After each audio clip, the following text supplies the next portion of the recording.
Hola.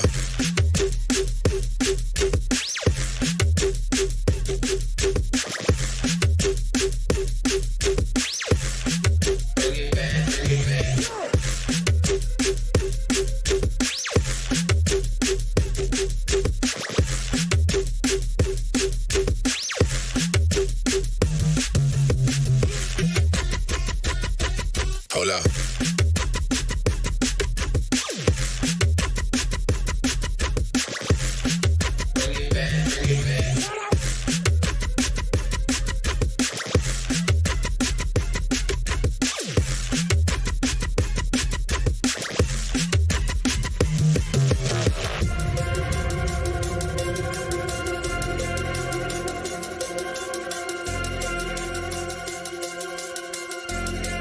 Bring it back, bring it back, bring it back, back, back, back, back, back.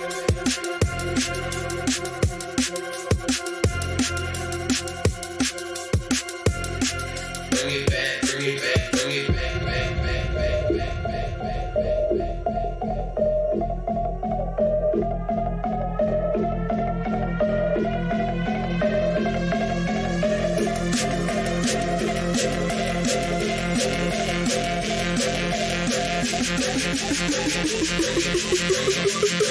Bring it back, bring it back. Hola.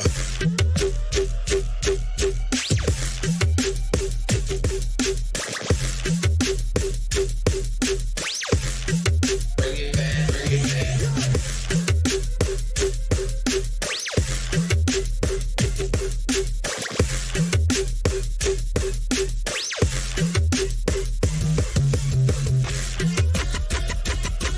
Hola.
stay low key.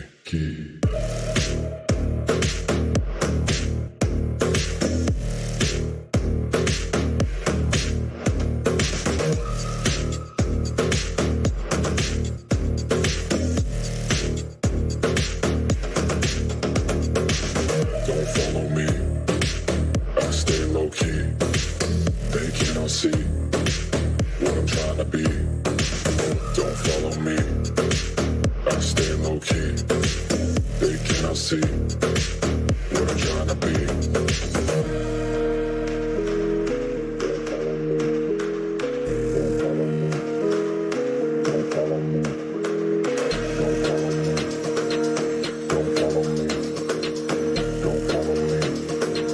I stay low key.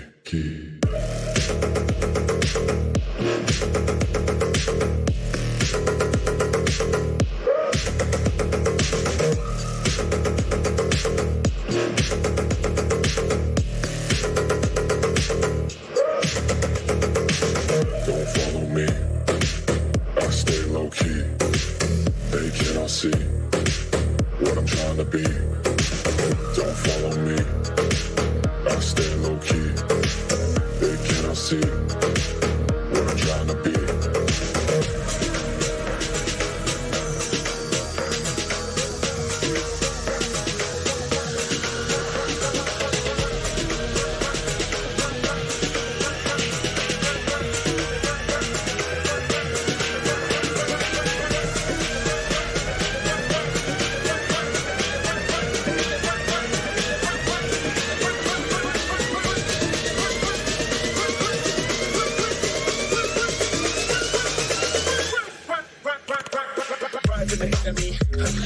Riding the road, race to lane, war, or hiding the enemy. Never be back. My push, so I ride in the enemy. Riding the road, race to lane, war, or hiding the enemy. Never be back. My push, so I ride in the enemy. Riding the road, race to lane, war, or hiding the enemy. Never be back. My push, so I ride in the enemy. Riding the road, race to lane, war, or hiding the enemy. Never be back. My push, so I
Welcome to Champions Day number 6. We are narrowing down towards our final 8, the playoffs. It's myself, Dash, Ryan, paper thin to kick things off today. We've got some sweet series ahead of us.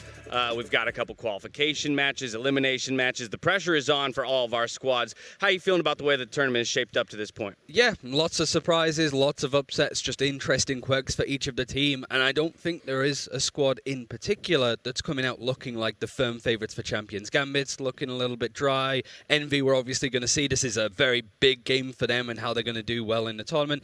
And Vision Strikers, well, they might not even make it out of groups. How about that? That's going to be tough, of course. I mean, Z9 looked not the greatest yesterday, but they looked pretty solid overall, and I think they're going to give the Vision Strikers a run for their money. We saw how much they were more competitive on Fracture against Fnatic than Vision Strikers were, so what is that going to imply for the map pool bans and those kind of things? But yeah, I think I really don't have a clear favorite at this point. Maybe Team Liquid. Maybe Team Liquid. That's, I think, where my brain is at as well. But again, still very much looks like they can be challenged. You mentioned that Ascend versus Envy matchup. That's what we'll kick things off with today as we take a look at our bracket here for the Champions group stage. Going to have that group kind of catch up to the rest a bit with the 1 seed coming out of Ascend versus Envy. The loser will drop down to play the winner of Vikings versus X10, or Vivo Key rather, versus X10. We've also got Sentinels versus Crew taking place today to find out who will be the 2nd seed coming out of that Group B. Yeah, that's an interesting matchup, just with all of the context around Sentinels at the moment. But what I really like, I only just noticed it now, that the top seeded games, who's going to be coming out of each group, all full best of 3s. Like we saw it from Gambit Vikings, obviously Fnatic Vision Strikers, and then Sentinels Team Liquid. And I have the feeling that we're going to get the same again. I think from what we saw with Ascend just in that series with Vivo Key, taking all of the drama out the way, Vivo Key were the better team on a lot of those maps. So Ascend very much coming in with the underdogs, but it's whether they can actually use that to their advantage. I like that. I like to see top teams, right? Okay, you secured the 1 seed, but you were tested the entire way, and typically I think that indicates that our 2 seeds are going to be strong just as well. Yep. And then you get those quarterfinal matchups, and maybe they won't be blowouts. Let's also take a look at some individual top performers, though, with our top 5 first blood percentages. This, to me, is one of the most important stats that you can ever take a look at, right? Who's actually winning those first fights? Who's creating the man advantage for their squad? Oh, I mean, this is just kind of a lot of Jets in here, as you would expect with the way that the meta is, in play right now. But then there's Zeke in there. He's having a really good run of things here. So really excited for him and Ascend. And yeah, but other than that, I mean, these are just, the who's who of Jets in competitive Valorant right now. Durka, Ye, Defo, Tens. I mean, those are basically the first 4 that come to my mind when I think of the best Jets. Yeah, and 4 out of 5 of those are Jets. Like you said, the other one is Zeke, who's played still a multiple duelist. Different roles. Yeah. Like he had a terrific run playing Raze in that series on Bind, but the other series he's playing Sova. He played a bit of KO, which was a bit awkward from the Breeze series. Like both maps, if you look at it that way, it was just a KO was a bit of a non-factor in some cases. So it's whether Ascend can push that. Like Zeke, you're doing really well here. But it's also like CNED. You got to step it up just a little more. Right, you're going to look for him to do that, especially when we think about the series that's in front of us. It's interesting to me that the top 2 performers there have already qualified through. The next 2 were Envy and Ascend. They're playing today for that first seed, and then you close things out with Tens, who's still very much alive in the tournament, looking to qualify as well today in that 2nd seed. But we've done a bit of a preview. We're going to throw to a quick break. When we come back, we're diving into that first matchup, Ascend versus Envy. We'll catch you here in just a bit.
Welcome back to Champions, where we're gearing up for our first matchup of the day. It's Ascend versus Envy, looking for that first seed out of the group. Let's start on the side of Ascend. We've already talked a little bit about the difference in the styles of the squads by pointing out that they've got traditionally two duelists. And that's one of the major things that I think about when I think about this squad is the explosiveness that two duelists allows them to have. Yeah, and it's been, of course, a lot on CNED with the operator. A lot of people talk about him as maybe the best op in the world, but then Zeke as well. When he's on that Reyna or Raze or now the KO, he's very impactful. When he's on Raze, he has some unbelievable entries. I mean, he is really, really explosive, and that's a big part of why you just saw him on that previous graphic with the top first kill up with the top first 5 in the top kills. One thing that I like to highlight about Envy is just that you know the roles of these players and they're all world class at their roles. The concern I have for Ascend here is that sure, you have CNED on the Jet, mostly Keyless is going to be on that Sentinel, but Bone Cold, Zeke and Starzo all rotate not only the agents but the roles that they play, from controllers to initiators to whatever, simply because they don't really want Bone Cold on the Astra. He'll play all sorts of different stuff. He's very versatile. He was a solid omen for this team, but as soon as we got into a bit of an Astra meta, it's Starzo that's been taken over. Or they play maps like Icebox Breeze where you don't need an Astra. So you have the Viper, you have the Brimstone on Bind, for example. That problem, as I see it, essentially it's like, that's just how it works, is my biggest issue with this team right now. Well, one of the other big issues, though, that gets constantly cited with this squad is performance on LAN. Again, maybe the expectations were too high back at Masters 3 and underperforming to those. We've had some similar questions about the squad this time around. They seem to take some time to warm up within a series, but confidence is always something that I'm going to question, especially when you're going up against a team like Envy, who made it all the way to the finals last time around. Yeah, they seem to perform better online for whatever reason. I don't know if it's nerves or just comfort. And I've literally talked to members of their staff, and they say the same thing. They're better online, and they haven't really kind of fully fleshed out why that is. But I think coming into today, it's going to be a little bit more comfortable for them. And I think, coming off of kind of an emotional win there over Vivo Key the other day, I think there could be something that really propels them to success today. Been a little bit through the ringer, have they? And playing in that kind of remote setting here, as this one won't be on the stage today. Who knows if that changes the way that they approach the matchup. We've already talked about him a bit. Let's pull him up one more time. It's Zeke behind CNED. There's constantly that conversation of if this is a CNED-led team and he is playing at his highest level, who is going to step up behind him? And I think this is kind of that special factor that Ascend has as a squad, is when both of those guys are playing at their highest level. Yeah, and when you're just looking at Zeke throughout the year, like he was on an unsigned team called No Penky when he qualified for First Strike, same as NBS and CNED, same roster, that's the core that came together. Then he went to G2 and had a terrible run. It was difficult, they needed an IGL. They brought in one of the better duelist players that were out there, certainly on that secondary entry, not the Jet Opera typically. And then he goes back to Ascend. Swaps were called him enter, and there has been his success. What you said before about Ascend as a team, though, is just like maybe there was too much like pressure and expectations on them for Masters. I mean, when you really look at it, they only won Masters 1, which was just European teams. It wasn't even CIS and Turkey. It was just the fact that they did that surprised everybody, that suddenly, especially with a player like CNED, it's like you have this glorious one of the top players in the world. You need to have results. Otherwise, CNED, especially with like big Turkish organizations coming and going, it won't be too hard to deter him if Ascend don't do well in this tournament, I don't think. Also, don't want to ignore as well, right? We saw there the clips of the KO as well. This is a guy who brings more than just that second duelist to the table. He does have some of that utility if we do end up going to a map like Breeze. We talk about confidence being important for this squad. Let's hear from Bone Cold on not being scared of any team here at Champs. My name is Santeri, Bone Cold Sassi, and I am the IGL for Team Ascend. There's no teams in Champions that we are scared of. We know our capabilities and we know we can beat anyone in the world. It's going to be very easy for us. Any team that is doubting us, you really don't want to do it, because any player from on team will pop off and you will just get your carpet taken away from your feet. Thank you so much for the support. These past days I've gotten some really nice messages, and we will prove a point this tournament. They're going to make it easy. He said it's going to be easy. That's the kind of confidence I like to see out of a player stepping into a series like that. Warning Envy, be careful, the carpet's going to get ripped out from under your feet. Yeah, and I think that's the interesting thing. Like, obviously, they've known a while that Envy's in this group, and I think most people, when they're going for predictions, would have assumed that Ascent would have won that Viva Key game a little bit more cleaner in the end than what it was. I think it's the fact that Ascent go into this series as clear underdogs.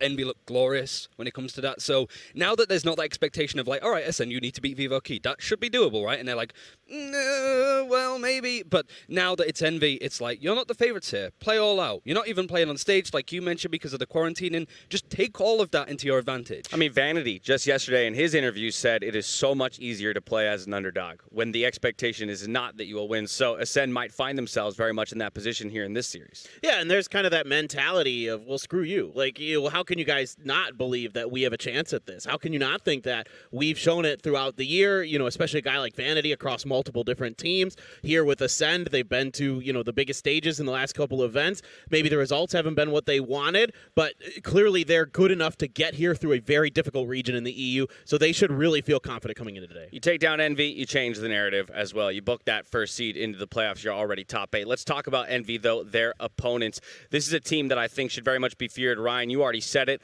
When you look at each of these players individually, some of them, if not all of them, could be in the conversation for best in the world in their role. And that alone is something to be feared before you start talking about how they work together. Yeah, it's easy to talk about if an SEA Mav crashes in that situation. I think the only question mark that's like, oh, maybe if we saw a little bit more out of him being Victor at Masters 3, maybe that was the difference. But I don't necessarily agree. I think it was a consistent performance, because I remember doing like videos on like Challengers 1, like who was the team of the tournament, who was the better players, and Food at that point, because obviously Victor changed his name. I know Reddit like to see him as two different people at this point, that's the meme, but the whole idea that he has been one of the better players in North America. It's just when we get to this stage, if they all switch on to be that top level, especially now that he can not just play Sky, he can play stuff like KO that we've seen, even go back to like a Phoenix in some cases, if needs be.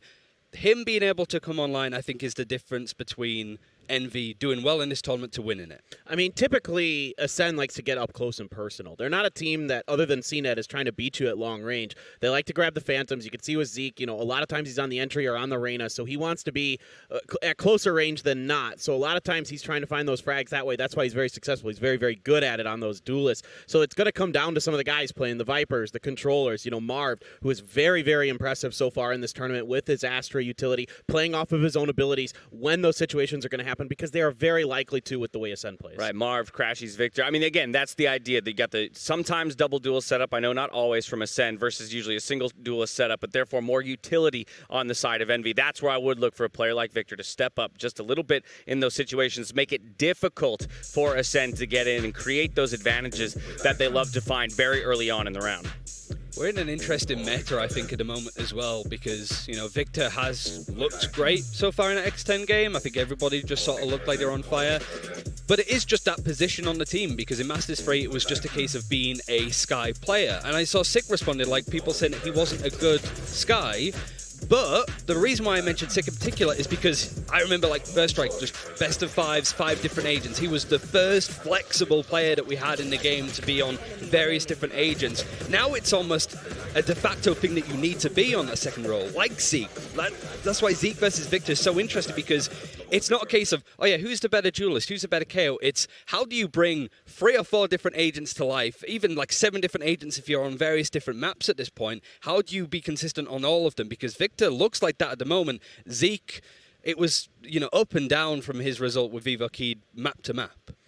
Yeah, I'm pretty curious about how this is going to shape up between these two, because they do play somewhat similar roles in a way. They both like to play Raze. They both like to play KO, a little bit more on the flash-heavy side for Victor overall. Yeah. But it's really going to come down to can Envy kind of weather the initial storms of Ascend? Can they deal with this aggression that sometimes they come through with? And then on the other side of the coin is, for Envy, once they get rolling, if you're Ascend, you can't let them start getting into those full buys, because that's when they start taking over. Yeah, that's I like it sort of for Victor to, he's the engine of Envy. Like, he doesn't necessarily set up the plays or the direction, but he's the one that ups the pace when he needs to, or he can sort of stall and slow down. Like, I think it was round 13, I think X10 on Ascent, they won the pistol, the force-up. It was Victor trying to catch this rotate. I think X10 were on A, they rotated to B, and Victor was there, not necessarily waiting for them. He just ran at them. He flashed at them, took those engagements, and killed 2 whilst they were like 15 seconds left to get the spike down. So that's the difference that Victor makes, is just,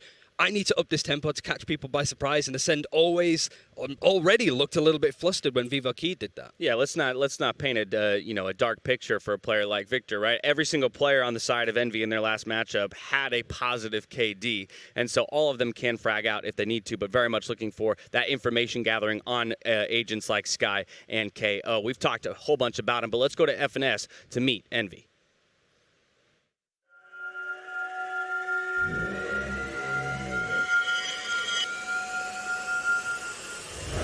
I'm Finesse, and I play for Team Envy.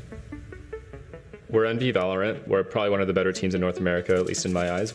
We have been probably the most consistent over the last year or so in terms of top placings and stuff like that. I'll start off with Victor. He's a part of the core, along with Crashies. So Victor is our second duelist / initiator. Right now he plays our main Sky. Fantastic player, great communication. Definitely my right-hand man when it comes to in-game leading. Crashies is another one of the core members that we picked up alongside Victor from T1, and he is one of the best Sovas, if not the best Sova I've played with, but also in North America or in the world. And then I'll go to Marv. He was previously on FaZe, and then we got him on loan from FaZe. Probably one of the better players I've played with in this game for sure. Definitely the best controller I've played with. He started off as Omen when we first started playing, but since Astra came into the meta, he's definitely the best Astra in my opinion, in North America at least. And then last but not least, we picked up Ye. We acquired him 5 days before the Berlin Masters, and we just destroyed with him. He was by far our most mechanically gifted player, obviously, as you guys see. Definitely our star player and our jet. Obviously, Berlin was a disappointment in that we didn't win. Playing against Gambit, we were very confident. We just felt like we had the game won before we actually did, and we sort of took our foot off the gas on the first 2 maps, and they made us pay for it. I think at the end of the day, if I wanted any team to win that tournament, it would be them. I think they deserve it. They're really nice guys, work very hard, but we're here for revenge. And as far as the vibes go, we're very, very focused this time around. We know what's at stake. We know we've been working all year for this, We've been here in Berlin before, but it's nowhere near the same stakes as it was last time, so we're definitely looking to win this thing. I mean, kind of doing exactly what we were doing in terms of talking through the accolades, or at least the importance of every single person on the team. And somebody that I want to jump to, and he pointed out, is Ye. He was such a massive piece of the success that they found at Masters 3. Yes, they fell short right there at the finish line, but you kind of heard him talk about it. Feels like maybe they were a little overconfident, took their foot off the gas. They're not going to make that mistake this time around. And when you have a star player like Ye in the lineup, if you can enable him to do his thing, then you look almost unstoppable. I mean, what makes Ye so scary is he's incredibly well-rounded, right? He isn't just, like, you think a lot of the Jets, you think they're really good at one thing, like specifically one gun or one, entry. Maybe they're really good at entries, maybe they're really good at op, maybe they're really good at martial, whatever. He's good at everything. Everything I see him do is incredible. His stats with different guns is just as good as any, he's incredible across the board. There's nothing else I can say about it. It doesn't matter what he's doing or where he is an absolute wrecking ball. And Ryan, this is a comparison that we're going to be tracking, I think, all throughout this series right here. Ye versus CNED. I know we've been talking a lot about Zeke because he has been a top performer for the squad so far, but Ascend versus Envy, you're going to look for CNED to step up just that little bit more to start making Ye maybe think twice about those peaks and how he's playing with the op. These are also just sort of like the young players that we saw them like this time last year, like Ignition Series First Strike and stuff, Ye being on Ambox, CNED being on BBL, and then Olpenki, and then so on and so forth. It's not like these are guys like Nevera or Scream, for example, have that much experience from CS that they can come over and go like, yeah, we can do this all over again. It's how these players mature, I think, is the word for it. Like CNED at the start of the year, like we'd have like player comes to EMEA and he'd just do his little like, I don't know if you saw him on stage yesterday. He was losing his mind. His now profile picture on Twitter is him just screaming. That's the animal that you want to see come out, not only in the server, but his personality. And Ye, he's just very chill, very relaxed, and I think you notice that in his playstyle. He's not an aggressive opper like Kellogg's was for G2, for example. He's happy to just sit on the B site on Breeze, for example, sit there for 50 seconds and just play that role because Envy know how to utilize him. And I think Ascend want to do that as much as possible with CNED without CNED go kill just being the strategy. All right, so from the individual matchup to the team matchup, I want to get some predictions out there on the board. Ryan, I'm going to come right back to you. Envy, Ascend, who takes the final first seed moving into the playoffs? I'm going to be spicy. I'm going to say Ascend. Woo! The reason, I'm not just going to say it just because, 4 teams out of EMEA, 4 top spots out of groups. Let's make it the full 4, right, with Ascend. It's the map pool. I think it really starts to suit it. We're going to start to see it come together, but knowing the maps that Ascend like to play, the maps that Envy like to play, it's, I imagine, like Ascent is going to be in there, which Ascent is mixing up the two. Ascend on Ascent. I was doing that the other day I've been doing this well. for a year, though. I've had to deal with this for a year. It's the fact that Haven gets banned out from Ascend, which is one of Envy's better maps. Fracture as well is a bit of an awkward one. Ascend's bind looks one of the best in the world, and it's a map that Envy are probably going to have to deal with if they ban out Fracture, or whichever other maps that they want to take out. So leaning on map pool to go with Ascend. Paper Thin, what are you thinking? I think I'm going to go with Envy. I think they're the better all-around team. I think Ryan is absolutely right. I think the map pool is a little bit more in favor of Ascend because, like he mentioned, there is kind of this weird thing where Envy did ban Bind against X10, but that is Ascend's best map. Do not ban Fracture if you have that kind of conundrum you're in, right? Yeah. So that becomes a problem very early for them. But I think unless you can somehow shut down this machine that Envy is, once they get the gears turning, they really start to pick up steam. And it seems like once they start getting full buys, it's really tough to take them off of it. And a big part of that is Ye. You got to find ways to shut him down if you're Ascend, but I don't know if they can. Don't get me wrong. Like, Envy are the firm favorites in this. Like, from what we saw from Ascend with Evokid, it wasn't enough to take on the team that finished second in map 3, but they have everything lined up for them. I think map pool, playing in their hotels and stuff, this is their best chance. My favorite desk is a split desk. We're going to go to one more quick break. When we come back, we'll have some final thoughts before we kick off day number 6. Catch you back here in just a bit.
Welcome back to Champions, where before we get our very first series underway, you know what time it is. It's Tack to Hunt time. It's the first annual Tack to Hunt where we've got 3 hilarious hidden figures throughout the show. Not these ones. You cannot use the ones on the desk. Don't cheat. Make sure you take a picture. Use the hashtag Valorant Champions Hunt or the hashtag Tack to Hunt, and you'll have a chance to be featured on the broadcast. I'm continually impressed by people's ability to find these.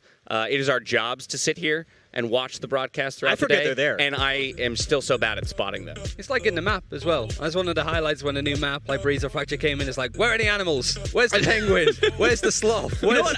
Where's the giant earthworm with the top hat? Like, there's crabs on these maps. I didn't know that until this event. I actually had no idea on Breeze. Thank you, observers, right? Yeah, they go crab walking around all the time.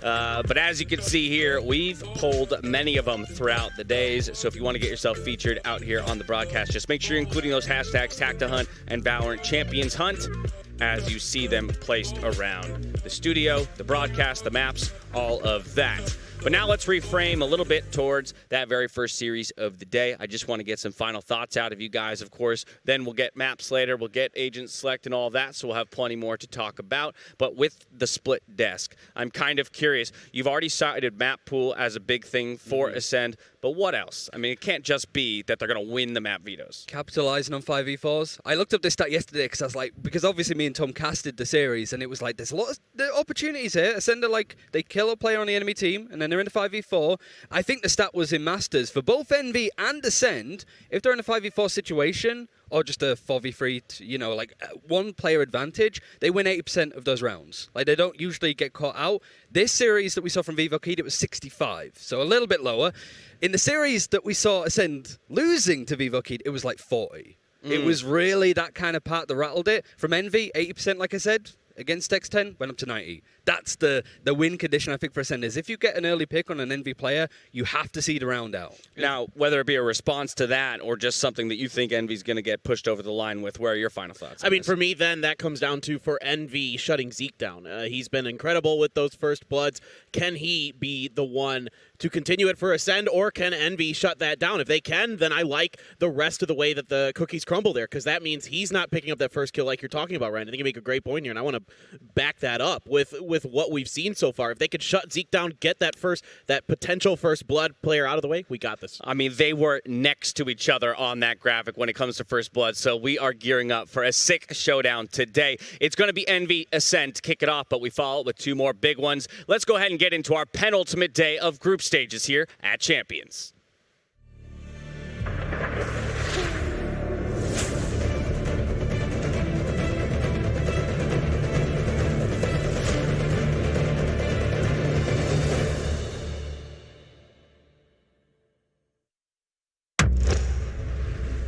Do you remember your first time seeing the impossible? When the first masters emerged, they were challenged to evolve, challenged to create masterpieces that would inspire millions. A mix of personal style and pure skill that redefined the game.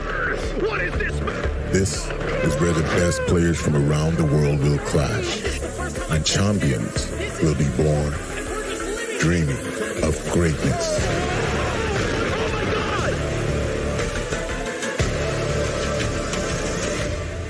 Now we will all bear witness to split-second sparks that changed the course of esports history.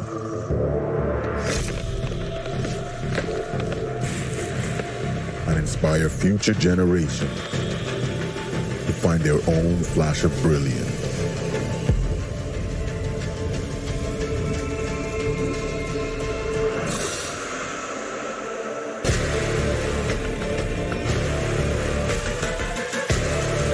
This is where we live. This is the art of greatness.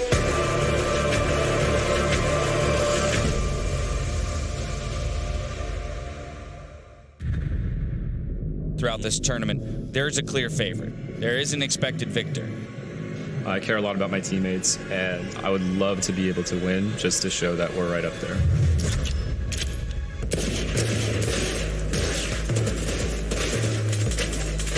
Envy just have this thing where they pull them in. Incredible turnaround from this team. Después de la derrota contra el Liverpool teníamos que demostrar de alguna forma y lo hicimos.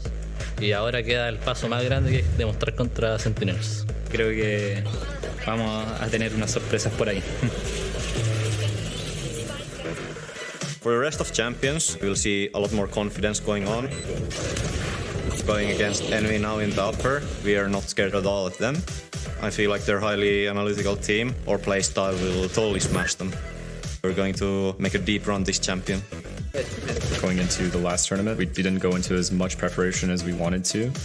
We added a new coach in case we run into trouble against European teams. And as far as how it's going to look the next time, I can guarantee it's not going to be the same. I'm really looking forward to play X10. E eu acredito que o estilo de jogo deles pode ser um pouco diferente, então a gente tem que tomar um pouco de cuidado com isso. And that's it. We're gonna prepare and not underestimate them. We'll have to see if X10 can continue to set a quick pace. วีโวคีผมไม่ค่อยได้ศึกษาเกี่ยวกับวีโวคีสักเท่าไหร่แต่ผมว่าถ้าเรากลับไปทำการบ้านมาผมว่าพวกเราสู้ได้แน่นอนครับ Cruz has grown and evolved so much across the course of the year. Yo creo que Sentinels hoy en día no es un top 5 del torneo. Las debilidades, yo diría, una espada doble filo sería como la confianza que se tienen en ellos, que a veces los lleva a cometer errores y que uno se tiene que aprovechar de eso. I think we just need to work through the mistakes and play a little slow and more off our teammates. Apply what we learned here with our over aggressions and our over peaks. Team Envy, you don't stand a chance. Vamos seguir com a gente que a gente vai tentar vencer e dar o nosso melhor para sair dos grupos. Que Sentinel, que no nos subestimas. The haters, we've always had those people, even when we're winning, so I don't try to pay too much attention to it and just focus on the game. I think when people expect us to win, we usually pull through. I think we thrive under the pressure.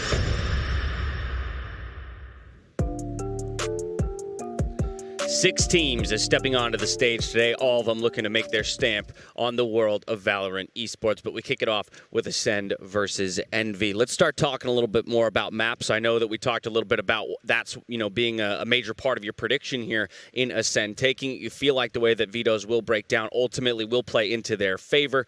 When I think bans, I do feel like that first round of bans is pretty locked in. Yeah, you'd assume so, at least on the side of Ascend. They don't like to play Haven. That was one of the best maps that we saw from Envy in Masters 3. Envy, though, changing up their permaban, looking like to be the new map Fracture. So that brings Breeze open. But do you want to leave the Bind in there? Because Bind for Ascend looks spectacular. Is it going to be a target pick, basically? Yeah, it's kind of what I'm thinking here. It's how comfortable are you on Fracture versus do you think you have a better shot on Bind? Really, that's the name of this ban here for Envy. Finesse in his interview, though, that we've already had with him, pretty much stated they're not going to let Fracture through. He was just saying that was our approach when Breeze was in the map pool in Masters 3. We just didn't feel like we had a plan. Fracture is the same thing this time around, so it goes off the table. Envy in that first banning position. So the expectation here is that Haven will follow. Would be surprised if Ascend throws us a curveball. And so there it is. Yep. So now it becomes about where do we go? And that's Envy that has to lead. Like, Ascend were the top seed in this matchup. They chose to be Team B, so they're effectively saying to Envy, you lead the way, we'll pick around you, which is such a nice advantage to have. Every time we see, Vision Strikers, Fnatic, having those, top seed advantages, they let the other team pick first, and that's exactly what Envy have done.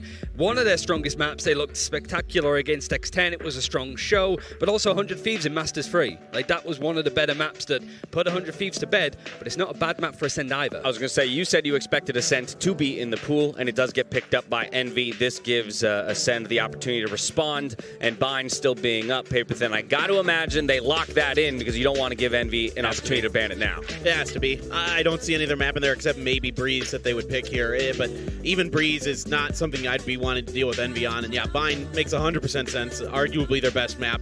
Both of these teams getting very good maps. The thing that scares me for Envy here is Ascent is their best map, but Ascend is also very, very good on it, so this is like Ryan was talking about before, before, the map pool definitely favoring Ascend. Yeah, could be a 2-mapper if they end up dropping that first one to Ascend. Now a couple more bans to come through. This is, to me, where it gets a little more interesting and slightly tougher to call. 2 of the 3 maps that are still left in here were the ones that Ascend looked the most awkward on. Icebox wasn't a great churn for Vivoki. Breeze, the 2 times that we sort of watched it unfold, it was still a little bit awkward for Ascend. So the fact that it gets actually banned out from Envy, again, opens up that map pool even better for Ascend. Like, they can try and redo it on Icebox. It's a map that Envy look okay on, or, yeah, they actually get rid of it. Split, though, that's the map that Envy beat Sentinels on to knock them out, right? So I think if this goes to a 3rd map, Envy have a huge advantage going there. And Envy gets to pick side. So they get to pick the vendor side on this. And that's typically, you know, where teams are going to want to get their work done is on that defender side on Split. Not every team, but the vast majority of teams do get it done. So I think this is not the end of the world if it gets to the 3rd map for Envy here. I think you've got that defender side advantage to start, and then you can go through and try to, you know, salvage what you can out of the attacker side. Attack is so hard enough. Split the decider if we make it there. You know, this map veto, though, for me is going to raise some larger questions about Envy going on through the tournament. In that, are they just too predictable when it comes to map bans? They're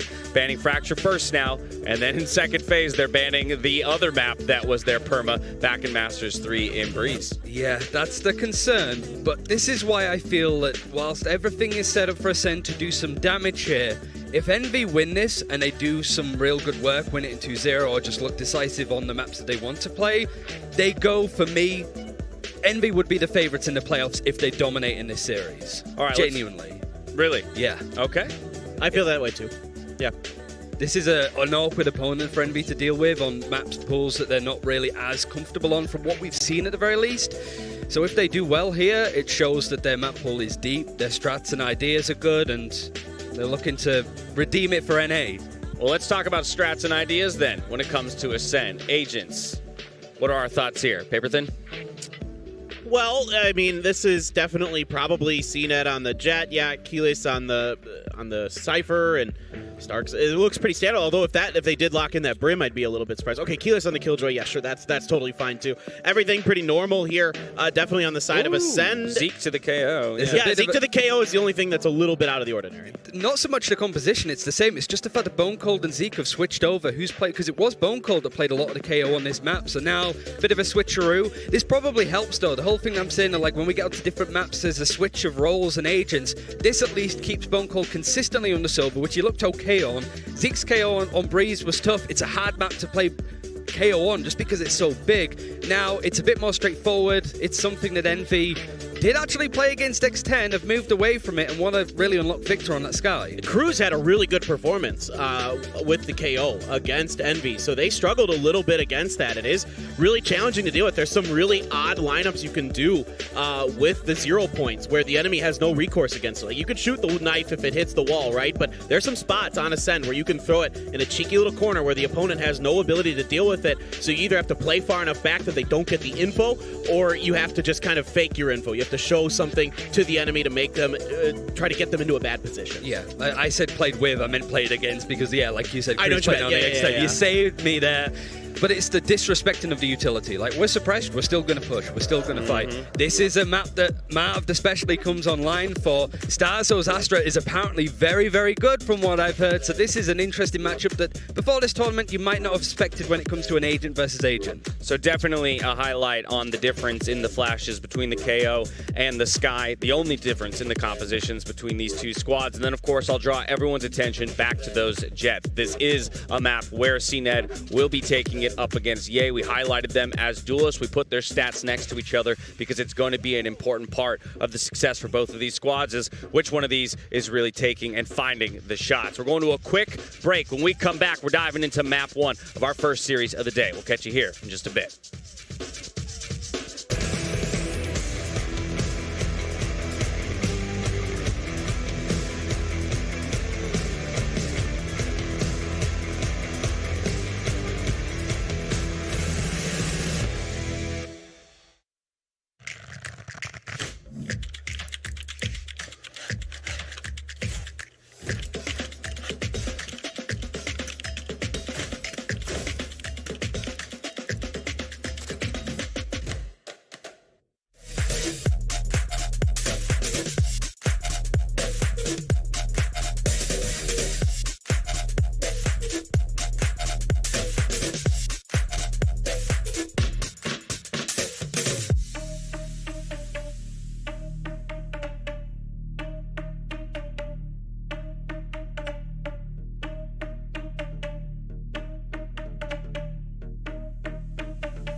Thanks, officer.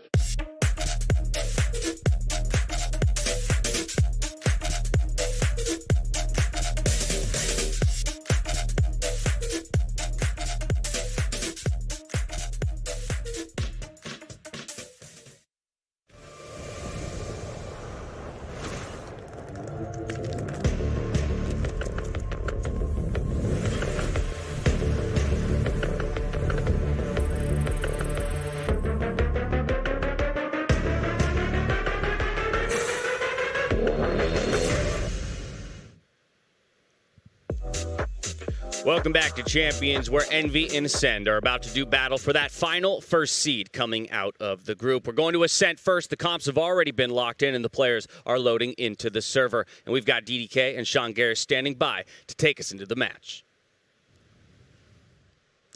Thank you so much, Dash. Yeah, this is going to be a great one, Sean. Super exciting to see Envy once again. One of NA has high hopes for them, especially with all of the qualifications for EMEA. Can Envy break the trend? I would make the argument that Envy is our best team from NA right now, based on the form we've seen out of Sentinels in this tournament and in Masters 3 Berlin. So Envy has a lot to live up to. A lot of hope is riding on their shoulders right now, and this is not an easy opponent, Dan. Ascend has been at the top of the EMEA scene for quite a long time now. So this, at the map pool, we've talked about it a lot privately.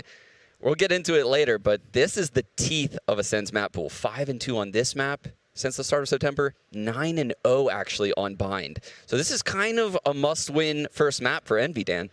A must-win first map for Envy. And we're going to be diving straight into the action here, into the pistol. We'll see Ascend starting things off on the defense here on Ascent, and Envy will be on the attack. So Envy will be able to set the pace straight away. Yeah, and I like the look we're seeing from Ascend right off the rip, Dan. They're going to fight for mid here. The KO, Zeke, as well as Bone Cold on Cat, Jet, and Killjoy both in mid. It looks like it's going to be some kind of mid fighting going on from Ascend. And if you know anything about Ascend on this map, you know that they often don't over-aggress actually into mid. They're very good at locking down the sites independently, and this style of fighting leads me to believe like they're trying to strike some fear in Envy, because Envy's defaults, that's where they go, Dan.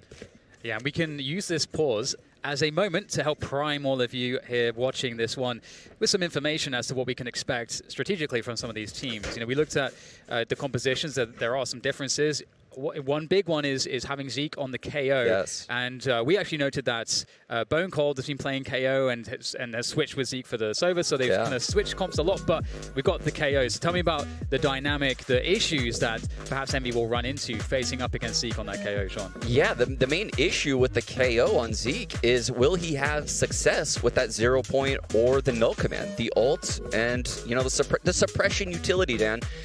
Because actually on Envy, they have the perfect comp to just get absolutely wrecked by this KO. They have the Trailblazer on Skye that can get shut down. They have the drone on Sova that could get shut down. They have Sova's ult that could get shut down. All of the Killjoy utility could get deactivated. I mean, Envy has a disastrous kit that could get really messed up from this KO. So does Zeke have success? That's what we have to be on the lookout for, because he could take over this game. Yeah, and just to let you guys know at home, we had a quick crash, but we'll be back into the action very shortly, so not too much of a break here.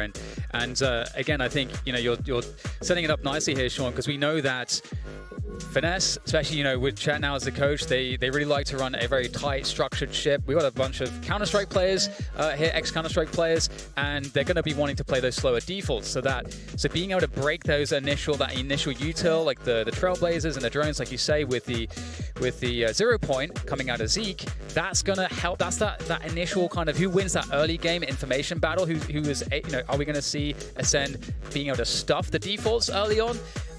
As you say, the KO, that's the key, one of the key agents in that kind of formula for Ascend. And the other one, I would say, it's got to be CNED. He's going to be floating around the map, trying to pick away at the default as it comes in from Envy's attack as well. So I have a huge focus on him too. Yeah, I believe actually CNED at the end of Masters Berlin was the highest statistically in ACS from EMEA. He actually passed up Nats after the grand final. Now, yeah, Nats had tougher opponents. He went deeper in the tournament, so you'd expect his statistics to fall back to the mean. But that's still super impressive for a player that went out in quarterfinals to be at the top of that statistics page. On the other hand, when I look at that, the worst performing player from EMEA in Berlin, Bone Cold. Now, Bone Cold in Berlin played a lot different roles. So maybe this is the change Ascend is looking for coming into Champions, right? They move Bone Cold around, maybe get him something he's more comfortable in, and that's why we're seeing him on Sova here today. Absolutely, and we are, of course, back into the action here. Ladies and gents, here for Valorant Champions, the first matchup of today. It's a big one. It's a doozy. Ascend from EMEA looking to qualify to the playoffs in the top seed. And we've got them up against Envy, the North American hope, as we kick off this pistol on Ascent. Yeah, and Dan, I'm going to draw attention to the locations of these Envy players. They're playing so far off the chokes because they don't want to get hit by the 0 point. Even where Crashies is potentially going to drone from, look how far back it is. This is so not standard. And it doesn't get broken. This is the research from Envy coming in already, Dan. Yeah, that's that we were talking about. That's going to be a huge dynamic to keep track of, that back and forth. How much do the early drones get? But in the meantime, we do have the cat set up here coming through from Ascend. They've given up a main control.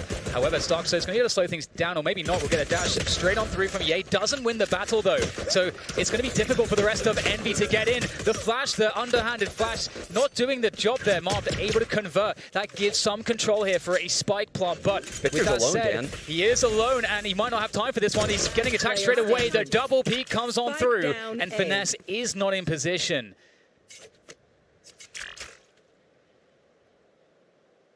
Yeah, Finesse with a lot to do now in this 1-on-3. Going up mid. He is going to get behind, but CNED looks quite aware. He's going to chill top gen. They're just going to play the spike then. This is going to be an incredibly difficult clutch for FNS to win. If he can get that first one, though, using the element of surprise, 30 seconds might be able to get the left. drop on a player, maybe a timing. But you can see that Ascend have everybody watching all the angles, and it looks like they've worked out. But it's a great start from Finesse, but he won't be able to finish things off. And that will be Ascend picking up the pistol here on Ascend on the defensive side. And that's gonna be awesome for them, especially to get CNED on the operator as soon as possible.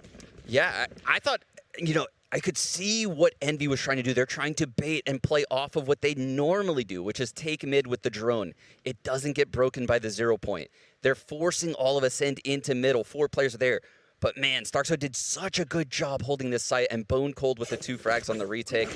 Just too much for Envy to hold that site. The pressure in mid's going to continue out of CNED. He's going to get the fight here at Tiles, Dan. Yeah, they've invested into this one. Envy looking to do the damage. CNED does get tagged a little bit, but so does Ye. And CNED still in the action. He's going to be slowing things down, getting information for the team. And Envy have some mid control, but not kind of that deeper pizza and market control just yet. CNED looking like he wants to get another peek into, into the mid area, see if the push is coming through to market. He'll see that that's not the case. And now we have a movement from Envy. Some pressure from Finesse to try to clear that tree position, bait out some of that utility. Again, this is an investment here in this round from Envy, so they need to be able to convert something, or at least do an enormous amount of damage. We've got 40 seconds left. They have removed some utility from the A side of the map, but now Envy, or rather, sorry, Ascend have fallen into passive positions. Look where Crashies has lurked his way up, Dan. This is a big fight for CNED. Not much utility to block him off. Bone Cold. 30 seconds left. Aries there. We're falling back. Time is a huge problem now here for Envy. They've got to just force the issue. The B split, the Aries doing some damage, just spreading out these players, letting them up, but they will find their way coordinated onto that B site, but they've got to take backside control. This is a matter of time. How long can they hold on here at the backside? I mean, they have some good support coming through from Spot, but very fast frags happening, but the spike is down on the ground. Is there going to be time to collect that one? Instant plant. Is there time? Can anybody stop this? It's going to go down, but out comes the gun now. Here for Crashies in the 1 versus 2, and Starkso in position, able to shut that one down. And that's the defuse coming through for Ascend, but it was costly. And Ascend is doing exactly the same type of setup as that pistol run, right? They're doing this bend but don't break style in middle. They're taking the fights to Envy in middle, but they're not staying there for too long to get picked off and end up in a 5-on-4 scenario. CNED is being so slippery is the word, Dan. He's just moving around the map, taking shots, falling back to the next angle. He's not overextending. He's doing everything Ascend probably wants him to do. And you can see the time is just, it's running out for Envy in these rounds. Ascend doing such a good job with the utility early. And due to the investment in the previous round and the fact that the spike did go down, there's some extra money. It's going to afford Envy to have all sheriffs this round, so it's definitely a dangerous one. We'll have to see if they can find value. They will be creeping up Catwalk. They've got Zeke on the other ends. Zeke's in a one-and-done spot on this KO. He could easily fall, Dan. This is very dangerous. Will they check for this? They've got the better angle, and that's a free clear with a distance advantage on that one. That's just a bad angle, and we'll have to see if there's a punish here. Starkso with that charge, there's surely no way past this point now. Drone comes through, that's going to get destroyed surely. In fact, Starkso's just going to go straight forward, takes the tag, gets himself a frag as well, and spots that they were trying to rotate out. Yeah, a lot of info, but if you look, Victor's back on Cat, Dan. Are these two players at Tree going to be aware of this? Oh, wow. Envy not really left with many options here now. Beautiful work coming through from Ascend, controlling the map. Enemy remaining. Basically shutting down all of the eventualities here for the Envy team. And that, to me, Sean, Ascend, they're really cognizant of what's going on the map. They're constantly poking, and it's getting them these rotation advantages. Yeah, Ascend looks one step ahead in almost all of these fights, with the exception being of that Zeke location. But if you're aware, there was a player rotating a tree, so maybe Zeke just got caught a little bit early on the timing, and that player at tree was supposed to hold the cross. Either way, you know, doesn't work out for Envy, and this is the first true gun round of this match. All of Envy nested around this B site, and that's where the KO is, Dan. He's going to suppress some peeps for sure. See how they decide to play this one. Shock dart there coming through on site. Bone cold. There it is. It's broken. The drone is broken by the 0 point. You know the KO is here. And again, you know, Zeke is in his one-and-done spot, Dan, but it doesn't matter. He's taking the fight. However, the spike is making its way out through market, so they're able to have a forward aggression on this B main position, and that breaks up the split before it can really come into full strength. And now the flash, it's beautiful there, and that allows Cena to pick off one more. A 2 versus 4 is now a 1 versus 4 Victor. Everything is falling to pieces around him until there's just nothing left. 4-0 from Ascend. And they blew up that fast B split coming through from Envy. I'm gonna correct you there, Dan. Zeke blew that up. Zeke single-handedly won this round for Ascend. We said the KO needed to come up big. What does he do in this round? He 0 points the wall, breaks the Soviet utility, actually gets a second one there. That's all of the info, by the way. Gets both of those kills, comes back to market, flashes for CNED. CNED gets a kill, and then Zeke gets the last 2. He did everything that round. There's nothing more you can ask out of a player than what Zeke did that round. That's going to force Envy to a desperate position on the firepower. We've got one Vandal. They're looking to work on that A main control. Oh, the bait. CNED pulled into the angle. Ye will take him down. That's another gun to be collected. Zeke's going to do a lot more. He goes forward. There's a dash. Marv. Oh. Even though the Nebula goes up, able to take that one down. And a follow-up is brilliant from Marv. He's going to keep going, Dan. And there are guns all over the place, and there's not a lot left to answer with as far as Ascend are concerned. What do they do here? Wow, the most unlikely of rounds is the one that Envy wins. So standard when you look at this team. FNS could get caught in mid. He has to be a little careful here. 2-on-5 here with Bone Cold and Keyless. Neither close to getting their ults. Spike planted. So what's the objective here, Sean? Are we looking for damage? Are we looking to save these guns? I would say, yeah, both of these players are probably looking for some damage. I don't think saving the guns is that important. Keeping Envy's economy low is what's important. So maybe getting some of these exits, building up your own ults, and that's exactly what's going on. The op is out of Ye's hand. Player standing. Marv lives. That would have been such a good kill to get. Maybe he would have allowed him to protect the operator, as you said. But more damage is being done here. Kiles really threatening this one, dropping down. It's a 1 versus 2, and that is certainly going to be sufficient damage, but I have to draw everybody's attention here, Sean, to the fact that we've got almost all 10 ultimates available going into this next buy round. Yeah, and that's exactly what Ascend was looking to do. They were looking to get a couple frags, build up those ults. You know, even Bone Cold on this Sova, I believe, is only 1 orb away now. So this is a scary situation for Envy, potentially getting a hard reset after your first round 1. They have a lot to work with too, like you mentioned. All 5 players nested around A main here, and the KO is away for them, so they have that going for them. We might see Envy prioritizing A main control, get Finesse onto that lockdown. He needs 1 orb, and he's good to go for it. And We'll see how Envy decide to play it from this point forward. They don't have to commit forward off of this, but there goes the lockdown. Ascend, do they opt to just play retake from tree? They've got a lockdown of their own. Here come all of the ults. They've got the Hunter's Fury looking to break that lockdown, and it will. We don't have the counter Hunter's Fury ready just yet. Seeker's going through. Zeke keeps the pressure when the underhanded flash goes down there. Are they going to be able to first him? They're not. Well, there's nothing to really protect against this, so Zeke's going to get taken out. Oh, this is so dangerous. The Cosmic Divide comes out, Dan. This is so wild. This is the Envy Cosmic Divide. You can see they're trying to get that plant in. Here. It's actually Ascend's defensive Cosmic Divide to hold yes, the that side. is the defensive. And they can't plant the spike. They have to push forward beyond this, or do they go back? They're going to go straight into it. Oh. Yeah, he takes off CNED's head, and this is looking pretty good right now for Envy, but still 2 players left on the rafters. There's the offensive Cosmic Divide to shut out the retake attempt. There's surely no way to go beyond this. Well, they may have to wait it out. But as I say, that kill is straight forward, trying to trade off with Bone Cold, but Envy will hold, and I'm trying to count how many ults they used. That was wild from Envy. I think Envy used all 5, maybe, other than the Blade Storm. So. Actually 4. No, they had the Blade Storm. They had the Blade Storm. Yes, he dashed it. That was insane. They used all 5 ults that round to win. But you could see how much it meant for Envy because it's forced Ascend into an eco round. So they have now flipped the economy over. And they got 3 of the ults out of those Ascend players, Dan. That was actually a huge round for Envy to win.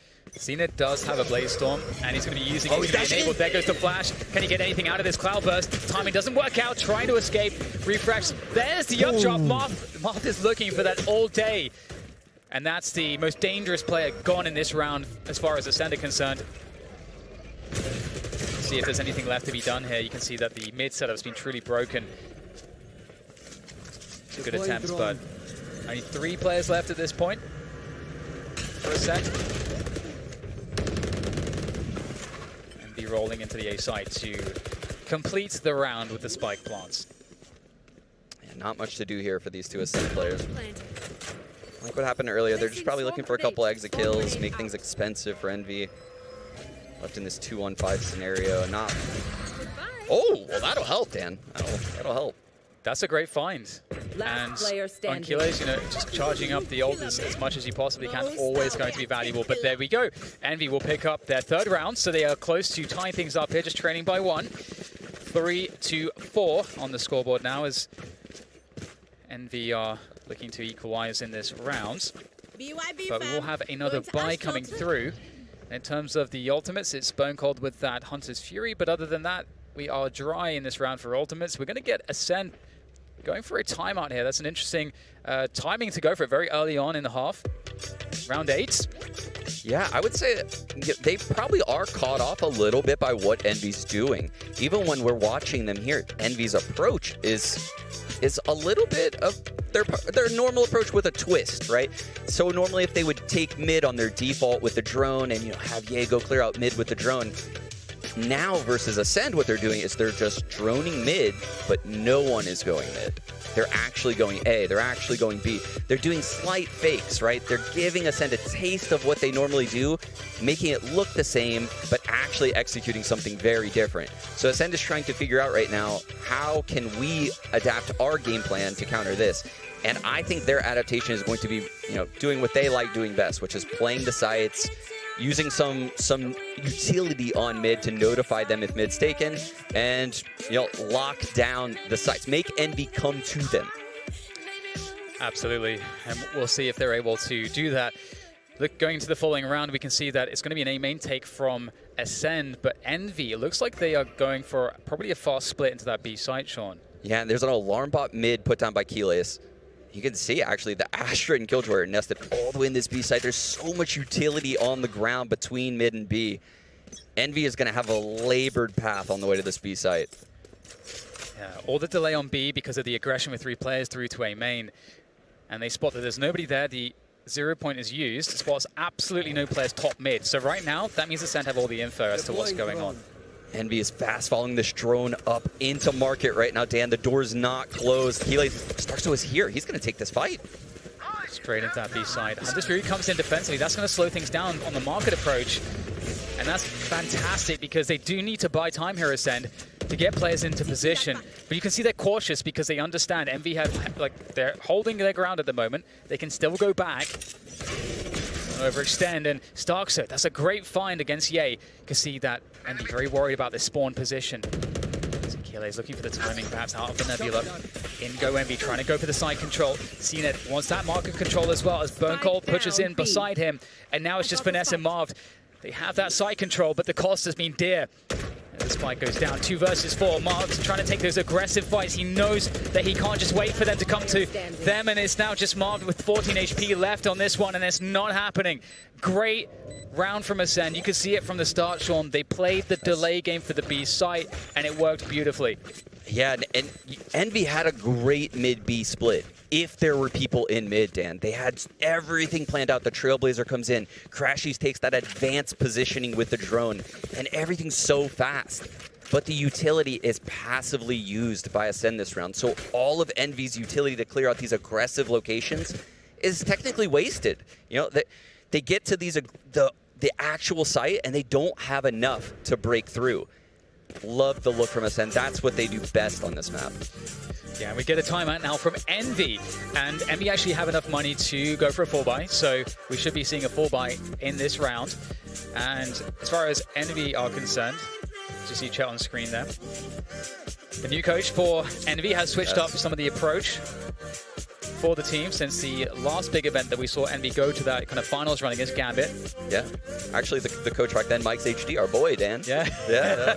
Now a totally different look from this Envy team. They're trying to bring a structured look in, you know, get a little bit of a leash on El Diablo. It doesn't seem to be hurting him too much so far, so I'm all for it.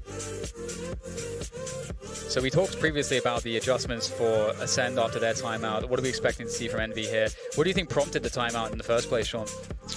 That's a good question. I mean, both teams are constantly adapting their style right now, right? They're going from extremities back into the middle, back to the extremities. And I don't think either of them really has a pulse on the other at this point in the game. You know, I think they've done such a good job of probably researching each other and trying to adapt.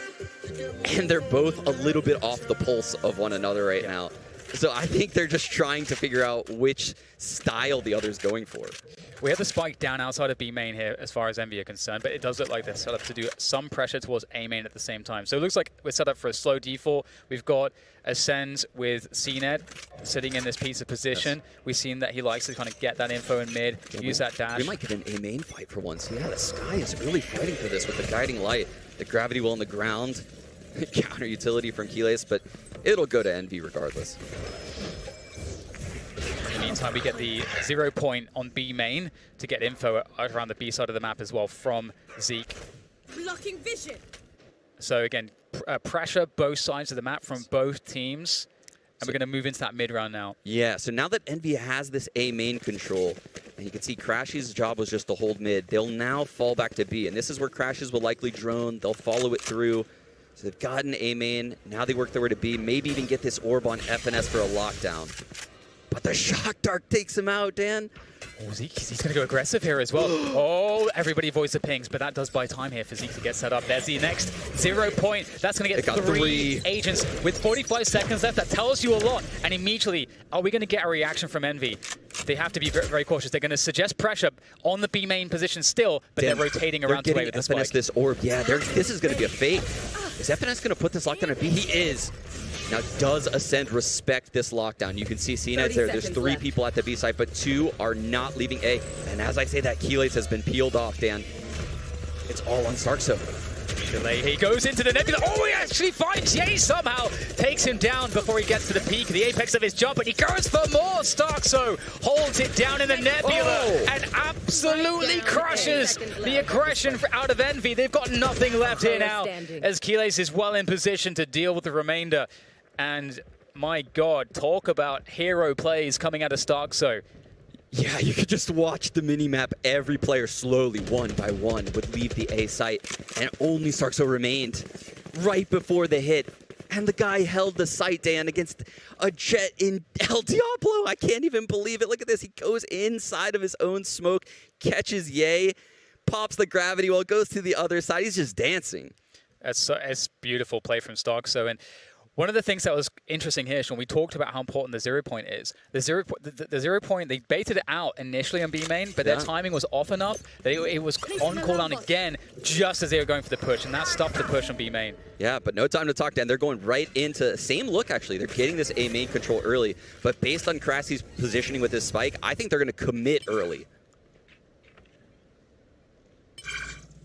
See, Orb is going to go to Crashies. That'll give him the Hunter's Fury. How do they use that here to take the site? It's actually being given to them right now. Both players at A evacuating the tree. Yeah. They got that lockdown, so they want to play that retake game here. And there's no Hunter's Fury. Oh, there is actually. Crashies has a Hunter's Fury to destroy the lockdown. And I can see Envy looking to work on this, but the Nebula will slow them down. Here. Be really hesitant here. I haven't seen them this hesitant on an attack side in quite some time. FNS holding the B push, 2 players in this B lobby, ready to turn the corner at any second. His alarm bot's down, so you can see he has to put his turret. Oh, he gets away. The timing there was fantastic. Sense the rotation, goes for the risk, and it pays off. Oh, the shock. Oh, it's going to do a lot, and that's FNS down to 62. And just there's a huge time concern. Ascend, they have caused hesitation. They burn so much of the clock. It's Starkso again beyond the wall. Burn Cold with the spray, and Envy again just coming up short here at the end. It's just finesse, and he doesn't have time, and he doesn't have any teammates, and that is a 7-3 scoreline now in favor of Ascend. Taking over the game, Dan. Yes. They have really started to run away with things. And Envy has probably exhausted almost all of the looks they had coming into this map, right? Yeah. All of the anti-strats they had planned. They've gone through so many different styles on their gun rounds. They've gone into their sight hits now. I'm not sure where Envy goes here, other than, you know, back to their tried and true, maybe try to fight more for mid.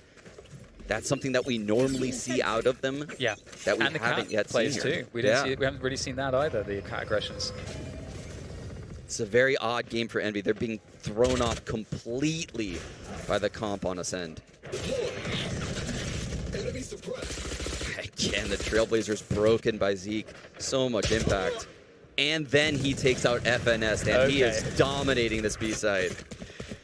Yep. It's looking desperate. Victor creeping out to spawn, but I think he's got his back to this. Can he get caught in time? Just barely. Cena gets around the corner in time to punish Victor. Running up spawn, and this spike is collected in the attacker spawn. Dan, this feels beyond desperate. This feels like Envy has no answers. Everyone's just going off one by one. Certainly looking very difficult, and everyone from Ascend, they're playing the style of game that they enjoy, and you can see they're all having fun with it. Starkso's pushing every smoke, like finding the timings to do so. He's having fun playing his style. Zeke obviously super comfortable towards the B side of the map. They've got just behind those mini aggressions, they're constantly reading the pace. It seems like for Ascend right now, Envy are extremely readable. Yeah, and another Prime Gaming Flawless deep into this match, round 11.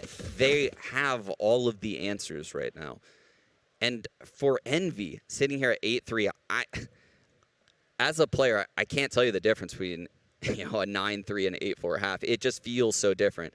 I know there's the 9-3 curse and there's all that, but it's just 3 rounds is nothing to work with when you switch halves, especially the pressure of winning the pistol at that point. Maybe it's that old like Counter-Strike conditioning, Sean. Yeah. That must be part of it too, that the 9-3. Definitely is. And here's Envy on this last round. They have so much to work, so many ults. Ye even has the Judge combined with the Blade Storm. Is there a better combination in this game? Probably not. Probably not. And I'm going to remind everyone at home again that with the way that this is shaping up, with the statistics, with the strengths of these teams respectively, Map 2 is Bind, Ascend's best look, and Envy. There's a lot of questions as to whether their composition will be effective at all on Bind. This map is very much set up in this best of 3 to be the must-win for Envy, and so they need to find success. There's not a lot of time left to do it, and they're going to have to dig deep to try to find it, though. Yeah, say what you want about this Ascend team and their performances at LAN or whatever you want to say. If they're not the best team in EMEA. They probably are the best team in the world on Bind. They've won 9 straight there. I can't imagine any team is happy to play Ascend on Bind. So going into the second map, being down 0-1 for Envy doesn't really feel like an option. They're going to need to get the ball rolling now. And they have this last round of the first half to get the ball rolling, to get it started. We've got 2 Odins, Starkso and Bonecall. We may see another gun on the ground for one of those players so they can swap out, but just have that spam possibility. A lot of odds to work with here, and Envy is poised to do like a fast cat creep, Dan. But oh my, no! Right through the smoke mid from Zeke. Oh, that is just, oh God, I'm so afraid for Envy right now. That's so unfortunate. Victor's gone down, the Seekers are gone.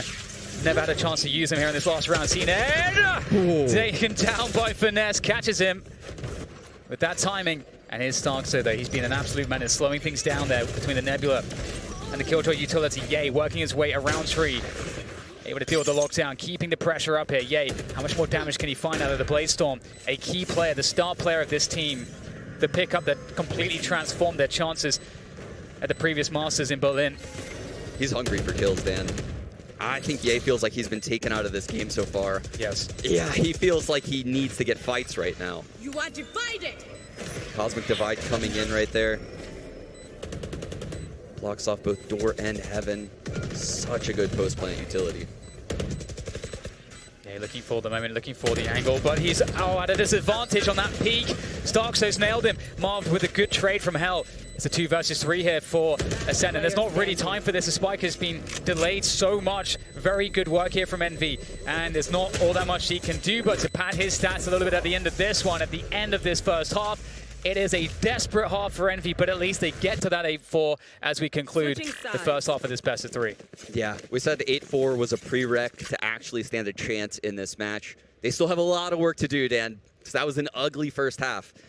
But I think they'll have a much more sound defensive half, much more calm, right? The answers will come a lot easier to them.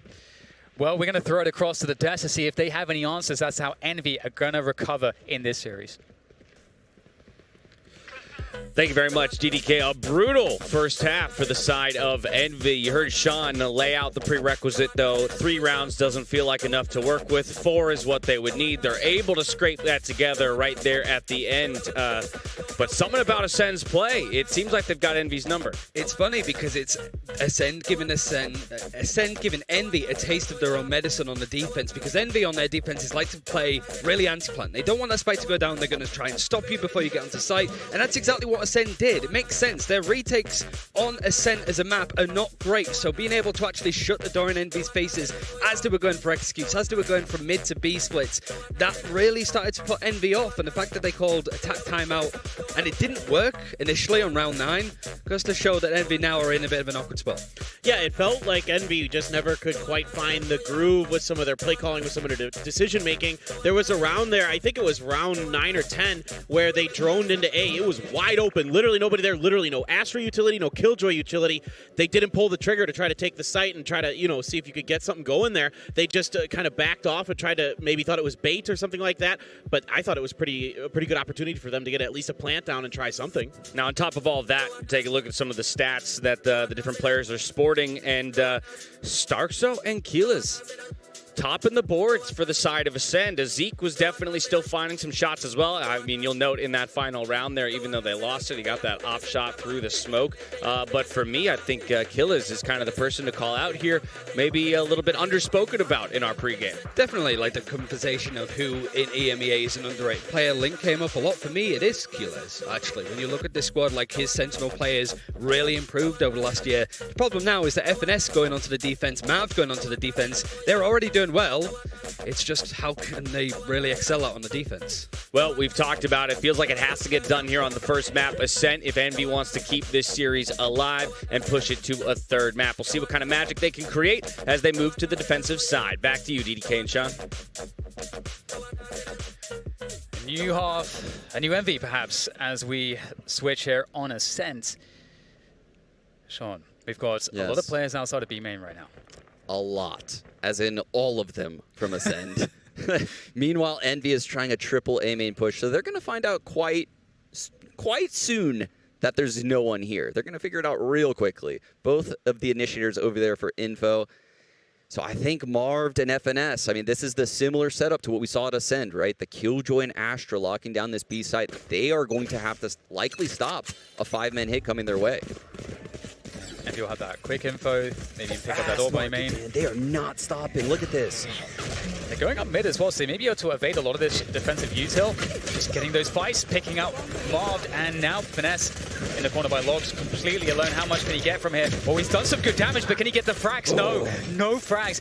2-6-20. 6-20. Wow, FNS did so much damage, but damage is not enough, Dan. This is still a 3-on-5. Spike planted. This is very, very difficult right now for Envy on the retake. But as you say, those players are very low. No damage utility, though. No shock darts, nothing. The raw gun battles is all have to make the difference here. Quick flash through there for Victor. And will enable Crashies. Yay, with some great shooting there. But again, there's so many targets. Out comes Starkso to make things more difficult. And again, the numbers advantage is what helps to win it there for Ascend. And again, going up mid, it was a stroke of genius, Sean, because they completely busted that. That was like the one hole for that B setup. Yeah, the speed at which Ascend went up mid right there is what won them that round, right? They had everything planned out. The Jet Cloud Burst for the mid B split, the Suppression Blade, the 0 point comes in, and it actually gets all of Market. So even though it doesn't hit anyone on Envy, it gives Ascend the info that they no longer need to use any utility to clear Market out. They can speed things up even more, and the flank never comes into play. Envy was way out of position. It's a very tough game of Ascent so far for Envy, and we'll have Ascend picking up that A main orb, unharassed. Yeah. Envy looking for maybe something, but there's not really much for them to get just yet. Dan, we've casted, I believe, all of the Envy games so far, and this is the first time they haven't bought on the second round after losing Pistol, if I remember correctly. That is actually, yeah, completely true. Yeah, Are they you're shaken? right. I believe they might be shaken a little bit because they would have bought in previous scenarios. It could be that it's defense, but being down 9-4, I feel like if you're ever going to buy, this is the round you would buy on. Well, Ye has a Marshall. I don't know if that counts as a buy for a normal person. When Ye's just got a Marshall, he is pretty damn good. But the problem is, I don't know that he's going to get too much action here. As we see, after the slow beginning to this anti-eco, we'll find Ascend now working towards that B site all through B main. And the setup here for Envy is they are playing on the site, so we'll get an easy entry here for Starkso as Ascend march their way in, and the utility is really making the difference here as well, preventing any opportunities here. Yeah, able to find one, but quick trade from CNED is likely going to finish things off here. That's just Marved, and that's a wrap. Ascend 10 rounds to Envy's 4 as Envy move into their first buy round. Ascend looking very strong, Dan. I don't know how Envy comes back into this game because looking at it on a surface level, and Envy is getting outstratted, outscaled. I don't know a single area of the game right now where I would favor Envy in this matchup. And that's alarming on their map pick. It feels like we haven't had a moment where the individuals for Envy have been able to find a spot. Yeah. And that's a big problem and very unreminiscent of recent Envy. So we'll have to see if they can find a way to turn the tide here. Now they've got the buy. They've got the A main control. Trying to keep some tabs here towards B main as well, as we see that Ascend put some emphasis here. Oh, this is certainly going to be a B hit. Look at this. All of the Ascend players coming back to B main. They have the turret holding the mid push. They have the alarm bot holding the mid push. Once they get past this Nebula, they're likely going to speed things up quite a bit. There's not a lot of delay here for this B site as far as Envy are concerned. They're going to have to hit the shots here. Victor, the drone comes through. It's going to get destroyed there thanks to the support, and they win the initial gun battles.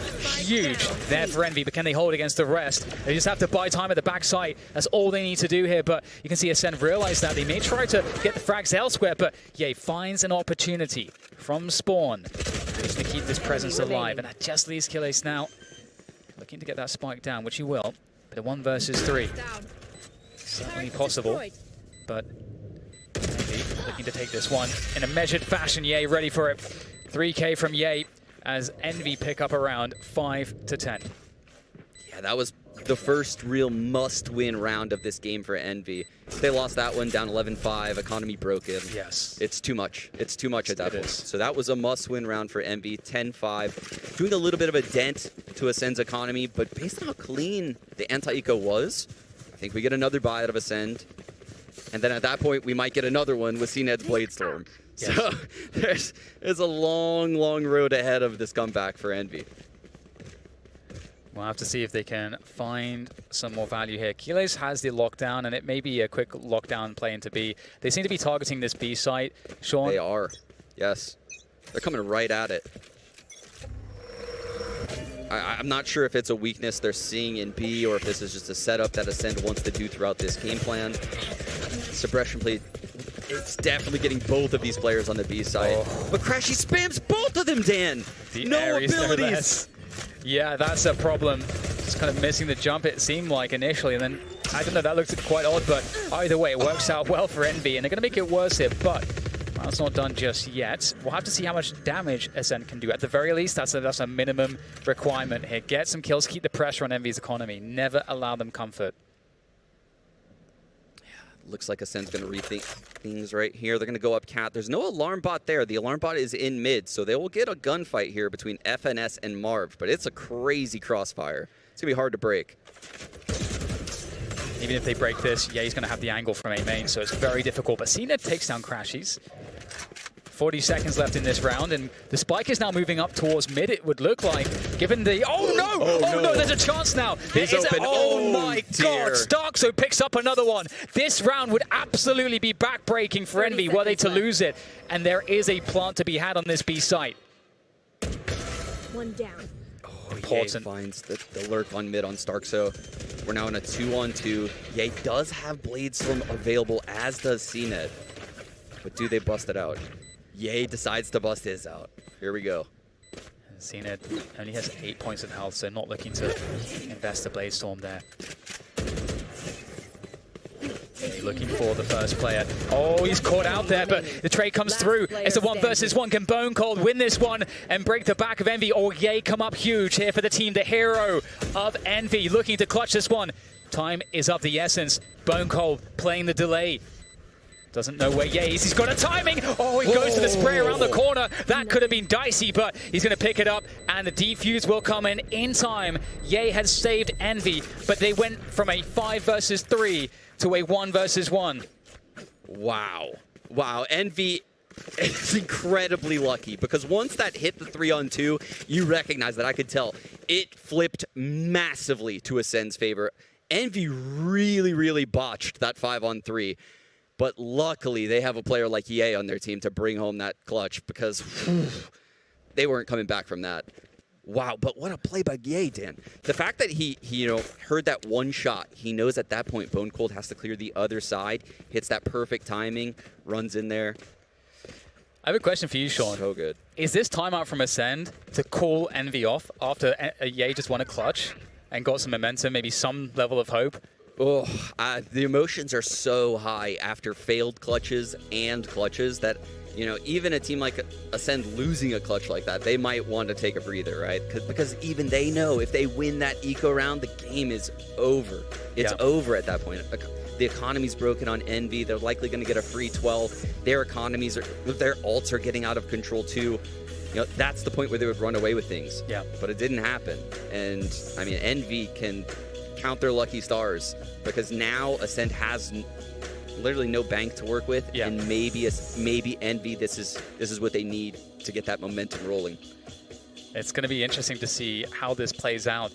Ascend, some teams will use the timeouts aggressively in that sense, and I mean, we've got 3 ults in the mix here for Ascend, so it could also have been the case that they're thinking, okay, what is a way that we can even use these in this round? What are some conditions? Ye has an operator. He's looking for that A main peak. Is he going to find anything, though? Get out of my way! I don't think really a challenge possible. You've got the Nebula, the one-way there for Ye. Bladestorms come out here, Sean, for CNED. And again, it looks like Ascend is gravitating towards this B side, Dan. They went towards A main at the start. They see what utilities over there. They decide, nah, we don't like this. Let's go towards B. And I'm guessing this is a read based on VODs they've watched. They know that if a certain piece of utility is used in a certain way at A main, that means the B setup has to be, a different way. And you can see they're grouping by B. They're going to pounce on this side real fast with the Blade Storm. Yeah, there's no Odin for wall spam or anything like that. Victor, he's isolated, but he's able to hold on, takes down Zeke, and the rotation's coming through. Every second is critical here, that there is delay, and there's been so many seconds that even with that updraft, Cena can't find any opportunities, and they can't really breach this choke point. They're working mid now here, Ascend, as Cena keeps the pressure on. He wants to keep these players towards this B site as his teammates start to work up mid. There's the alarm bot, though. That's going to spot that play, and 30 seconds, Sean, they are committed. And they're going to follow that drone through mid right now. The Seekers come out of Victor. That's going to help a lot. Cena's trying to do as much as possible, draw all the attention. The bulk of his team is actually coming through Mark, and he's out, Dan. He is out. He's out trying to find something here, but there's, gets shot through the wall, and Finesse able to deal a lot of damage there from that spawn position. Now just down to Stark, and Marv will take his head off, and that's a great round there from Envy, able to deal with what looked like a very dangerous setup, but Ascend have 5 ults now. They do. Yeah, this is going to be one of those absolutely wild rides of a round, right? Where we're going to have ults blasting all over the place. And this is a huge round for Envy, because much like last half, right, where Envy had to exhaust all 5 ults to win that round, maybe Ascend does something like that, but if Envy wins this round and the Ascend does that, in my eyes, Envy is poised to win the game. And Envy have the bare minimum correct ults, the Lockdown and the Hunter's Fury, to be able to weather the storm here, but it's an aggression on A main. Oh no, that is a disaster here. An absolute catastrophe has befallen Envy. And they don't have an enormous amount of money. They would be able to fall by next round, but the question is this too hard? Is this too difficult to get back in against 4 players? And Ascend didn't have to use any ults. Yeah, that's the worst part, is only the null command is used on Zeke because the round was so fast from Envy. But it's still winnable, Dan. We're in a 3-on-3, and that defender lockdown just went down. Is that going to base out anything more here? We do have the Cosmic Divine available for Stark, but they're going to try to just delay, hold on as long as they can. The counter lockdown is utilized, and Ascend using... Healy's got detained! Oh no, but so is Marv. Everyone's detained! Everyone is detained. Oh dear! I think Marv has to save the operator. Yeah. Marv taking the operator in the next round. You could see the defeat on his face. He was so close to getting out of it, but close isn't enough, Dan. We're not playing horseshoes. No. 11-7 then, Ascend. I mean, at the very least, for Envy, Ascend did have to pull out some of those ults at the end of the round. But yeah, it's a tough one. It is a tough one to lose. Oh, CNED. He actually killed the guy in the back. Yeah. Yeah. That's one of those scenarios where like, how does he kill me? I'm behind you. Wasn't even aiming for me. Yeah. Oh, that's such a tough one. Look at on their faces. It's so tough. Right there. It's so tough. Actually brutal. And Ascend goes back to tried and true, right? You'd think, hey, we had this success at A, we're going to go there again. No. All 5 grouped at B, Dan. Yeah, we actually have Crashies who is actually playing towards the A site, not B, as he usually is as well. So it's a slightly different look on the defender setup. If you look, Crashies is droning off Cat. Victor is close behind it. They're getting tons of info right now. They spotted the drone in mid. Actually, Ascend is having some second thoughts here. Yeah, they're playing a slower pace than I think we have seen, but as you said, with the drone being burned in mid already, it gives Ascend a good opportunity to actually start working in this mid round. Some of that mid control. Both of these Sovas sitting on the Hunter's Fury. It's kind of a weird game of cat and mouse. If one of them ults, the other could just cast their ult at the ulting Sova. We get a dash straight into the side, though, coming out of CNED. He's looking to open up control, and here goes FNS. Oh no, that is so unfortunate there from FNS. Ascend once again getting those 2 entries that they need to get the spike planted. 3v5 retake for Envy, and they've got the operator on here. They don't have money. They can't afford to lose these guns, and that's going to give Ascend 12. absolutely brutal. You're right about that, Dan. Envy has no choice. They have to take these weapons into the next round. Look, they don't have ults to work with. The Blade Storm isn't close. They can't afford to lose this operator on Ye. They stand much better chance at potentially winning 5 rounds in a row than winning this retake. That's saying a lot. Envy find themselves in a really, really rough spot here. It's so hard. And the only util that they had remaining to kind of use for that mid-round information to try to get some information about where Ascend are going, how they're going to set up the round, that was used very early because the pacing from Ascend has typically been quite fast. So that means that the drone came out too early because it's trying to adjust to that previously used and expected fast pace. Yeah, and this is where Envy's half becomes exponentially harder because now they've officially lost a gun round at the B site, which I don't believe was the case before that. It was just pistols and ecos that were being won there. So now they have, that seed of doubt, like, oh, they figured out our B. They also won the round prior at A. There's so much flexibility now in the calling on Ascend. It really opens up the playbook when you can win at both sides. And now they're all grouped up top mid, and just a different look that we've never seen yet. And the Trailblazer comes through B main from Envy to get that information early on, and A's pushing through though. He's gonna keep going. He's through B main. He might even catch a catwalk up at this point. Oh yes, and this would be a perfect chance for Envy. Oh, huge moment. Oh dear. Huge moment here for Envy. They need this. There's number 1 from Ye. He's going to get out of there. Takes down Kilos. And also, that's so much information for Envy. A lot of Hunter's Fury comes through. Still an alarm bot on Cat that Envy has to work with. And that is now deactivated. Actually, Zenit got past it, Dana. Moving through with the flashes. Good defense from Envy so far. Zeke trying to do what he can, but Envy, such a great job.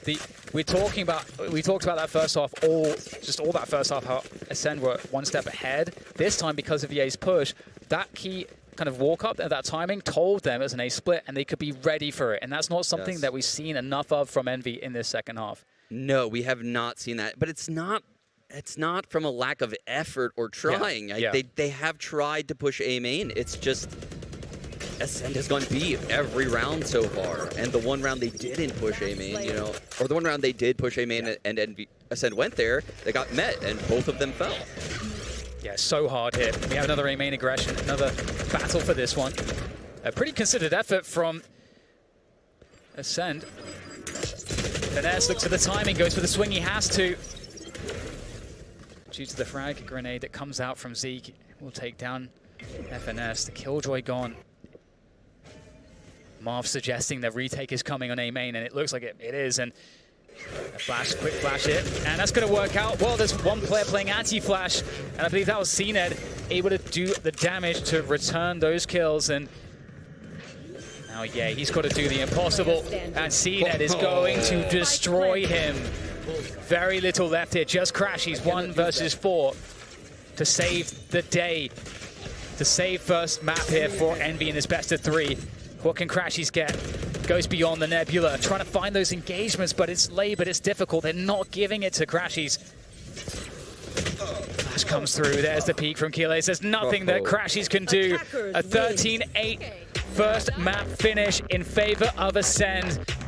And my goodness, Envy, that felt like a must-win map for them. We'll have to see what they're packing on Bind, but it's definitely not the start you wanted to see if you're a fan of the North American Valorant right now. No, that definitely terrifies you if you're a fan of North American Valorant, because Envy might be the best we have, and they got clowned on in this matchup, right? This is their best map, and at no point in this game did it look like Ascend was challenged. At no point did we fear that Ascend was going to lose this map. This was just Ascend all day, all night. It looks like EMEA is getting all 4 of those high seeds here, Dan. Yeah, but I mean, I have to say, you know, that we've set it up based on a lot of the data that we have, but we were also missing enormous amounts of data. We don't actually know why it's the case that Envy allowed binds to go through on the veto.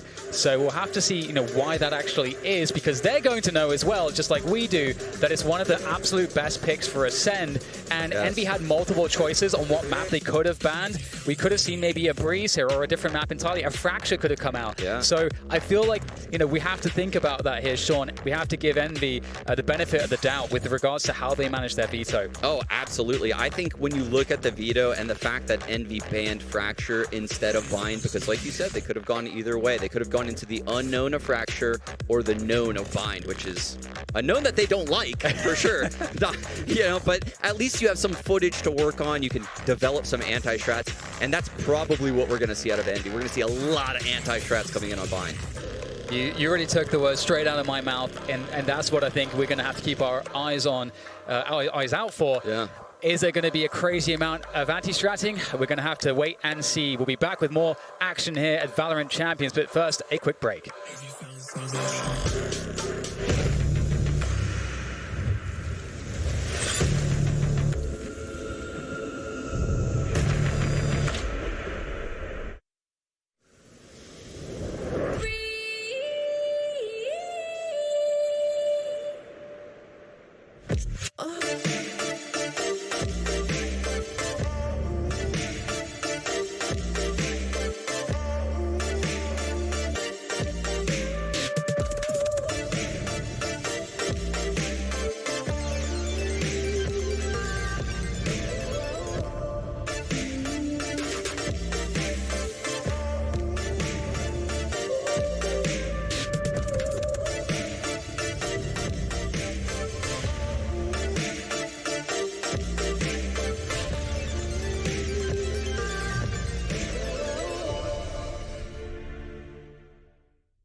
Come on, let's go.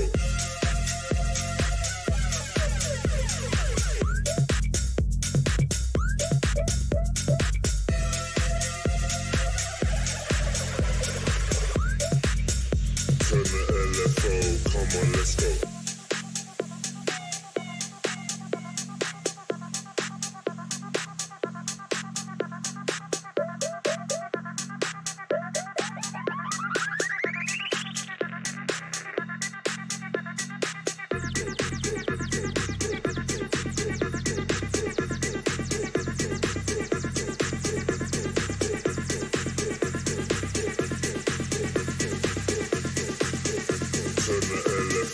Come on, let's go.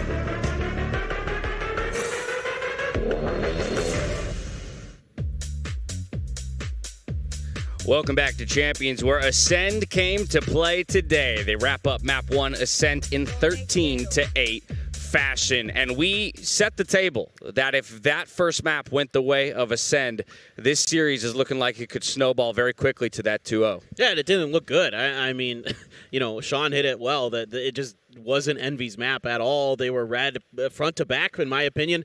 It was just better play calling, better strategies throughout here for the side of Ascend, and of course the first kills went heavily in their favor. It wouldn't be Champions if it wasn't for teams looking a little bit shaky in some of these series anyway, but for me it's the fact that Ascend have come out looking totally different, and they out-envied Envy. Like, this whole, we don't want to let the spike be planted on the defense, we'll just fight you in those A main chokes with all of the Astra utility or whatever. It was really only one team in it from that aspect.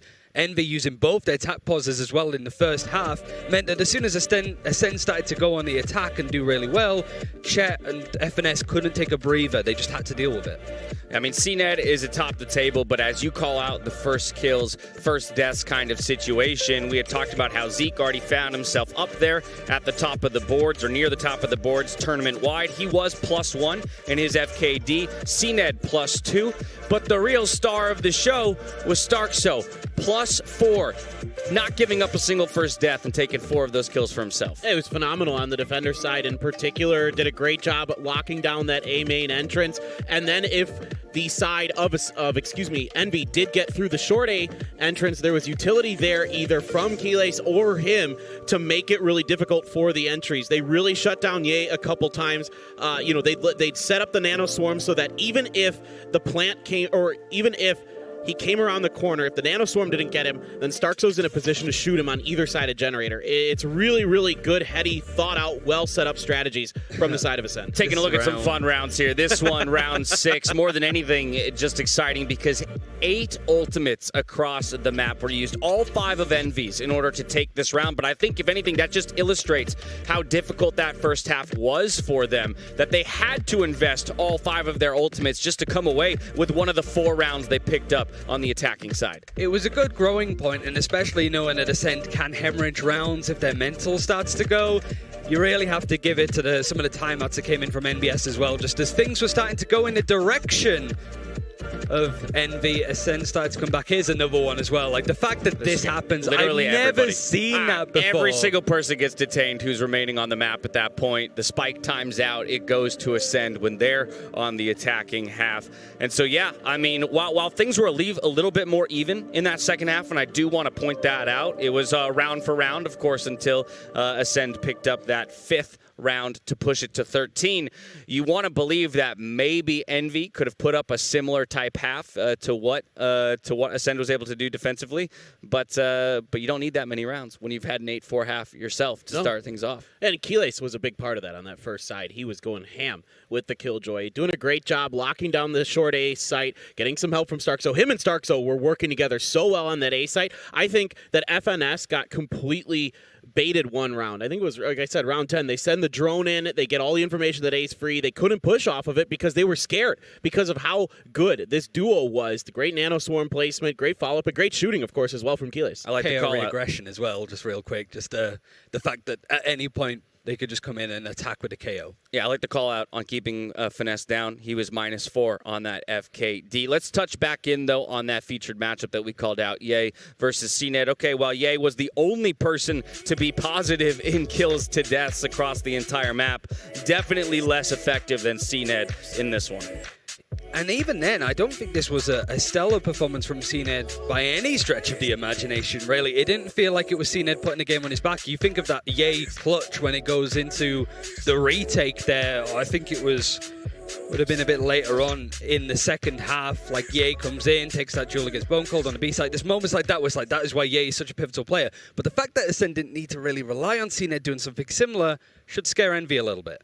Exactly right. I mean, that's because you're looking at players like Starkzo, who definitely stepped up and didn't force CNED into a position where he had to do something godlike in order to pull it through. We're going to jump into our Aim Lab pre-match shoot-around where we're taking a look at Zeke, one of those top first blood securers, and how he's warming up. Oh, actually, one of the first guys who's not just straight up on the firing range. Yeah, I see Tens doing this every once in a while. This one's where I find a little more fun, a little more movement, a little more excitement. Yeah. The targets actually aren't just, sitting in the same spot when they spawn. And with the Phantom.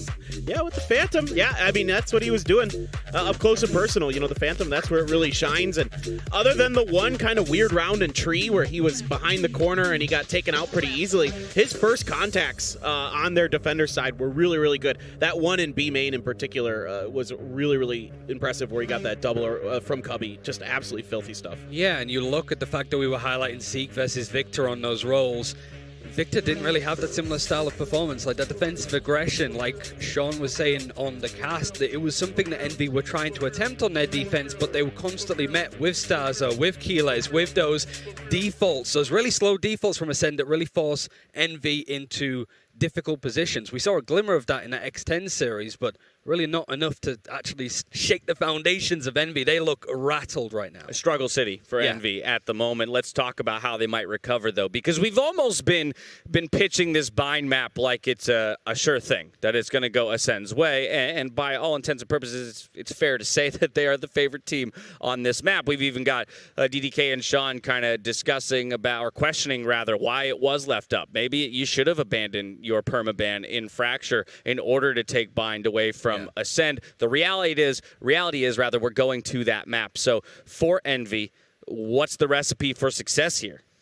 For me, it's a difficult one. You're sort of relying on Ye to still be consistent in the matchups against CNED and like the 1v1 scenarios. It was Ye eking it a little bit more, but now it's not a case of Jet versus Jet because CNED's going to move over to the Sage. We just saw Zeke showing up with the aim lab firings, and with him going on to Raze, if he's feeling on form right now, that's a scary thing to try and quell. The thing is, though, we've seen this composition from Ascend 23 times in a row. Now they've won 22 of them. They've only lost to Gambit at that point. So it's a tough composition to break, but at least you've seen a lot of it. You mentioned the Gambit loss. You learn anything from that?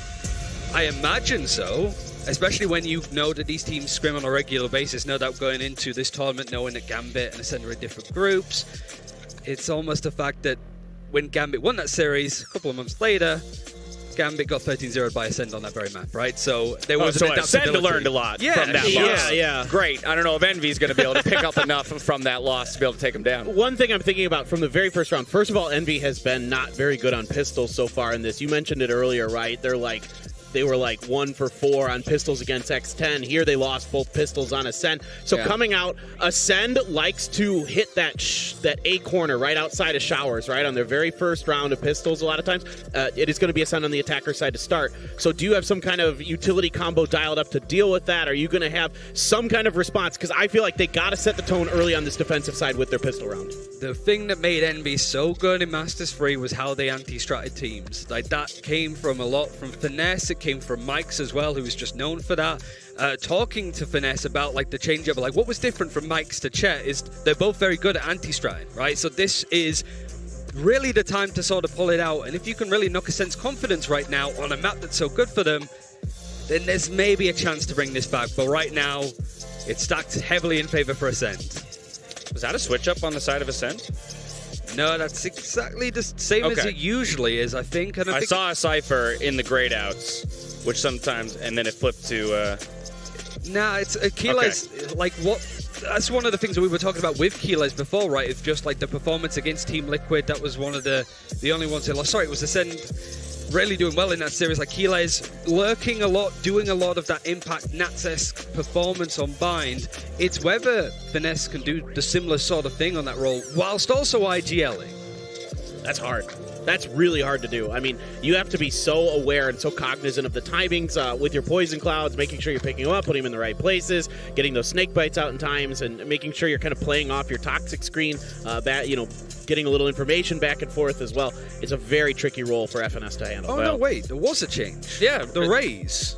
Like, Victor moving away. He wasn't on that Raze before. Now he's still... He did against Gambit. He did go to the sky. So it's one of those... It's something that he's done before, but mostly from the success that we saw from Envy, at the very least, it was that double duelist going on. And it's one of those cases where if you want to have a bit of pizzazz, I suppose, about a series like this to really break the preparation that Ascend have clearly done for Envy in this case, especially assuming that both these teams were going to be here from just the predictions of the games winning them out.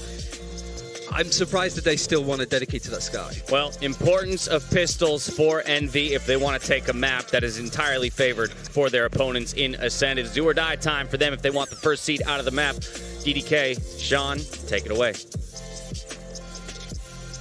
Thank you so much, Dash. Yes, this is do or die. And I'm scared. I'm extremely scared for Envy, based on what we just saw in Ascend. Given that used to be like top 2 map for them, and it went to that, that's a bad omen. Yeah, and setting the scene here, Ascend has won 10 straight on Bind. They lost 1 game to Gambit, and then I was counting back from there. They won 12 more in a row after that. Oh my God, Sean. So why did you just tell me that? It was. It's like 21-1 at least in their insane. last 22 Bind. They are unreal on this map. Okay, well. Double initiator along A, Dan. They're going to get the fight with Ascend. This is just going to be a bait setup. This is very... Oh, are they going to go through the TP? They're droning. They're debating on going through TP, but nothing's there, so that's changing this to a long P setup. You see the reaction here from Ascend. They will rotate it because they've realized, I think that, they called it, they've realized that it's a huge stack towards B. Look at this. They've pulled 4 players to this B side. FNS is at A all alone with this Viper util. And look at this wall. Just allows them to lurk up perfectly. CNED walls U-Haul, FNS with everything to do. 1 on 5 here. And I love how they kind of secured the post-plant position even ahead of getting the spike planted. Nice one, though, from Ye, and it's looking great here. The Wax are swinging on through for Envy. That's precisely what they needed. Perhaps not set up in the positions, but hey, it's a pistol round. You just got to hit the headshots, and they did that pretty well. Yeah, that's the Envy that got them to this point, right? Just hitting the shots, sticking together in packs, getting the trades. It's never super tactically heavy when you watch an Envy squad, but man, I did not see that retake coming down that fast, and you could see the layers from Ascend, right? The Viper wall goes up, the plant comes down. After the plant comes down, then we drop the brim smokes. It's just layer after layer after layer. But Envy just said, nah, we're just going to run through these brim smokes and just shut this down right away. 21 and 2? Yeah, maybe so. I guess we'll see. Either way, we have the aggression coming through now from Ye, looking for some players. He's going to find them. Oh, no, Dan, they've both fallen. That's a problem, because those guns are very recoverable as well. Look at the aggression as response, though. Up A short. Crash, he's looking to hold on to those weapons as he's going to get split on here. Can he take down both players? There come the paint shells. He is not long for this world, and CNED will take him out with a headshot. 3 versus 2 now in favor of Ascend as they look to get the spike planted. But are they even aware of this double flank? Marved and FNS are so quick here. Starkso is going to be first contact. Spike planted. That's a good position. He doesn't have any support, though. It's all on him here for his side, and he's got a quick pop flash there. Oh, no. Starkso gets both. Oh, he's been incredible so far this series, and that's not good for Envy. That is to be sure. 1-1. Yeah, bone cold. Wow, what a second round from him. The Sheriff takes out both of the long B players. Ye goes down, trying to get involved in the game early. Dan, you could see he wants to get involved. He wants to take the fights. He paid the price. He paid the price. Yeah, that's a big loss. And Envy's going to rebuy. This is incredibly risky. Look at the buy. Revealing it. They've got a passive opening, though, from Ascend. And oh my god, he is just straight murdered Ye. Bone cold. An absolute killer so far on Binds. Oh, that's the star duelist. That's, as you said, Ye trying to get into the game, get that confidence rolling. It's too cold for Hell, Dan. El Diablo. Can't live. Put him on a the collapse from Marved! And Envy, they were looking for something special. It's a 3 versus 3 still with a site that's open for planting. However, quick on the rotation through market, through the A-short position. They're never going to expect Crashies to be right there and then. Can they find their way out of this one, though? Starkso, again, looking to cause trouble. Spinning around, it's down to Victor here in this 1v1. He's got a teammate. Killer's trying to escape. Not protected for long enough, though. And Envy pick it up thanks to that double from Marv. Oh, that was a clean shot coming out of Marv. Takes out 2, and the spacing on the flank, right? Crashies runs up, gets that frag, and the patience on Victor. He knows not to overcommit. Don't get spotted, because after Crashies falls, both of these players, they're going to have to reposition, think about things for a second. They have to clear U-Haul, clear Heaven. You know, there's a lot of things to think about, and you don't expect the second flank to come through.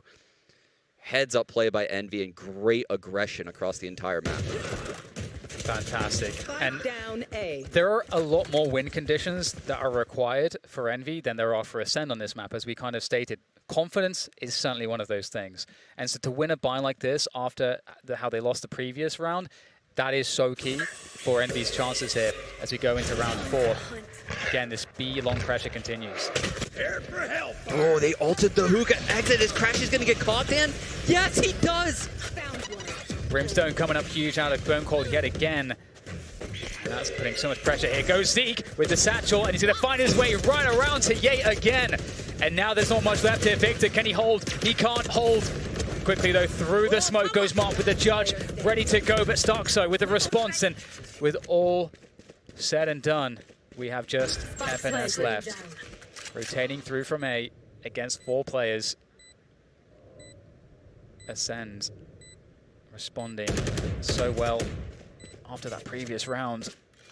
Are we going to get another buy around this if FNS can save it?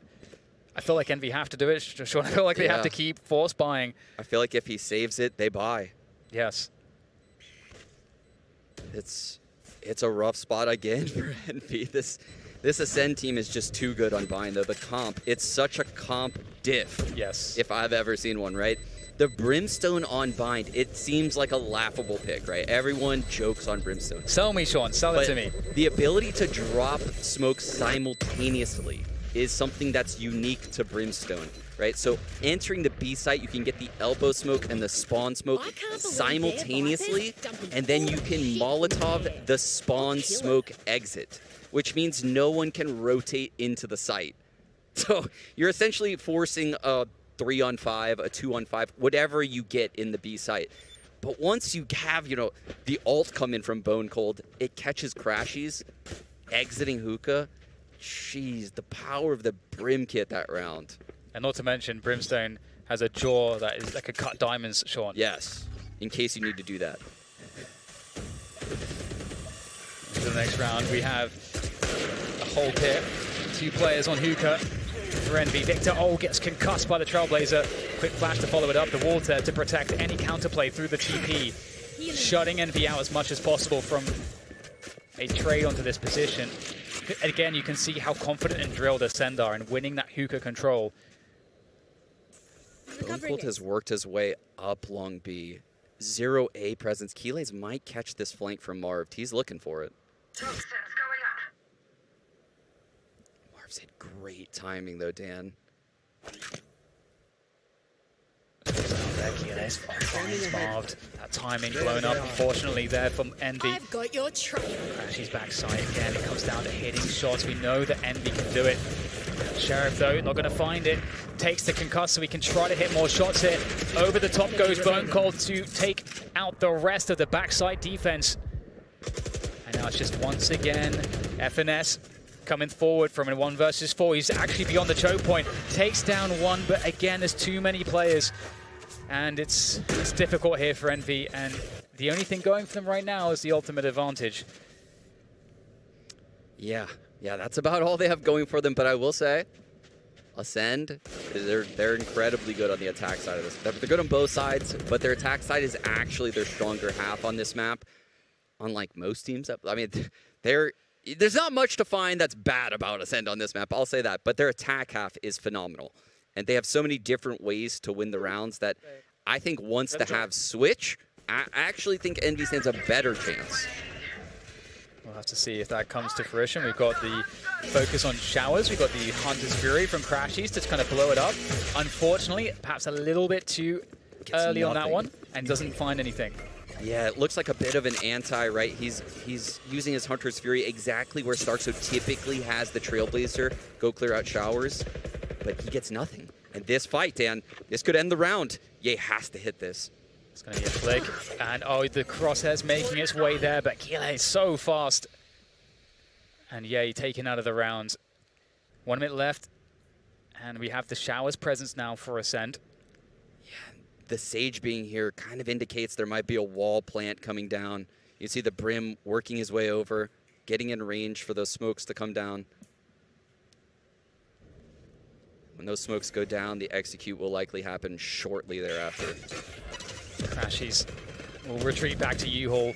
Break and play off of his teammate as well, Marved. Cosmic Divide's available for Marv, so the question is though, never mind. Bone Cold comes back again with the most savage headshots. There's 3 left now for Envy as they try to, hello, there's a head, but not for too much longer. Crashies, again, usually you want to hold U-Haul, but with this plant and this setup, it's not as valuable as it is normally. Victor coming on through, but is deflected. Envy poking at every angle they can, but they're getting largely deflected here. It's up to Crashies, finds his moment, picks his spot. It's a matter of time now. Playing the clock, Bone Cold and Zeke. And Crashies finds another, but just as you said, the molly There's no time. Burn more time, and Crashies taps it, walks through, and Bone Cold has played it perfectly. Is there any time for this one? I don't think there is time for this. Crashies will try to stick it all the way, and I just don't think there's time. Crashies goes down, and it's another round for Ascend. It's just Another tool comes out the toolbox, Dan. This time it's the Brim Molly on the spike. I'm sure we're going to get the Viper Molly inside the Poison Orb at some point this half. It's filthy. I promise you guys, we're going to see a lot more of stuff like that coming out of Ascend. That's why Envy needs to play aggressive at these choke points. And that's why you see them trying to take fights all over the place, right? They know the longer these rounds go out, with all the utility on this Ascend comp, their chances dwindle. The longer the rounds go, the more likely Ascend is to win those rounds. So Envy is trying to win rounds quickly. We have a timeout here from Envy, Sean. One of the issues is we have a lot of ults online for Ascend. Again, 4 ults online, including the Orbital Strike out of the Brimstone. And we already saw the application, how dangerous that was in Hookah previously. Are we going to, should we expect that Orbital Strike to come down again in this round? It's unlikely we see the same Orbital Strike. Just because I doubt it would catch Envy yet again, and it's not really like a map control piece of utility. I'm interested to see how Bone Cold uses it, right? Because, like I said, they have so much post-plant utility. Sometimes you'll see Brims save that Orbital Strike for a post-plant, but there's really no need with a comp like this when you have Paint Shells, you have a potential Showstopper coming, you have Satchels, you have the Brim Molly, you have the Viper Mollies, you have so many things that can take people off of the spike that you don't need to save your Orbital Strike for that. You could actually use it in very creative ways. They could use it to take out the shower exit. That's something I've seen a lot of Brims have success with. So these A players that are fighting for showers, right? A lot of the times you'll see them break an arrow or break a Trailblazer and leave. They'll get caught if that Orbital Strike is used that way. And I guess they are in an anti-eco situation. Some teams will like to invest maybe 1 ult here just to kind of really guarantee it, but we'll see. Ascend. Oh, okay. We've got Bone Cold ready to go. He's debating on using a shower right now, actually, on FNS. But FNS backs off, and you can see Bone Cold's thinking about it, but it likely won't happen this round. Envy working their way up. Short B there, straight into market. So they know what's going on. The question is, can they stop it? They have so little to work with. Ashies. There goes the shock dart. Find its mark though. There comes the spike plant. Starkso controlling that U-Haul position. That's a good 1v1. Good position to hold on to here. Less and less options now for Envy to work with. That's looking for the timing. Oh, beautiful flash from Victor, but it doesn't matter again. Too much firepower, too many players. And Ascend make their way now to 5 against the 2 of Envy. And you can see what they were planning on doing with that Brim ult right there. They were definitely going to use it on the shower exit. That's why Bone Cold went in that direction at the start of the round. He's just waiting for someone to make a mistake in showers. Just overcommit a little bit. And now we're going to go back into the B default. And this might be that Hookah ult that you were talking about. And guess what? They've actually done a comp switch on this site. So now FNS is here. He hasn't experienced it yet. He might get caught. Oh no. The second he shoots his boombot, it's over. Oh no, he's going to get out of there though. He's out, he's out. And the Trailblazer also trying to get info towards Garden. I'm sure if he could concuss someone. There it comes! He's going to do it anyway! And that's going to allow Zeke to get in there with that Showstopper. Is he going to find it? Going straight forwards. Goodbye, FNS. Goodbye, Victor. The defense crippled, destroyed on B again from these setups. They're running, Dan. They're running. They're already looking to save these guns. They're done. 6-2. This round is already over. Oh man, it's you were talking about just the efficacy of Ascend on the attack on Bind, and I think this is why, for me, when I was looking at the veto and stuff, I'm like, I don't feel like... It's crazy that Bind is let through and able to be picked for Ascend. Yeah, there's so many layers, right? You can watch Bone Cold moving with his Orbital Strike. He's playing off of the utility that's going around the map, right? Yeah. He's playing off of the Boombot. He's playing off of the Trailblazer. He could use it in multiple spots depending on what that utility gives him as information. Yes. It's so flexible what you see out of Ascend, and it's so static what you see out of Envy. It's night and day. Yeah, it's a great way to put it. You can have a lot of different stuff you've practiced as a team in your dry runs off the server, complex strats and tactics, but ultimately, every round is organic. There's push and pull. Both teams are doing something, so you have to have that ability, like you say, to have all that foundation, and then know precisely how to trigger everything in a way that actually is like a true reaction to what's going on, and they are masters on this map of doing that. We've seen that so many times where you can see an initial plan and then they adjust. Dan, I'm going to cut you off here because Ye is going to aggress short A, and he's going to get the fight here. This is the first time we've seen this. He needs it for Envy. Well, they give it to him. The jump spotting, you can see that there is an awareness of this. Oh, there it is. Did they spot anything? There comes a Trailblazer. Yeah, he has to dash back and away. He's going to go back to the angle, though. He needs to find something. He's not going to get anything. The utility is fantastic. Can he still find a way to get value as he's being pushed all the way back here by Ascend? They have completely circumvented him, at least for now. And now the Viper's Pit comes up, but there we go. Right before the Viper's Pit covers Bone Cold. Ye in the action. Close with the operator, holding backside for his teammates. Another one for Ye. Oh, this guy, El Diablo, coming alive, sending them straight to hell. And we've got just Kiles left now. By pocket, nowhere to go. And guess who's coming? It's Ye. Woo! Ye. That's the first time we've seen him come alive in this whole series, Dan. Envy is going to need a lot more of that if they're going to take this map. Wow, he's been out of position. You know, the shots have been taken from him all series long. Ascend has done such a good job at using their utility and, you know, hitting the right sites. Great reads from Bone Cold. But this round was the first round where Ye has found a chance. Yes, Ye is one of the best players in the world. And I think we can see how good Ascend are because we've never seen him have opportunities. When he gets them, it can look like that. And we get the opening default from Ascend towards B again. Oh, Victor. So oh no, Stark. So just as the wall drops as well. Ye, though, defends B long. So that's going to slow Ascend down. Dan, and that's big because even though they have two controllers on this attack, oh, look at that, the res comes in from... But Ye's coming back to the angle again, he wants more. Sean, he's hungry, and he's looking... Oh, Star, so he's got a better angle. Takes down Ye. Ye knew he had to come up with something after the res. Oh no, FNS has to reload, and Stoxo gets his third in this round. And it's falling to pieces again here for Envy. They can't do anything against Ascend on this attack. Oh my goodness, Ascend. Just when you think, you know, they've been punched, they're bleeding, Envy kind of has them on the ropes. It's a flawless round.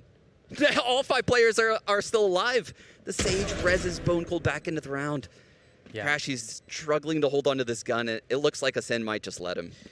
And I think, you know, Ye is making the absolute correct move. He's, again, it's on against the player he was facing. It is a slightly disadvantageous angle for Ye. He will get spotted first, but you have to just hope that you get a small timing there, because if Ye allows himself to push back, he's not defending from anywhere. I mean, he's going to be defending from the site, and at that point, you can't have enough impact to help your team win the round. So he had to make that play. And that, again, just shows the awareness of Ascend. At every layer of the round, they know what to expect, because they are 21 for 1 on bind, Sean. Yes. So I think that's the reason. Don't question them, basically. And yeah, I was worried for them when Bone Cold died because all of the Viper utility was set up at A. I thought it would filter them to, you know, take unreasonable fights. But the Sage res coming in, and the second, you know, even Ye sees that Sage res, it gives him even more confidence to push out of hookah. Because typically you would expect a couple people holding that, but you can now account for at least 2 people along B, probably a third guarding that res, 1 person probably holding the A push, so you're going to get a one-on-one. It's just, Starkso banged him out. And, you know, we get a timeout coming through here, and you know, just to highlight the bright side for a moment, if you can find a light somewhere, silver lining anywhere, it's going to be, as you said, the attacking side is by far the most devastating thing that Envy could be up against. When Envy gets to go on the attack, it's going to be a question, and that's when we're going to really see a lot of the work from Envy. The anti-stratting, that's when it's really going to allow them to have the advantages. If it's been good enough to help them win a half, that's the half it should help them to win and to then go on to win the map if that's on the cards here for Envy. That's exactly right. When you're anti-shrouding, it's a lot easier to do it on the attack half, right? You can control the pace, you can dictate exactly when and where you take fights. Whereas on the defensive half, you're often passive, and if you aggress, you don't know how the attacking team is going to respond to your aggression. Are they going to flood into the other side? Are they going to take the fight to your aggression? Are they going to let you push and then re-clear that? There's a lot of unknowns when you're on defense, and that's why I think Envy, they need more rounds than 3, though, Dan. This isn't enough. This is not enough to work with. Well, 2 more are possible as we round out the end of the first half here on map 2 of this best-of-3 Ascend. With a win here, they go to the playoffs in the higher seed, and Envy will have to drop down to get one more chance to make the playoff spot. But into this round, we'll see the B long aggression coming through from Envy, but there's nobody home. Oh, they're sending it through the shower, and they are by shower, Dan. They're going through with this flash. Go through Ev. Oh no, FNS has been spotted. There goes the flash though. Here comes Ye once again. And he's now stuck in the TP. He's got to fight his way out of this one. Another one. Do you dare challenge Ye? Blade Storm out. There's the updraw. Oh, CNED picks him from the sky. And another for CNED. And now Envy with very little left, but it might be enough. Marved in a 1 versus 2. And a minute on the clock. Bone Cold is a little bit distanced from CNED right now. They're unsure of what site to go to. And I don't blame them. Asher with these global abilities, very hard to pinpoint. Enemy remaining. Oh, and that's the spike, Dan. We're now in a one-on-one. Composure from Marved, taking his time. Speaking of time, there's a lot on the clock here as CNED walks into the angle. Oh, the timing! No, CNED! Oh, the quad kill from CNED to end Marv's life. An absolute monster. An absolute monster. CNED on this Sage roll on Bind. Showing he doesn't need the op. He doesn't need to have a jet. He's just cracking people with this Vandal. What a shot. Yeah, that's just fantastic. And just, again, another back-breaking moment. I don't even know if Envy has a back anymore. Just neck to torso. Well, another B long play coming through. They're going to fight this, Dan. Oh, they really want that orb FNS, and they got it. You can see the pit in front of both Octagon and Hookah. It's giving Ascend a lot of control, though. They can go right up to the Octagon. They can get in Hookah if they wanted to. Was that Crashy Shock Dart that just destroyed the Trailblazer from Victor? Or was it Zeke? I didn't see. Okay, well, either way, Zeke would have destroyed it before it would get any closer. And we can see Ascend rallying towards this short B Hookah position. Oh, as I say that, they are going to fall back here, Sean. Yeah, Keyless is trying to put some pressure on the A site with the wall and the orb. But Ye having this advanced position in showers, he's telling all 4 of his teammates, stay B. There's no way they come A without any shower control. He thought, Dan. He thought. Thought wrong. And there goes the order strike, just in case there was anybody on triple. There isn't. We've got the stack towards that B side, but it's a nice catch from Crashies. Oh, he's done a lot of damage. Dan hit 4 of them. Can they finish it off, though? Oh, the head showing for Ye, but he can't chop it off this time. And Spike goes down. It's a matter of buying time. We've got 2 snake bites available. CNED's reflanking the showers right now. They can hold on for... Oh, Zeke finds a gap. Ye goes down. Oh my god, another from Zeke. He is really causing problems again. 2 snake bites available. The lineups are coming through. Crashies goes for the defuse. He's going to get forced off of that one. Gets it halfway. Here goes FNS. There's a defense there, though, coming through. Bone Cold holds it down once again. No time here for Crashies. An impossible scenario again. Courtesy of Ascend. A 9-3 half from Ascend. Their attacking side of Bind. Maybe it's the best in the world, Sean, because I don't know when I've last seen something that incredible. I don't know what would even beat that, Dan. They showed us everything. They showed us rushes. They showed us TP usage. They showed us fakes. They showed us executes. They showed us post plants with both of the controllers using their mollies. I have no idea how to counter that half. Clearly, Envy didn't either. Hopefully, they have a plan going into their defensive or their attack Absolutely. half. And that's what we're looking to see going to that second half. But now it's time for us to take a quick break as we throw it back to the desk. Thank you very much, gents. We saw what Ascend could do with an 8-4 first half. Now they've done themselves one better. 9-3 from that attacking half on Bind. It's looking ugly. They're just so well coordinated on this map. I mean, you can see, even though Envy did get the pistol round, they were able to rotate fast enough to cover that A attack that Ascend really likes to do. The rest of the time, there's just great combo plays. I mean, you see how well they stack their utility, whether it be executes, like Sean was saying, post-plant, everything was so good for Ascend here. This is just par for the course from what we've seen from Ascend on this map, especially their attacking side. Every time they start on attack from the last 23 games, the average rounds that they finished a half with is 8.5. 8-4, 9-3 halves. This is, and it's not like they're just breezing through upper qualified teams in Europe. That's Gambit. That's some of the other teams in the region, including the likes of Team Liquid. This is the best Bind team in the world, Ascend. Their defense is a little bit weaker, and this Envy just need to put something together here. Bone cold on Brimstone. I think that's it, right? You talk about comp differential and how that alone already puts them in an advantageous position, but then you've got a guy playing Brimstone who also manages to top frag on your team. That orbital strike, the usage of the ultimates, the smokes coming down, it's just perfection.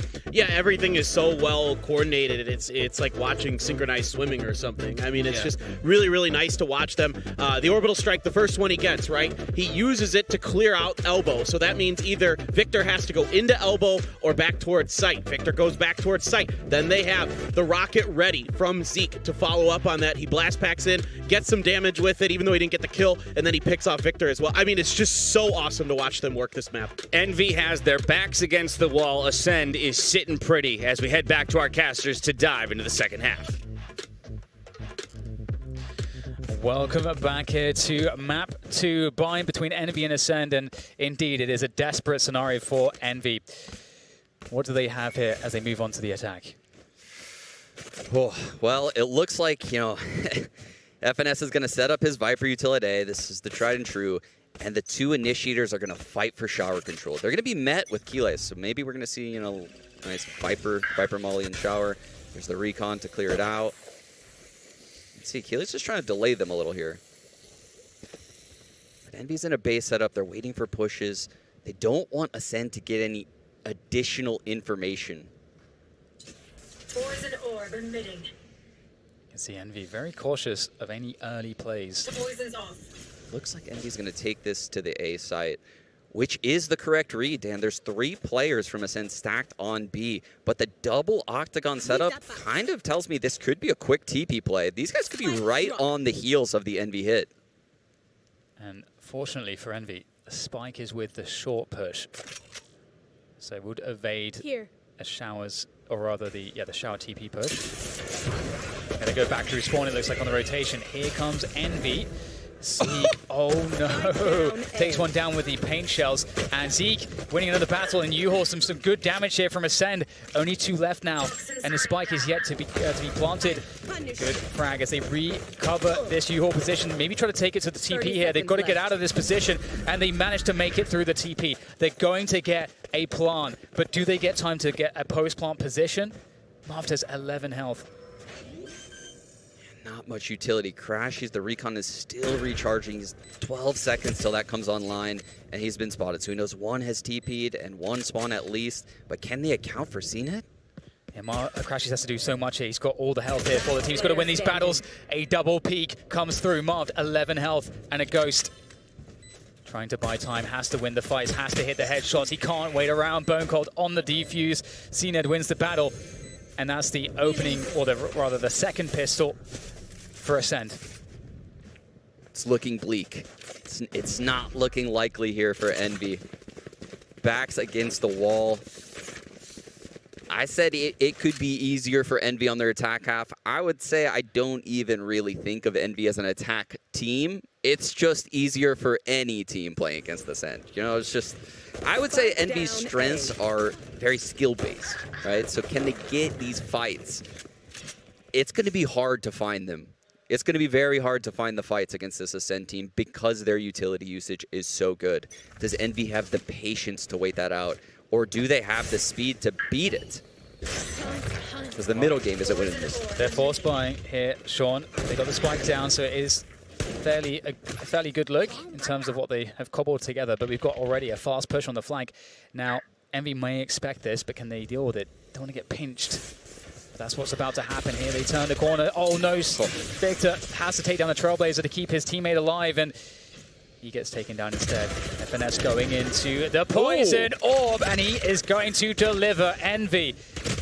They are finding the frags here. CNED, though, wants to make quick work of them, but it's down to Bone Cold in the 1v3.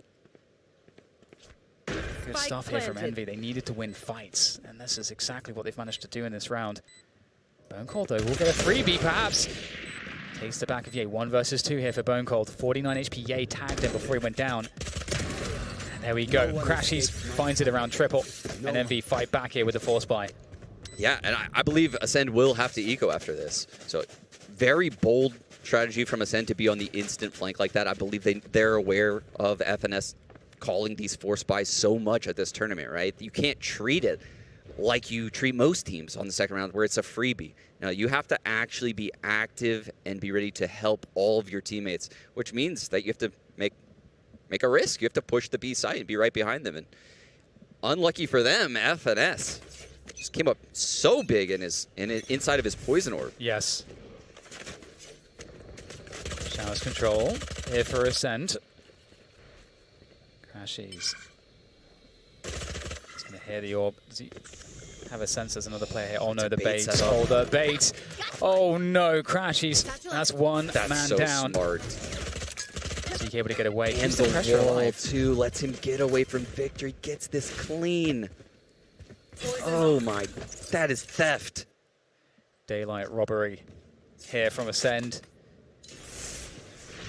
There's no police around. They're going to get away with everything. We get the reposition towards Hookah. And FNS lurking. Always be spotted though.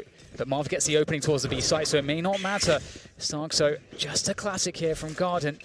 The flash though could make a difference as he tries to find a frag, but Ye able to protect his teammate. Uh-oh, it's him again. Oh my. Bone Cold coming back again with the Sheriff.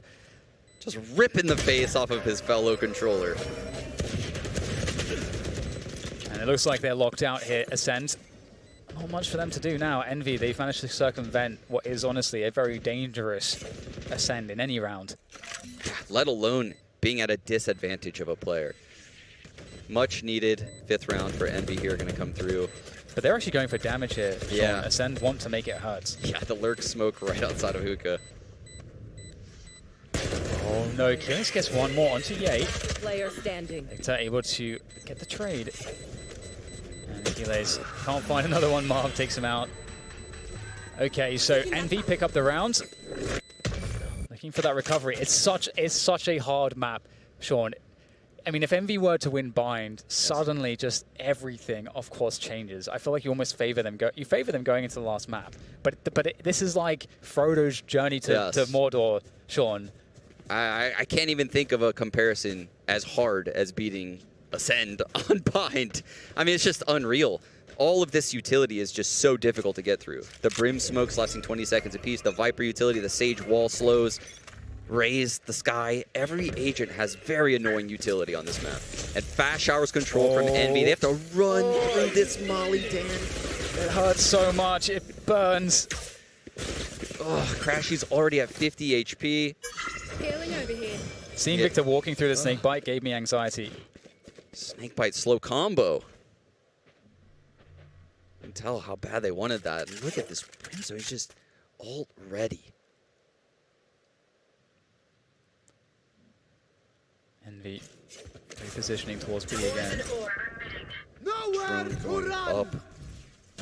Just Fury onto Hookah. Actually finds, oh no!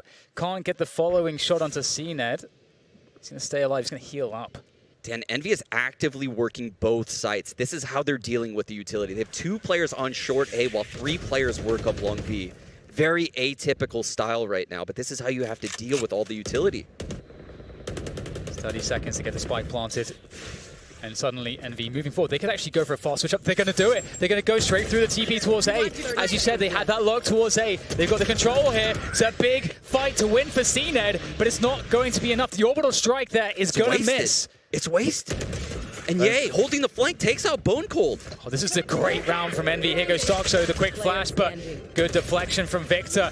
Envy, what a fantastic round. And Sean, if they can replicate that, they're going to be good to go, but there's so many moving parts. That was incredible from Envy. That was drilled to perfection. You could see everything they did throughout that entire round. They took shower control early. They got the orb. That prevents Ascend from wanting to re-aggress shower. That lets Envy know the TP is going to be open to them late round. There won't be anyone waiting there. The two players staying on short A, drawing presence while 3 work up long B.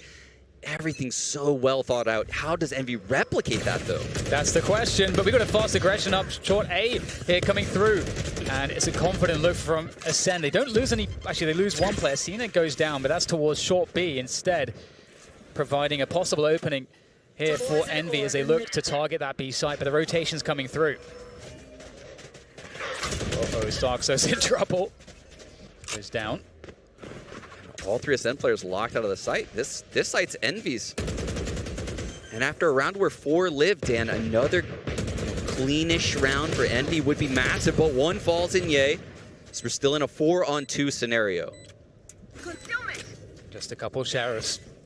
Looking for some connections. Make it hurt as much as possible here. That's what Ascend are thinking. It's a good angle there from Zeke. Trade is ready for Marvin. Oh, an opportunity there. Keyless picks up another one. Again, just want to make it hurt as much as possible. Charge your ults up. Keyless, will he get a peek out of this? He does. Might be able to actually get more, but no bullets. He might force another fight. He might force him to go down with the spike. That's what he's trying to do, but I mean, they're going to do lots of damage there. 3 players dead. That's a good result for Ascend, given that they lost the site on a half bite.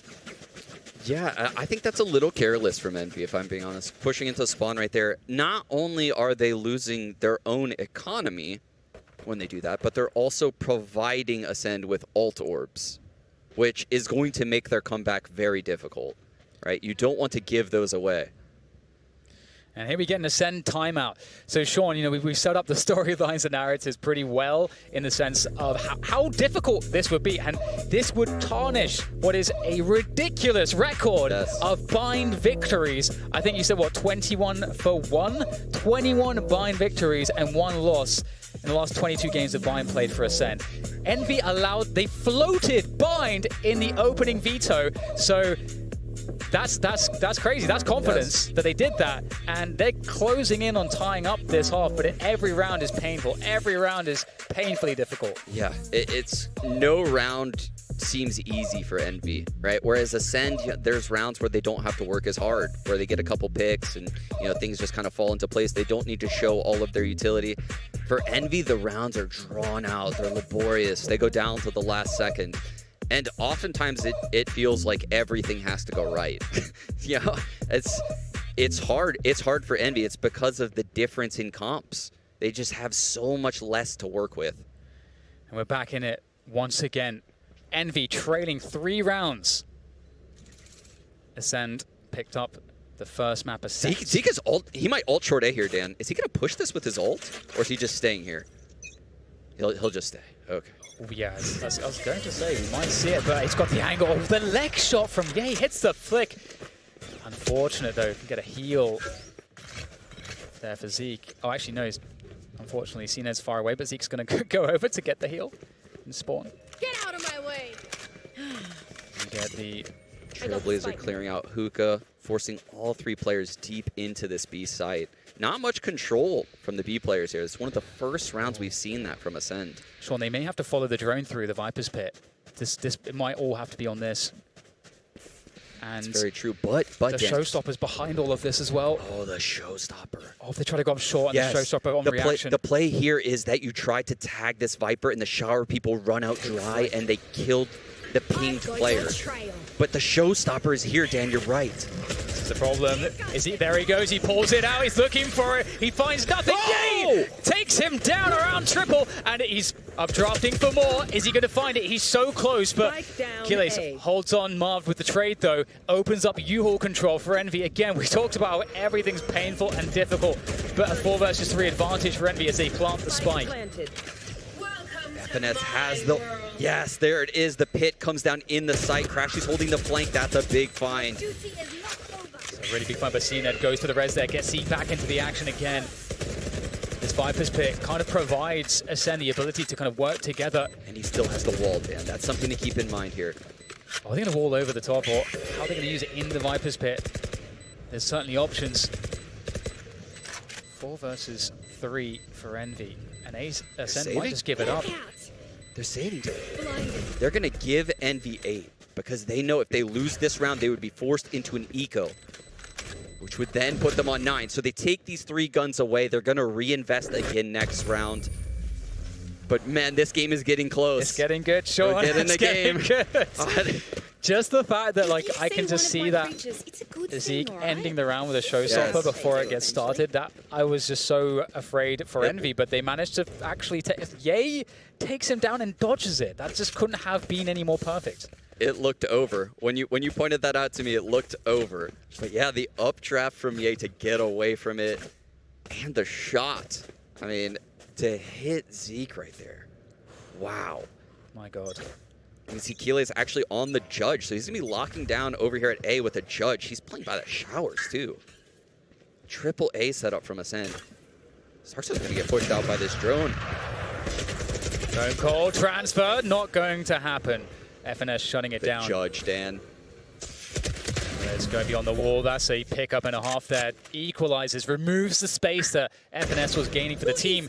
Marv, though, with the anti-lurk, able to take down Zeke and opens up the B side of the map. There's a minute to go, though. Marv is working in on this site, though, Dan. He's going to catch the cross on CNED. This is dangerous. CNED wins the battle. Wow. Very dangerous indeed. And now we see Victor running back towards the A side, but oh dear. Crashies is in the site, Dan. But Keeles is there. Cubby deep. Does Victor even clear that position? I think Crashies is communicating right now to Victor that there must be another player in the site, but this reposition from CNED is godlike. Oh no! Crashies turns, and CNED is going to get completely blown apart. They know B is open, and now they know B is open because CNED was the player that took out Marv. Envy. Spike planted. I don't know where they're getting it, but they're finding something against Ascend here. Are they starting to break Ascend? Here comes Keeles on the retake, the 1v2. No charges left. It's a Spectre, though. It is a Spectre. That makes it much more difficult. A player close Cubby. They're playing together, playing off contact.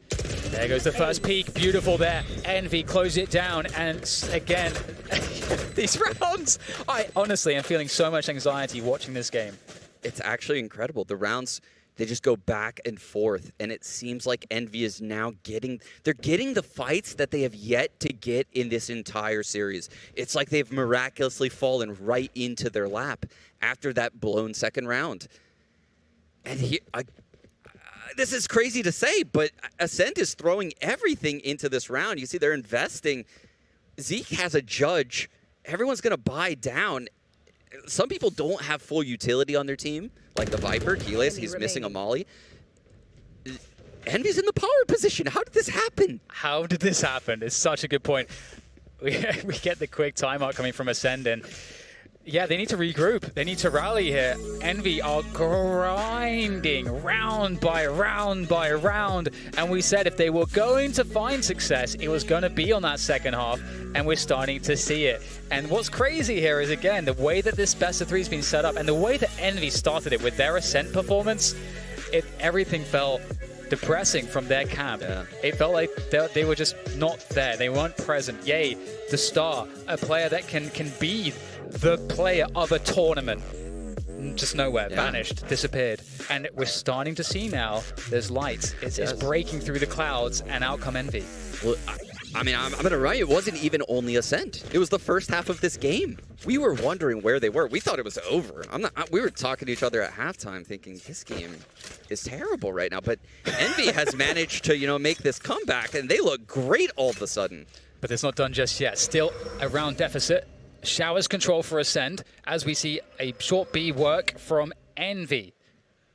The man himself. Part man, part demon. Yay, going forward, takes down Zeke, opening things up towards the B side. But what else is behind that? FNS working U-Haul, and this is the ticket so far for Envy, working both sides of the map at once. And they're in the B side, looking to get the spike down. Starkso making a play. Oh. That's a headshot and a half from Starkso, but it's not enough. Envy will get that spike planted, but here comes a very fast response. The Cosmic Divide to shut it down. Do they go beyond it? They're stuck behind it, and now things reset. Marv gets the Cosmic Divide down just in time. Crashy's holding this hookah exit. They know both players are there, and that's the info that one has left. There's a lot to work with here on the Envy squad. Goes down, but only for a Nebula to come back up. Yay, low health, but good position. This should be nigh on impossible for Ascend. Yeah, they have no utility, Dan. Just a heal on CNED. That's not going to help them get out of hookah. Envy are not giving them anything easy here. And they I don't think that they just can't, there's just no way, as you say, they get in reasonably. Envy have forced them back. Envy have tied map 2, 10-10. I can't believe it. I can't believe it. What a round to get there, too. Great combination of abilities right there into hookah to catch Zeke. The Nova Pulse is really what got him there. Great Nova Pulse coming in from Marved. Wow, FNS lurking up short. Combination, he also had help from Crashies because CNED's rotating into U-Haul in that scenario. He's pinged. He's pinged. And FNS knows that. Such good work across the map from Envy. They've done such a good job at really taking the utility out of Ascend's hands and making them take these fights. And they're in a pretty good spot now as well. And aggressive wall there from CNED. There's a lot of fire though onto that wall to break. They know he's stuck over here, Dan. They know he's stuck. Trying to suck him in with that gravity well. They're trying to finish him off with the util. Now they have to make sure they don't overinvest here. No one's even touched him. I like this though, Sean. They're not over-focusing on CNED here. The Seekers go out as well, but they're not going to do too much at this early point of the round, except just give some info. But they already knew that most players were towards A. Info through the TP there, down to short B, looking for the rotation. Yay heard that. Yay heard that, Dan. So look, they're going into the Trailblazer. That cleared TP, cleared by Market. They are hitting perfect timing here. The Envy players are grouping up by B, all 5 of them, and 3 Ascend players remain at this A site. Bone Cold's ahead of his smoke, and if he falls, it's over. Bone Cold, and he get all of the defensive work he needs to get done here. The first frag, he's able to escape there from behind the smoke. Flash comes through. Yay, from behind the smoke emerges victorious, looking for another, but Zeke is covered for a moment, but the 1v1's once again going back into the hands of Yay. Ascend, do they try to find a timing here? They need to set up as they work the back corridor now. 3 versus 3 on the retake. Martha's hookah control. Yay, once again, the focus might be on him. He falls back though. He's trying to add some distraction. Yay, he's found a moment. He goes for it. The spray. Wisto, 2 quick frags. It's down to Marv. Back site, 3 players. Can he find a way here?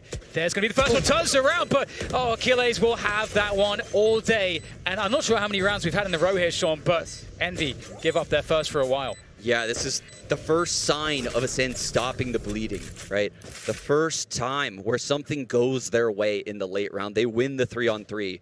All the fights go in their favor. They get the timing on Marv for the last one. The question is just, can Ascend string together something? Yeah, his timing's unfortunate, so unfortunate for Envy. They spread themselves quite thin on the post plant there.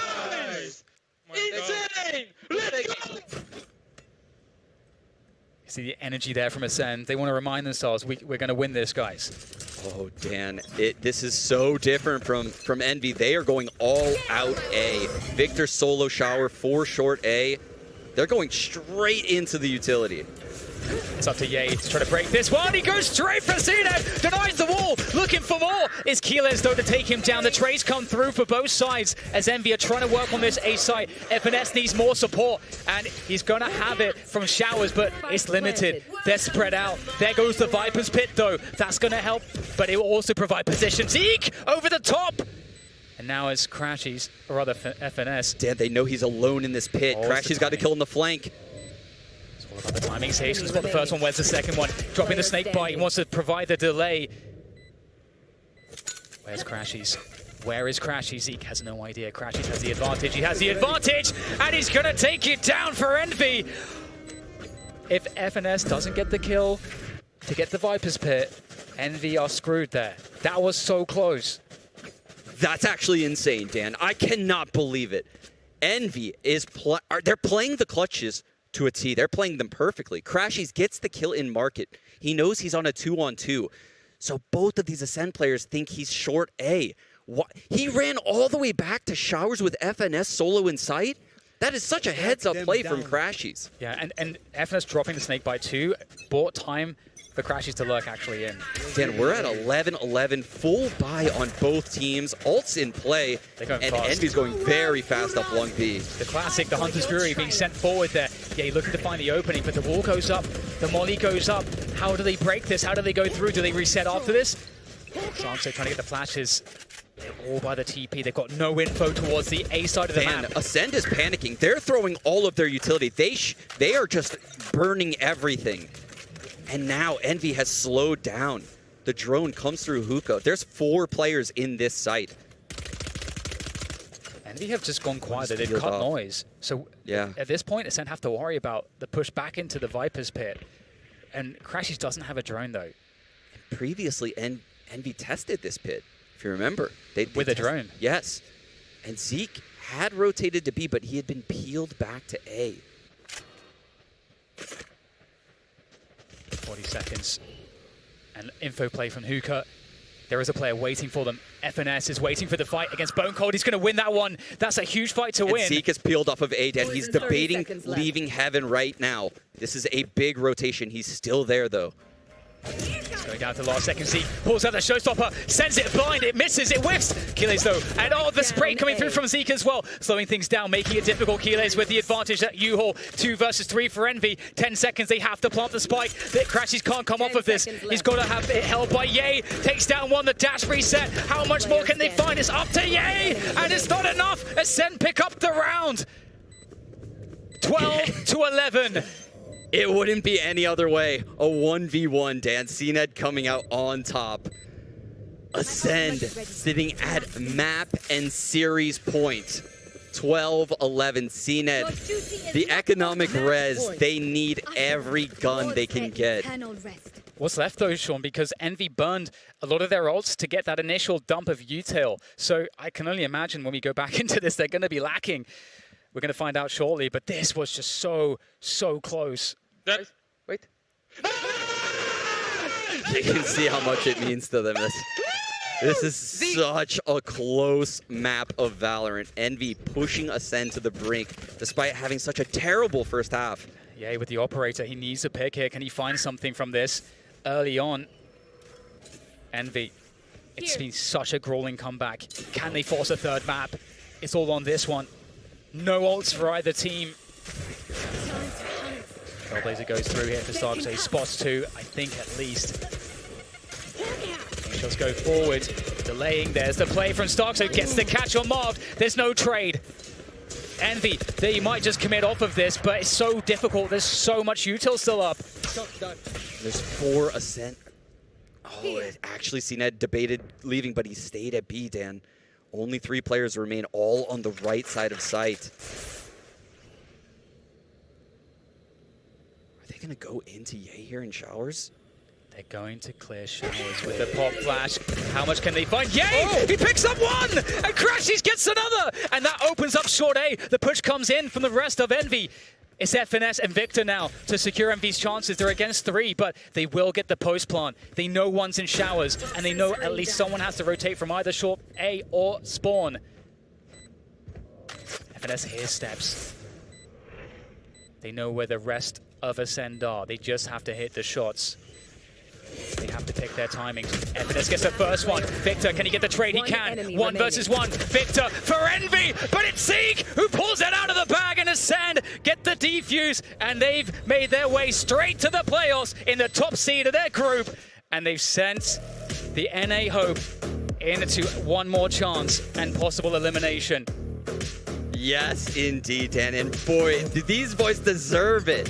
Wow, Zeke, the last kill of the game. He's been such a big performer for this Ascend team throughout this entire event so far. Top fragging this map right here. 3 First Bloods. The performance from Ye wasn't enough. We said we needed it. They couldn't get across the finish line. That defense half wasn't enough. And Ascend continue the win streak on Bind. They look unbeatable here. Yes, like maybe very importantly, they do protect their insane win streak on Bind. And also, I don't know if anyone's going to want to touch them on this map. I feel like that's got to be an instant veto for like every other team in the tournament, because their Bind is really insane. And I mean, Envy did such a good job to challenge them. And it was the resiliency, I think, from Envy, the mental that we saw from them to come back and what they had to do to get there, to me is hugely encouraging after what we saw on Ascend. Yeah, I would have been very hopeless for NA without seeing that comeback, right? I would have had no faith in Envy to make a deep run in this tournament, but this map showed me that they can put in a ton of preparation and even play maps they're not comfortable on. And looking back in hindsight now at Ascent, you could argue that maybe they kind of let down a little bit there because that's their go-to map. They tried to play their game, and Ascent just crushed them. That's a little alarming that Ascent is that much better on their go-to map. Yes, it's really impressive. It's actually so beautiful to see how good Ascend are on the attacking side. It really shows, I think, one of the reasons why Valorant is really compelling to watch. Just a team that has that level of mastery on a map and just how that can look. And then you've got Envy, just really the massive underdogs scrapping away. But as you said, what was so cool is that they had to have so many moving pieces on both sides of the map to create openings to be able to defeat that, to deal with the amount of utility. And seeing Envy confidently doing something that's very complex and relies on confidence, which surely should have been completely sapped from them in this series. Again, it's encouraging for Envy, but again, Ascend, they're looking great and they're going to be pretty sick going into the playoffs. Yeah, they're the 4th EMEA team to complete the perfection, Dan. All 4 EMEA teams got the high seeds. What is this? Other regions, including NA? Come on, we got to come up big in the quarters. Yeah, we got to get out of here, you and I, Sean, because they're going to definitely be rubbing it in with the EMEA victories over at NA. We'll toss it to a quick highlights package, and we'll go back to the desk. Envy has a lot to live up to. A lot of hope is riding on their shoulders right now, and this is not an easy opponent, Dan. Ascend has been at the top of the EMEA scene for quite a long time now, so this is kind of a must-win first map for Envy, Dan.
Turn the LFO, come on, let's go.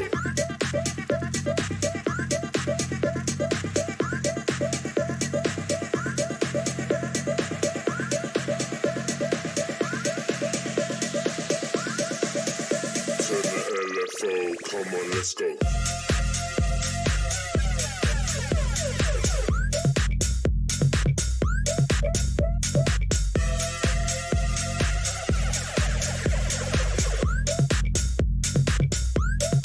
Come on, let's go.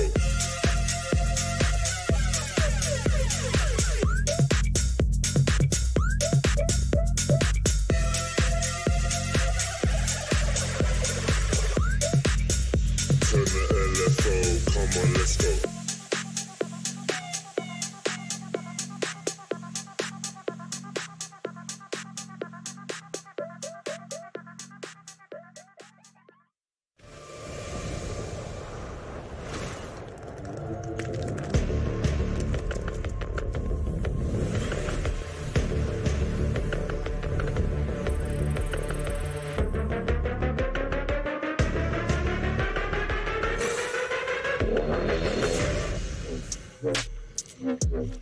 Welcome back to Champions, where Ascend is pushed to the limit, but they do not falter. They do not crumble under the pressure.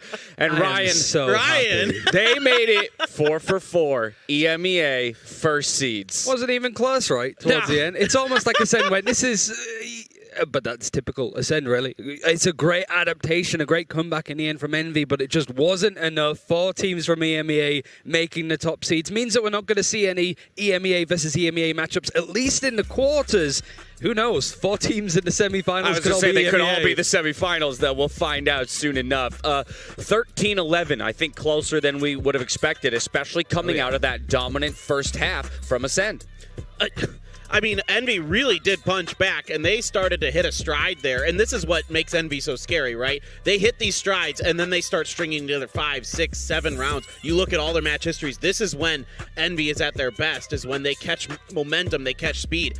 Fortunately for Ascend, they're able to stymie it at the very end, but it looked like we were at least going to OT there for a little while. In the Masters 3 finals, wasn't it this scoreline to Gambit as well, 13-11? I believe it was, yeah. It was that the one that went to overtime, just sort of eked in. But I mean, yeah, like the adaptation that came in from Envy overall, the mid-round calls that was coming in from FNS, the whole idea that their force buy that they used in round 13 worked so well, they won the next 6 rounds in a row, right? It's the fact that that Envy spin on stuff actually put Ascend under pressure, which we know from the Vivo Keith series, they can really fall into a rut when it happens. And let's put a little context, too, to what they had to come back from, or had to attempt to come back from, because, again, it didn't come to fruition. The attacking side for Ascend was brilliant. The 9-3 at the end of the day, but the use of utility and our Verizon high-speed moment coming from some really, really intelligent usage. I mean, this was just a great opportunity with 2 ults up available. You have the orbital strike to force Victor out. You're going to get the rocket on the side and then immediately blast back in from Zeke to finish the job onto Victor, forced out by this orbital strike. I mean, so there's 2 options here for Victor.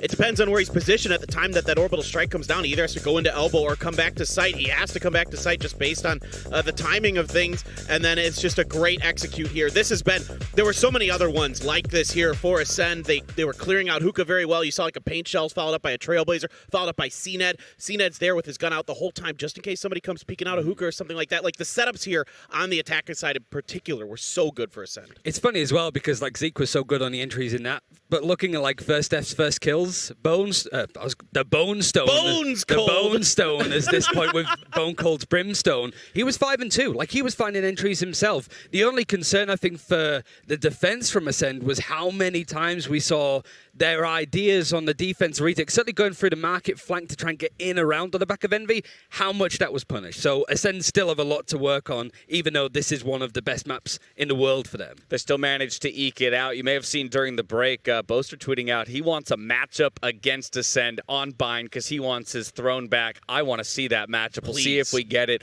in the playoff picture. We're going to hear from the victors, though. Here's Zeke with Riv in the Verizon post-match interview.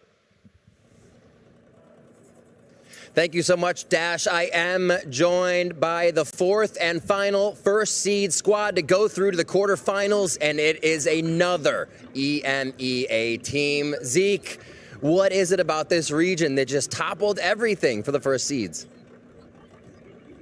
I don't know. EMEA just a bit different, I guess, in this tournament. Well, you got 4 teams up there at 1. I want your opinion. Who do you think is the strongest right now? Out of 4 teams. Out of Fnatic, Gambit, Liquid, and yourself. Yeah. It's hard to tell. Like there weren't many matchups. I don't know really who's better. I'm not gonna judge on just 2 games for everyone. Perfect. Safe answer. Getting first place already. You've shown what your team can do. So looking at how this worked out for the squad, we saw your tweet online about Breeze being a difficult match, and it possibly could have been a double loss for you had it just gone the regular way. What was it that Ascend was able to take from that match and learn that was really plaguing them throughout the series? Oh, a lot of stuff. I think our main problem on Breeze against VivoKid overall, not even on Breeze, was our confidence. We just lacked confidence, and we really needed to get it back for today. And I think the whole team today stepped up, and when everybody in our team is stepping up, we are just unreal. It feels like we are unbeaten, and we're just going with our game. And again, we saw your game here on Bind. What is it like for Ascend to have a map that's a for sure win, but also puts your opponents in such a difficult spot where they either have to leave up that map or ban their worst map? How does that make you feel? It feels like you're a king, you know? You're a king of one map. It's just like every time we hear after Vito that we play Bind, we know we have a free map win. We are unbeaten, only beaten by Gambit in a sitting game. Right. Since I joined the team, it's been 6 months and still unbeaten. Only 1 sitting game lost. Insane. We are definitely, tried some new things on Bind. Maybe we thought it might be worse, but it only gets better, I think. That's amazing. And Zeke, final kind of thought from you. You've only gotten better.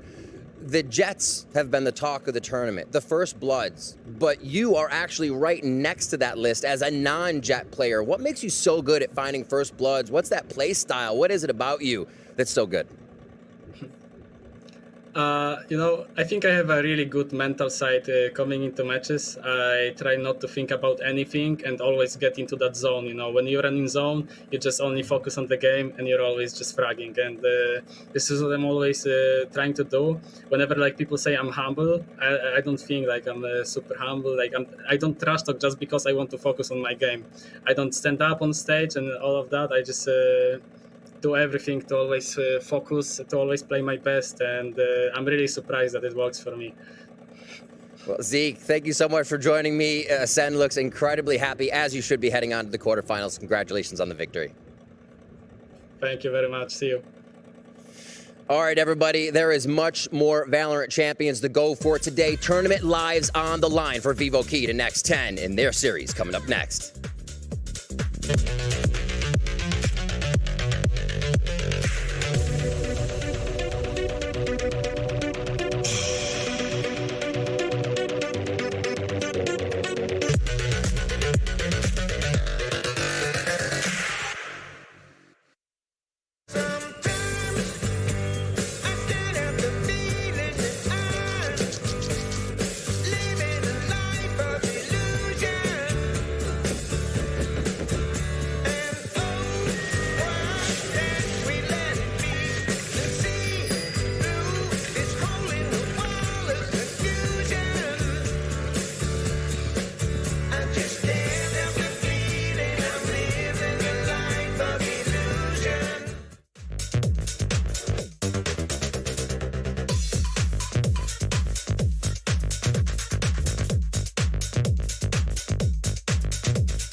And I'm in a set pace first. And I'm in a set pace. And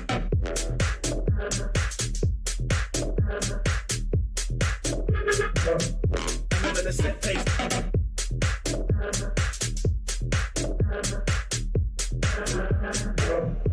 I'm in a set pace.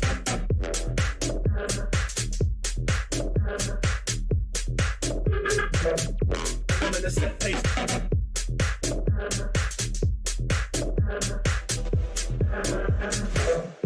I'm in a set pace live. Rip the set with the skets get live. Nicely I ride the beat.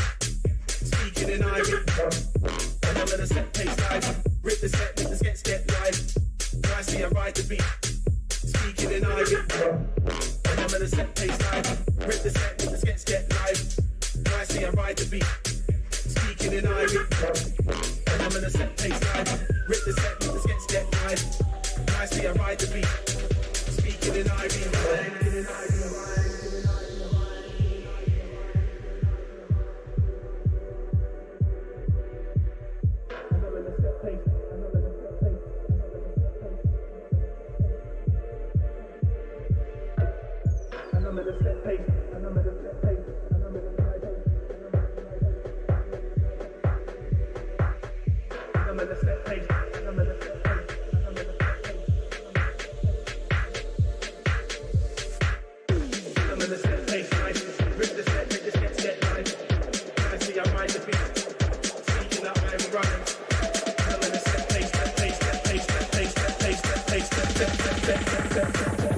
And I'm in a set pace first. And I'm in a set pace.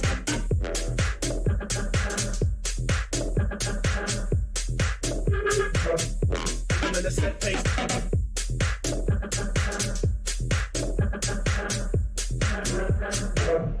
And I'm in a set pace.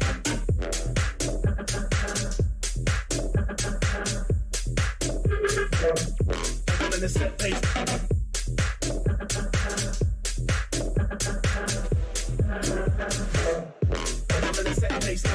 Rip the set, with the skets get live. Nicely I ride the beat. Speaking in Ivy. And I'm in a set pace live. Rip the set, with the skets get live. Nicely I ride the beat. Speaking in Ivy. And I'm in a set pace live. Rip the set, with the skets get live. Nicely I ride the beat. Speaking in Ivy. And I'm in a set pace live. Rip the set, with the skets get live. Nicely I ride the beat. Speaking in Ivy.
Welcome back to Champions, where if you thought the last map was full of pressure, this one's going to eclipse just that, as one of our next two teams' tournament run is going to end here. It's X10, it's Vivo Keyed. Jess is jumping on the desk alongside myself and Paper Thin to break it down. And let's start out on the Vivo Keyed side, because I think in a lot of ways this team has surprised us here at Champions. Yes, there was the issue with the replay on the Breeze map, but in so many ways they pushed the team that just secured a 1 seed into the playoffs to the limit themselves. I don't care about the replay at this point because that doesn't tell the full story here for the Vivo Keyed roster. If you watched any of the other rounds outside of whatever that controversy was, you can be rest assured that this roster is ready to play. And I'm telling you what, this region is full of gunners. It's full of players who know exactly how to use their utility. I have been heavily surprised by what they brought to the tournament thus far. They're really, really, really good. I mean, bringing MW Zera here, he has been a huge bolster to this already talented roster. I mean, heat is heat is heat, and what can you say more about him other than he is absolutely cracked and just one of the best players we have at this tournament. So these guys looking really, really strong. They seem really, really good on Breeze and some other maps. So today's going to be a really difficult challenge for X10. MW0, that unknown quantity, right, coming into this tournament and how well he has kind of rounded out the squad. And, of course, that is right behind the superstar in Heat. You already said his name at least 7 times. I'll say it a few more times. Heat, heat, heat, heat, heat. This guy is phenomenal. Unbelievable kind of stuff that we're seeing from Heat. And the reason that you bring a player like this up on your screen every single day, day after day, is because it's not just necessarily the fact that he's the space maker for the team, but he's consistently the one that puts up the kind of flashy plays. He's the one that is able to make it work for his team. And when I say it like that, I mean a player who's putting up incredible stats consistently. I like to put out flashy plays. I know you do as well, Paper Thin. Oh, yeah. But when he can do it consistently, that's when I pay attention.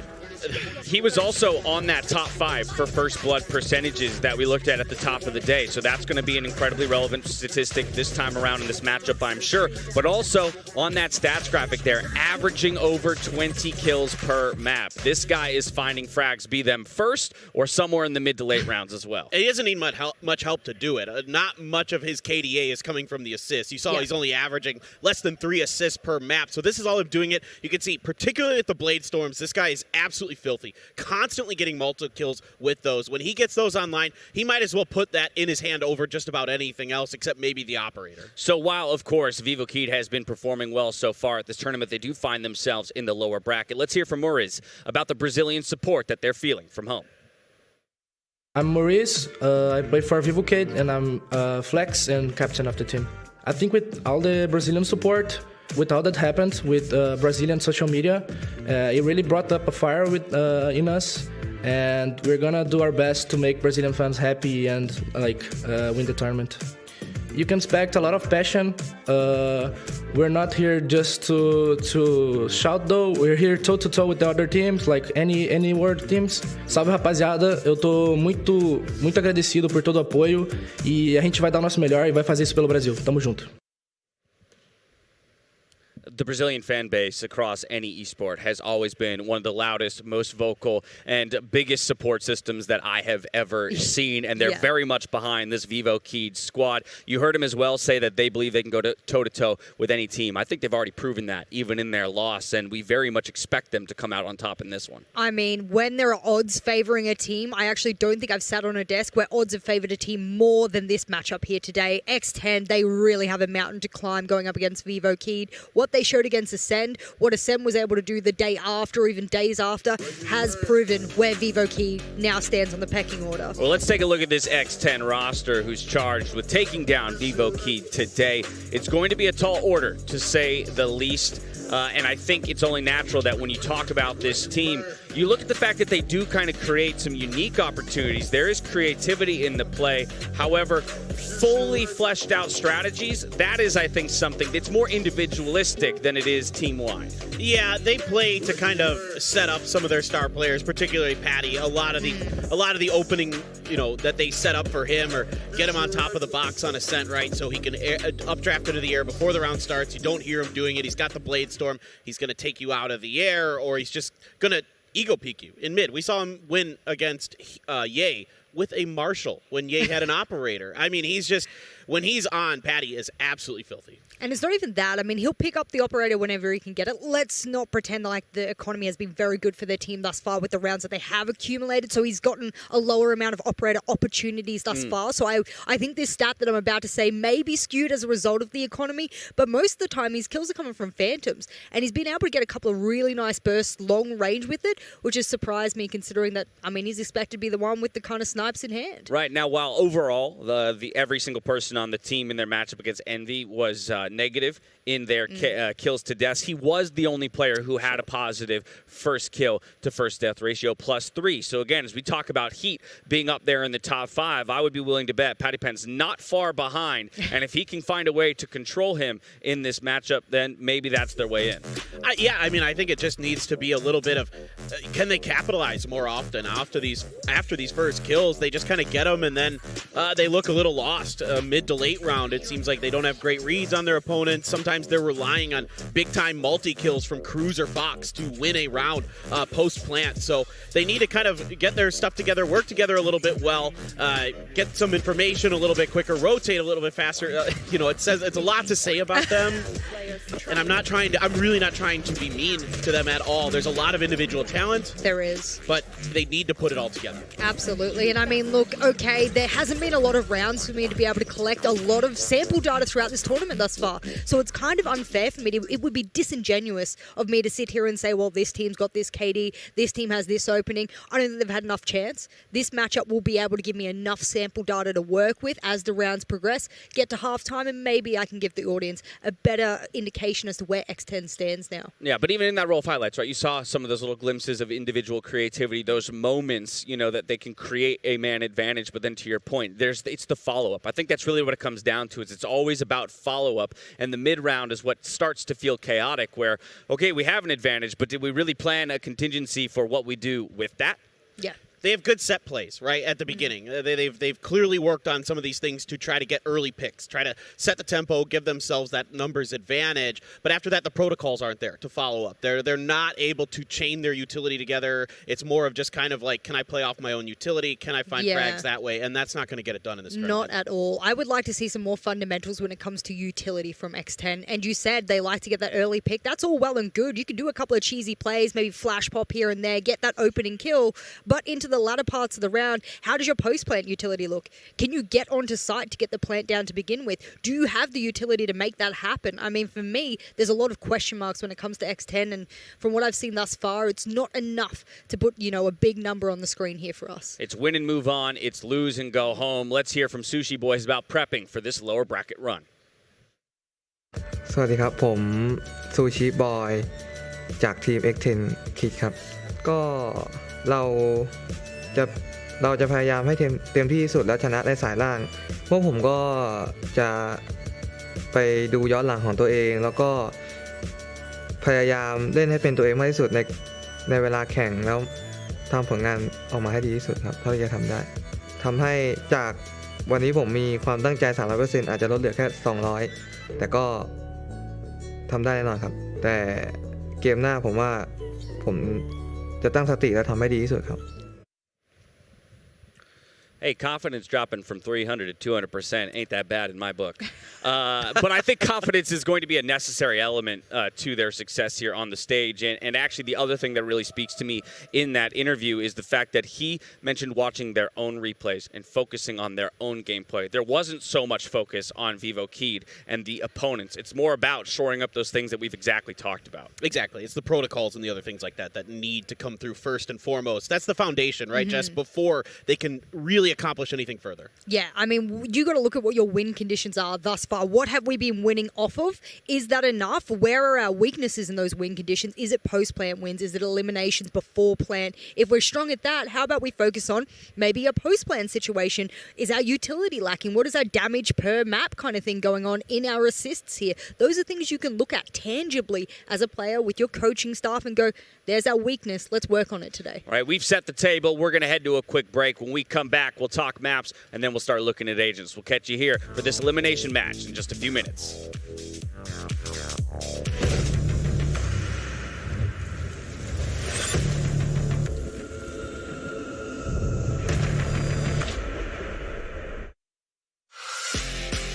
Don't pause.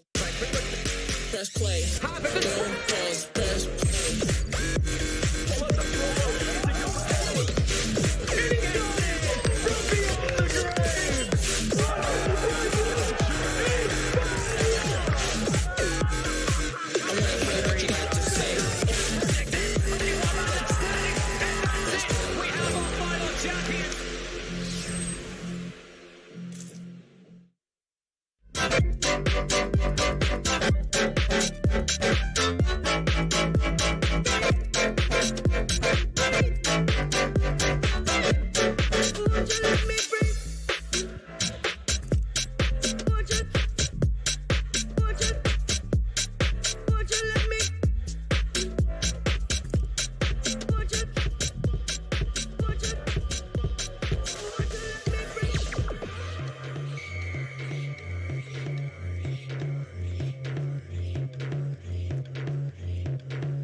Mi corazón balanceando. Bailar, dame un beso. Bailar, dame un beso. Bailar, dame un beso. Bailar, dame un beso. Mi corazón balanceando. Bailar, dame un beso. Bailar, dame un beso. Bailar, dame un beso. Bailar, dame un beso. Mi corazón balanceando.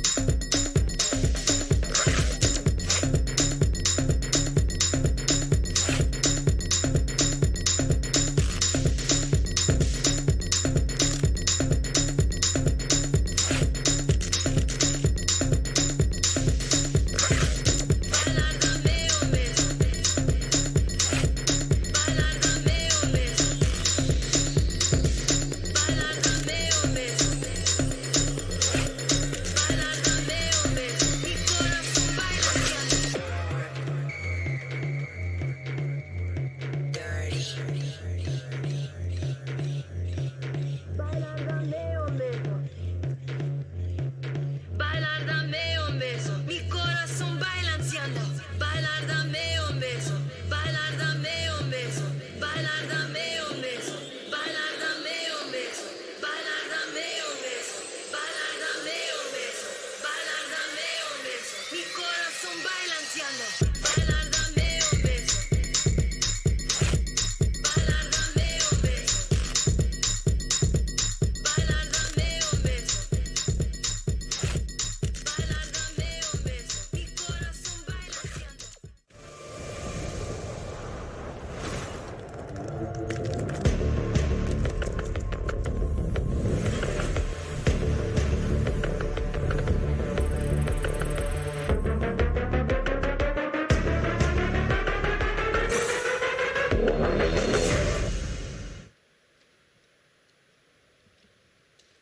'Welcome back to Champions for X10 versus Vivo Key to continue to set the table for the lower bracket run. And X10 as a squad, let's head over to Fox to meet the team.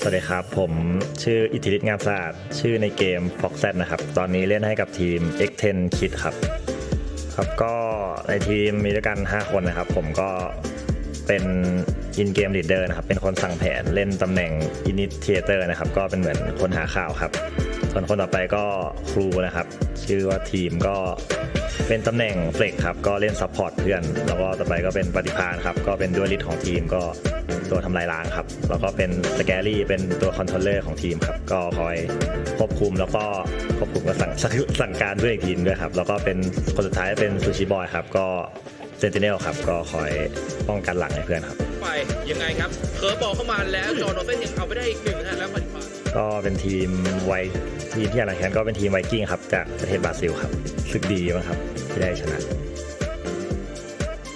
รู้สึกดีครับแล้วก็กดดันเพราะว่าเราต้องมาโชว์ศักยภาพของโซนเราครับแล้วก็ของประเทศเราด้วยครับฝากติดตามเชียร์ทีม X10 ด้วยครับผมก็จะทำให้เต็มที่สุดก็หวังว่าจะเอาแชมป์กลับไปฝากทุกคนครับ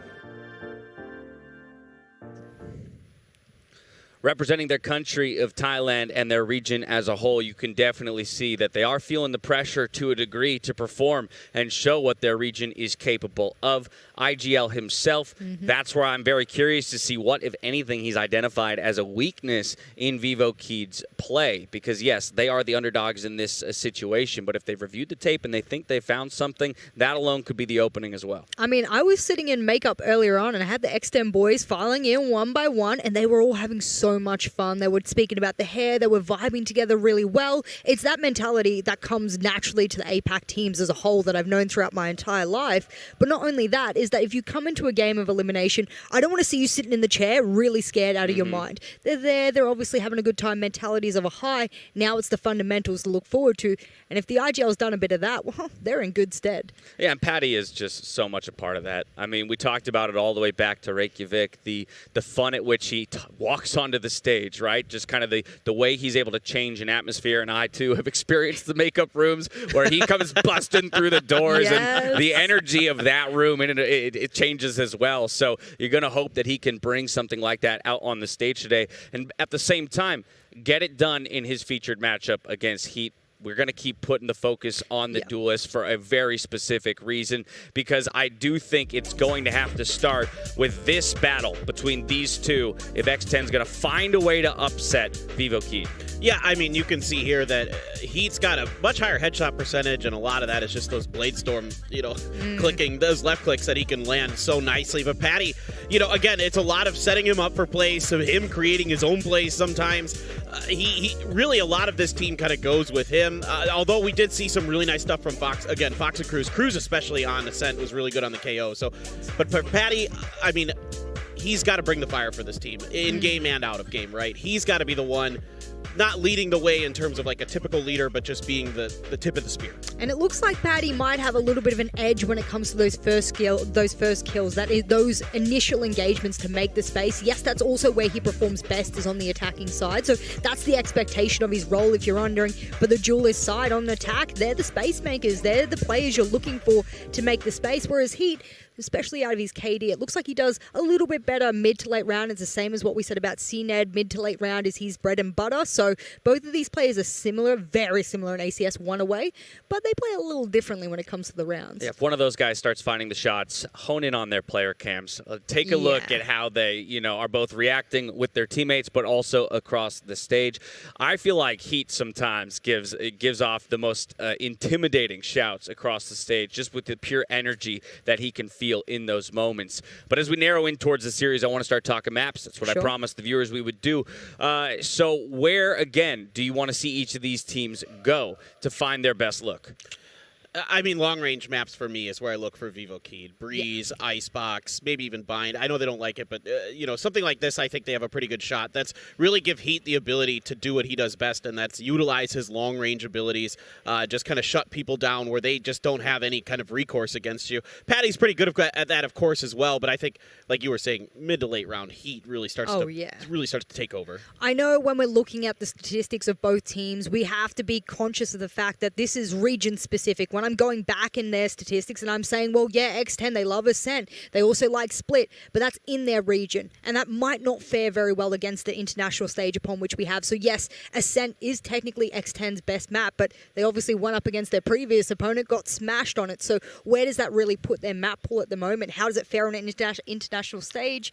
Not very well, but I can say that they're comfortable on both Split and Ascent, and if they get taken out, they're going to struggle. Long maps is a big call-out for me. Icebox specifically, that's where they found their win against Ascend in their first series, so you definitely look for them to keep that map alive in the map pool. In terms of bans, though, as well, you calling out for X10, Ascent is one of their favorites, and yes, even though they fell down on it, it's always a question. 4 squads, so for the side of Vivo Key, do you ban out your own worst or your opponent's best? This is going to be a game of, and we spoke about it before, do you focus on your own fundamentals, focus on what you're doing rather than what the other team's doing, and then play your game? I mean, the map veto is very much in the pocket of that same thought process. I would like to see them play to their own strengths. Unfortunately, after going through both of the maps for both teams, if they get rid of some of their worst maps, it actually turns out to be some of Vivo Keed's worst maps as well. So this would play really well for Vivo Keed, and there's really nothing X10 can do unless they pull out like a pocket map out of nowhere. That's all they have left. Well, time and time again, we've said, when it is the opportunity for a final step onto the stage, that's when you pull out all the strats that you've kept hidden up to this point. So maybe there will be that secret map pick that comes out for one of these squads.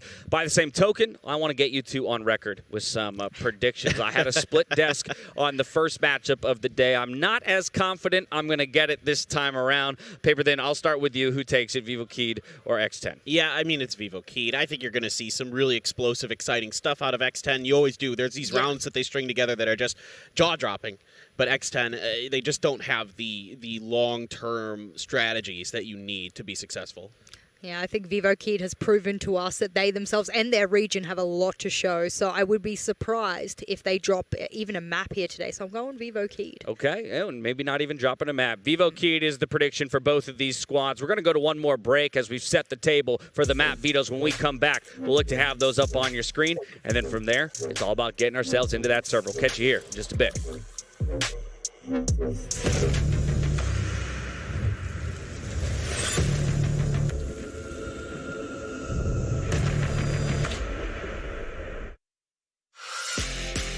Don't pause. Press play. Don't pause. Press play.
Welcome back to Champions, X10 Vivo Keyed. We've talked a bit about the maps, and we talked about maybe some unpredictability in that sense. Another thing that has some unpredictability behind it there, Paper Thin, is the agent compositions that we might see come out of X10. Yeah, they looked pretty stock standard against Envy. There wasn't anything super unusual. The real question is a lot of times Sushi Boys had taken over that duelist role for them while Patty Pan was recovering from his injury. So now that he's back, what is this going to look like? I mean, the last time they played Icebox, they ran a triple duelist. They ran Reyna, Raze, Jet. So, I don't know what to expect out of them. We'll have plenty more time to discuss possible compositions that come out of both of these squads, but they're ready to hit the stage. So let's get out there and meet our teams.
Fighting for the pride of their countries and their regions. Vivo Keyed and X10 take to the stage in this elimination match where it is all on the line.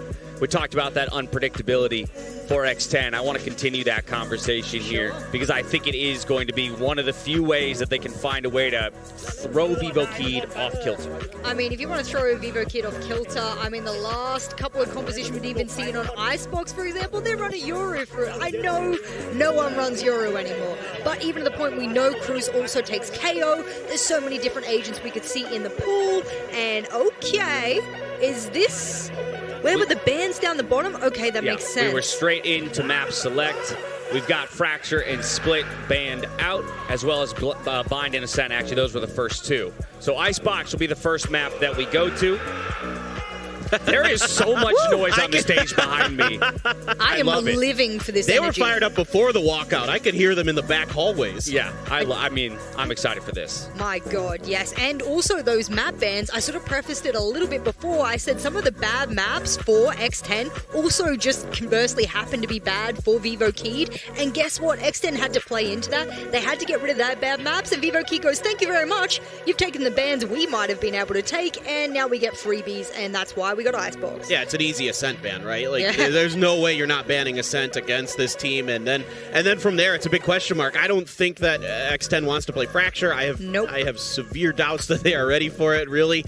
And then, yeah, the whole pool, you're absolutely right, Jess. It just opens up. Map 1, Icebox, Vivo's pick. You asked for those long maps. They deliver. Let's take a look at the comps. Let's go, we are Patty. getting double duelist on the side of X10. It'll be Patty on that Reyna. Sushi Boys gets a duelist for himself in the Jet. I'm loving this. I'm really living for this. On the side of X10, double duelist. This is what we want. Of course, I've seen Cruz on multiple different agents throughout multiplicity of different maps. I don't think he'll struggle. I mean, I think he embodies what flexibility means and to be a flex player, so he's got that under lock. But on this map specifically, the two players who usually always stand up is both Patty and Scary. And Scary is that kind of player that you need to look for to be that foundation for your team. So I will be looking to Scary to make that happen on this map. I'm really looking at Patty on the Reyna here. I mean, we've seen some really impressive Reyna performances. It's kind of been like she had fallen out of the meta a little bit recently, and then all of a sudden, you know, people are coming back with her, particularly Scream is the first one I think of coming back with this Reyna. A really disruptive agent, really causes a lot of problems with those dismisses and devours. If you could trade with it, that's going to fall very well into Patty Pan's lap. I'm with you when I look at it from the X10 perspective. Here's my concern. This isn't a surprise or anything new for Vivo Keyed. Vivo Keyed played against a double duelist with Arena to take down Ascend on this map. So Yeah. I don't think they're going to have too much trouble with what that double duelist brings. Oh my god, I don't even really know how to analyze it other than the fact that even if you hadn't have given me the agents, I would have been convinced that Icebox would have been a Vivo Keyed map to begin with. I don't care if you threw a double duelist, I don't care if you had a Killjoy in the mix or whatnot. I really don't think it would have disrupted Vivo Keyed's plan to begin with, because when we asked X10 to be the team to play their own game, Vivo Keyed is the one that's already in the driver's seat doing that thus far. I'm just reliving some of those statistics too from the last matchup. Mm-hmm. Heat, 50% headshot percentage on the Oh, map. I remember that. On the Oh map, my God. 50% headshot percentage. If he's finding things like that, it is done and dusted. We're gonna have to find out if he's on fire today. Mitch and Tom are the guys on the call. Let's hand it over to them to get into this elimination series. Thank you very much, Dash. Yeah, elimination time once again. I feel like this is something that we're going to have to learn to deal with because it's now back-to-back days in a row. Obviously, we unfortunately had to say goodbye to Furia just yesterday, and now getting into our second elimination match. Where do you think this is going? Oh, listen, don't throw me under the bus like that. I can't believe you've done that to me. I gotta say, Vivo take it across the line. They really impressed me with their play the other day. I think this is a team that has a lot of potential. We've talked about them in that regard for a long, long time, but now we're starting to see them actually reach some of that potential and bring it to the server. It's exactly what we want. They're warmed up. They're ready to go. That said, X10 haven't exactly had an easy road here, right? Their opening game was tough, so you can't really just look at how they played that and write them off for this series. Well, I think that's the big thing. I saw a lot of stuff from X10 this time around that I didn't see in previous tournaments, and I'm actually looking forward to seeing them play against, I don't want to say a lesser opponent because Vivo Kid have looked very good, but an opponent that isn't the second place team at the last Masters event. Exactly, right? Both of these teams have had a tough time opening it up, and now they'll face off against each other. We are here on Icebox to really dish out the damage. X10 on this defensive side being challenged towards B in the early round. A lot of utility coming their way. Vivo Kid definitely want to take it there. They're full committing, man. Look at that full defensive setup with the Killjoy utility covering the back, and then they're gonna rush in here. The problem is, rotates have come in. This is the heavily defended side due to that early aggression that was spotted by X10.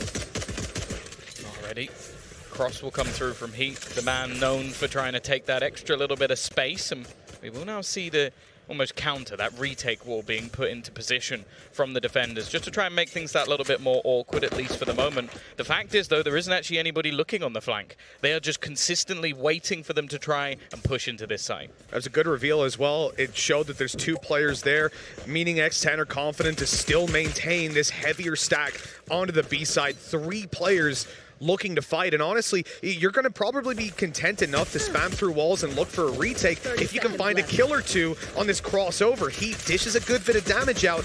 He takes some of his own along the way. Looks like the spike will be planted though, and Vivo get to play. Oh, they almost lost 2 players, but they'll end up getting out of here in a 5v5.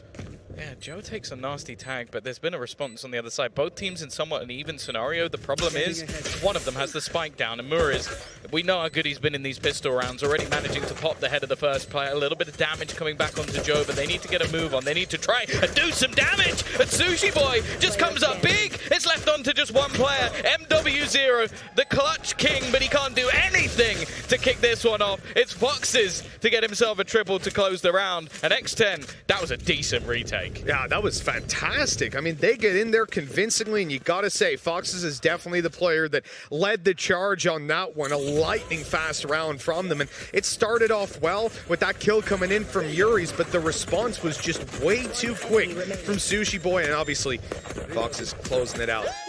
Overall, that's exactly how you want to start out Icebox. If you're coming in as X10, you don't want to allow VK to have that early momentum, and you're probably not looking at a force buy coming into this round, although he does still have that Marshall, and he has been one of the more impressive Jet players when it comes to using those scoped weapons in this tournament. Well, that is the funny thing. Like, they were talking about his headshot percentage, and I was sat there thinking, that's a lot of Marshall kills, isn't it? It is.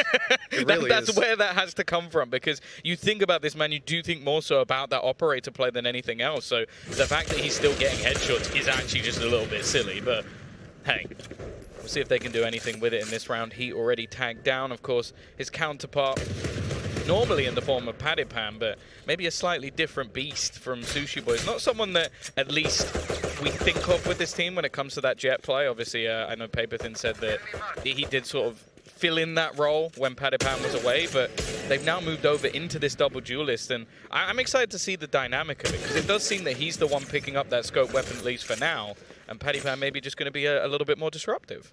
Muri's is being deleted there on the mid push. He was trying to sneak over towards Chu, but Scary spotted him and took him down quite quickly. We already saw Heat with a little tag going in on that Marshall, and then he'll finish him off as well.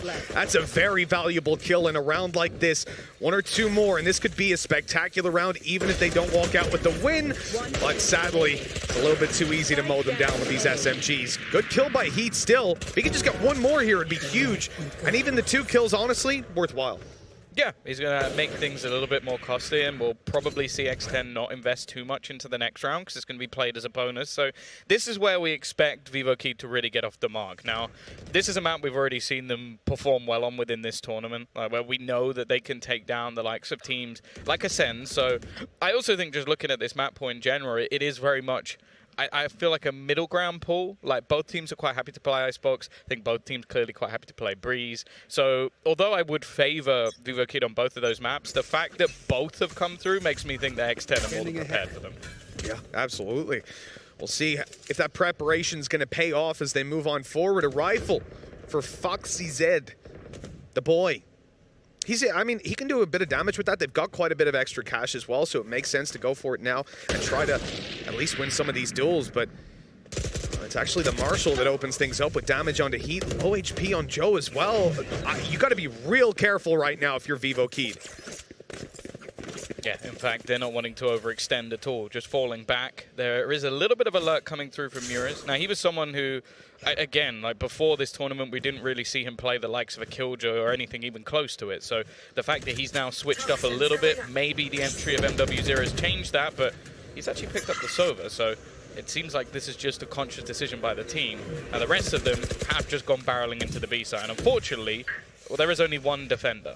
Yeah, Muri's also might get a really valuable kill now over towards the Tube. You can see Fox is a little bit scared of that. And now they're looking to take him down on the other side after spotting him.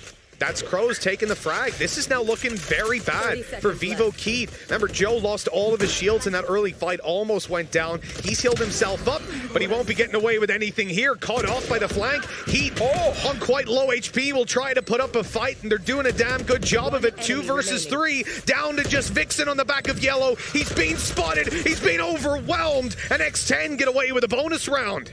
Huge. Fast flanks, early stack, which it looked pretty decent, but again, we saw this before. There wasn't necessarily somebody hard watching the flank for Vivo Key. They were putting down a turret, they were putting down an alarm bot, and this time they look around and it's like, oh, there's 3 people behind us. Like, it definitely went a little bit wrong for them in this round, and I think actually the credit I really want to give actually goes over to Scary, just for the amount he actually managed to delay. Like, they could have easily had quite a lot of time on the clock if he didn't have that poison orb / snakebite combo to at least slow them down a little bit. And they had plenty of time when they came back around, so huge round for X10 to win. And well, I think anybody that looking at this match and going, this is just going to be very easy for Vivo Keyed, might have had a bit of a nasty shock. Yeah, absolutely. I like what you brought up earlier on as well, the fact that, you know, X10, they've had a lot of good stuff, and you were telling me after that day as well that you were impressed by them. Yeah, their Ascent was sick. Like, gimmicks, but it was good. Sure, right. But I mean, still, pulling that sort of stuff out is always impressive. It's good to see that being worked on. This is nice. Sushi Boy's really playing the distraction. He even put down a Cloudburst, and while they take him down, they don't know the Crows is up close, but they'll still deal with him and equalize things into a 3v3. They got to up the pace if they want this B side. And again, Muri's is taking this super late flank through mid.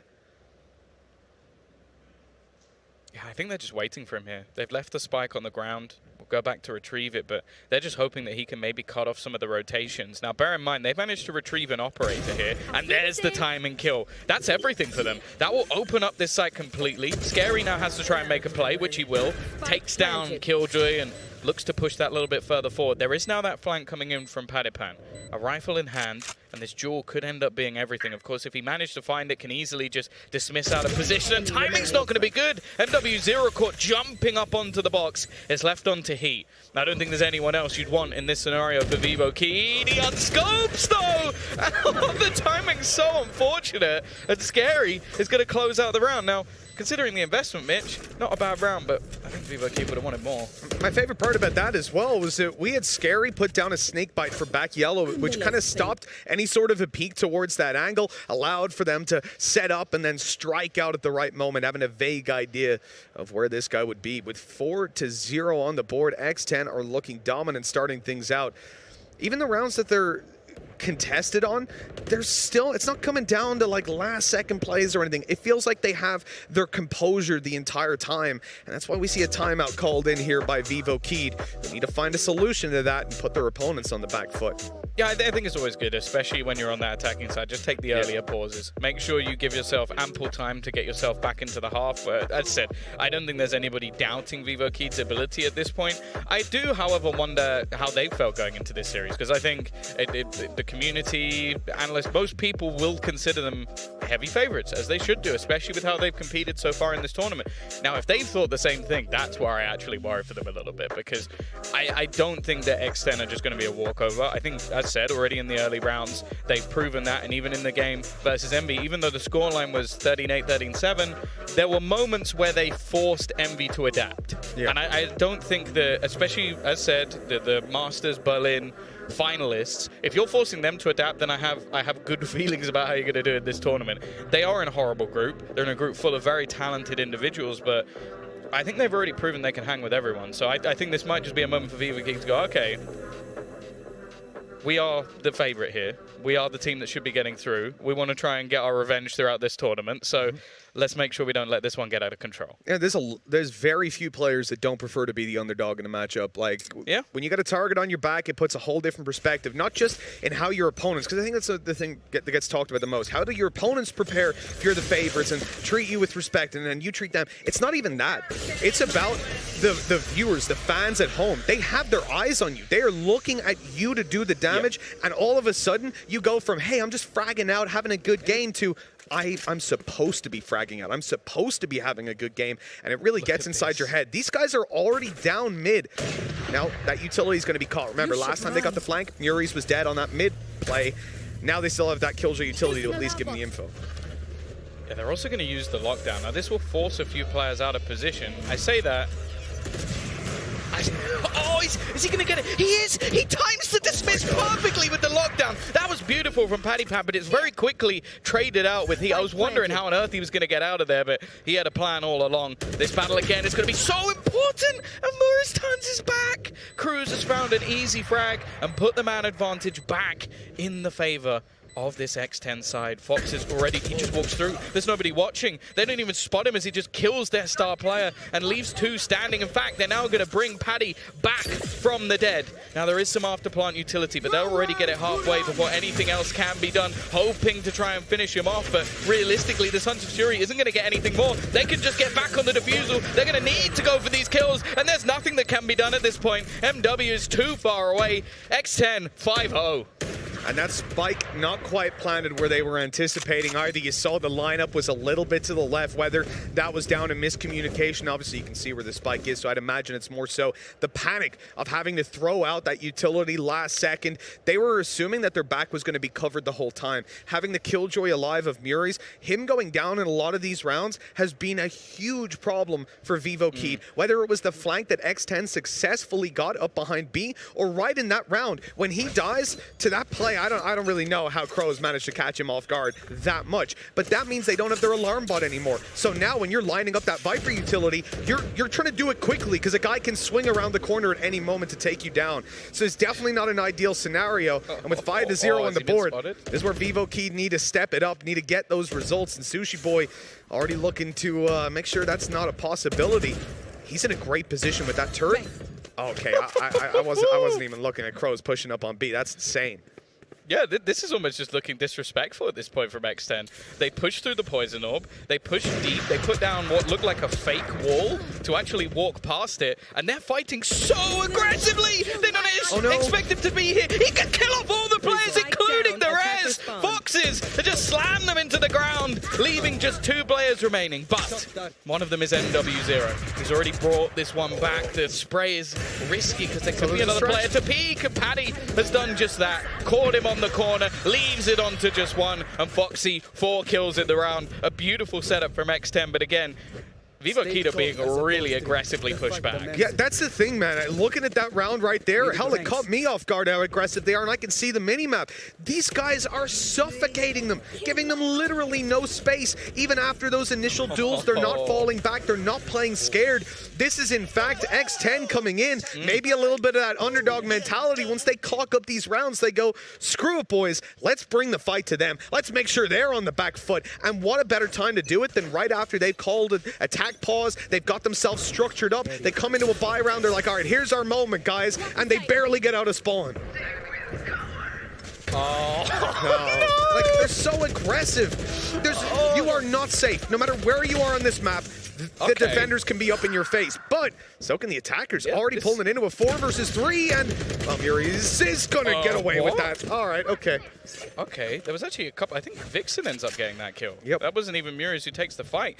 This round definitely wasn't the one we were expecting Vivo Keed to take, but they've got themselves in a very good position. I think he's already spotted Cruz looking to wrap around. Keed, gonna go over the top. This is the sort of explosive start that we love to see from them. A fast pace behind him. This time it gets a little bit awkward, but they will close it out. Vivo Keed. This is something for This is Vivo the sort of Keed now, explosive having start one that we love around to see like that. from It's them. A almost what we fast-paced talked about push. the other day. This time X10 are the ones that are caught, and they get their first round. This is something for Vivo Keed now. Having one around like that, it's almost what we talked about the other day. Winning out that is where they're going to be feeling you up really good. They come in here, they still haven't found a solution. You come in with these weaker weapons. Your economy's down in the dirt rounds. This is going to be a very different approach from them overall. Back into it. That is where they're going to be feeling really good. But they still haven't found a solution from what we've seen to these buy rounds. This is going to be a very different approach from them overall. We'll see if X10 can regain control. Coming around the corner in just a second, and one of the trades this time go firmly. Well, they did for a second. They did go firmly in favor of the attackers, but it didn't last long. Paddy's going to be spotted though. Coming around the corner. It's all in every single round. The trades this time go firmly, battling and brawling on all sides of the map. And this time they did go firmly in favor of the attackers, but it didn't last long. Paddy's going to be spotted though. 1 versus 3. It's all in every single round from X10. Just battling, brawling on all sides of the map. And this time, best position. seems like Vivo Keed. Those taps are really not landing for him. My God. 1 versus 3.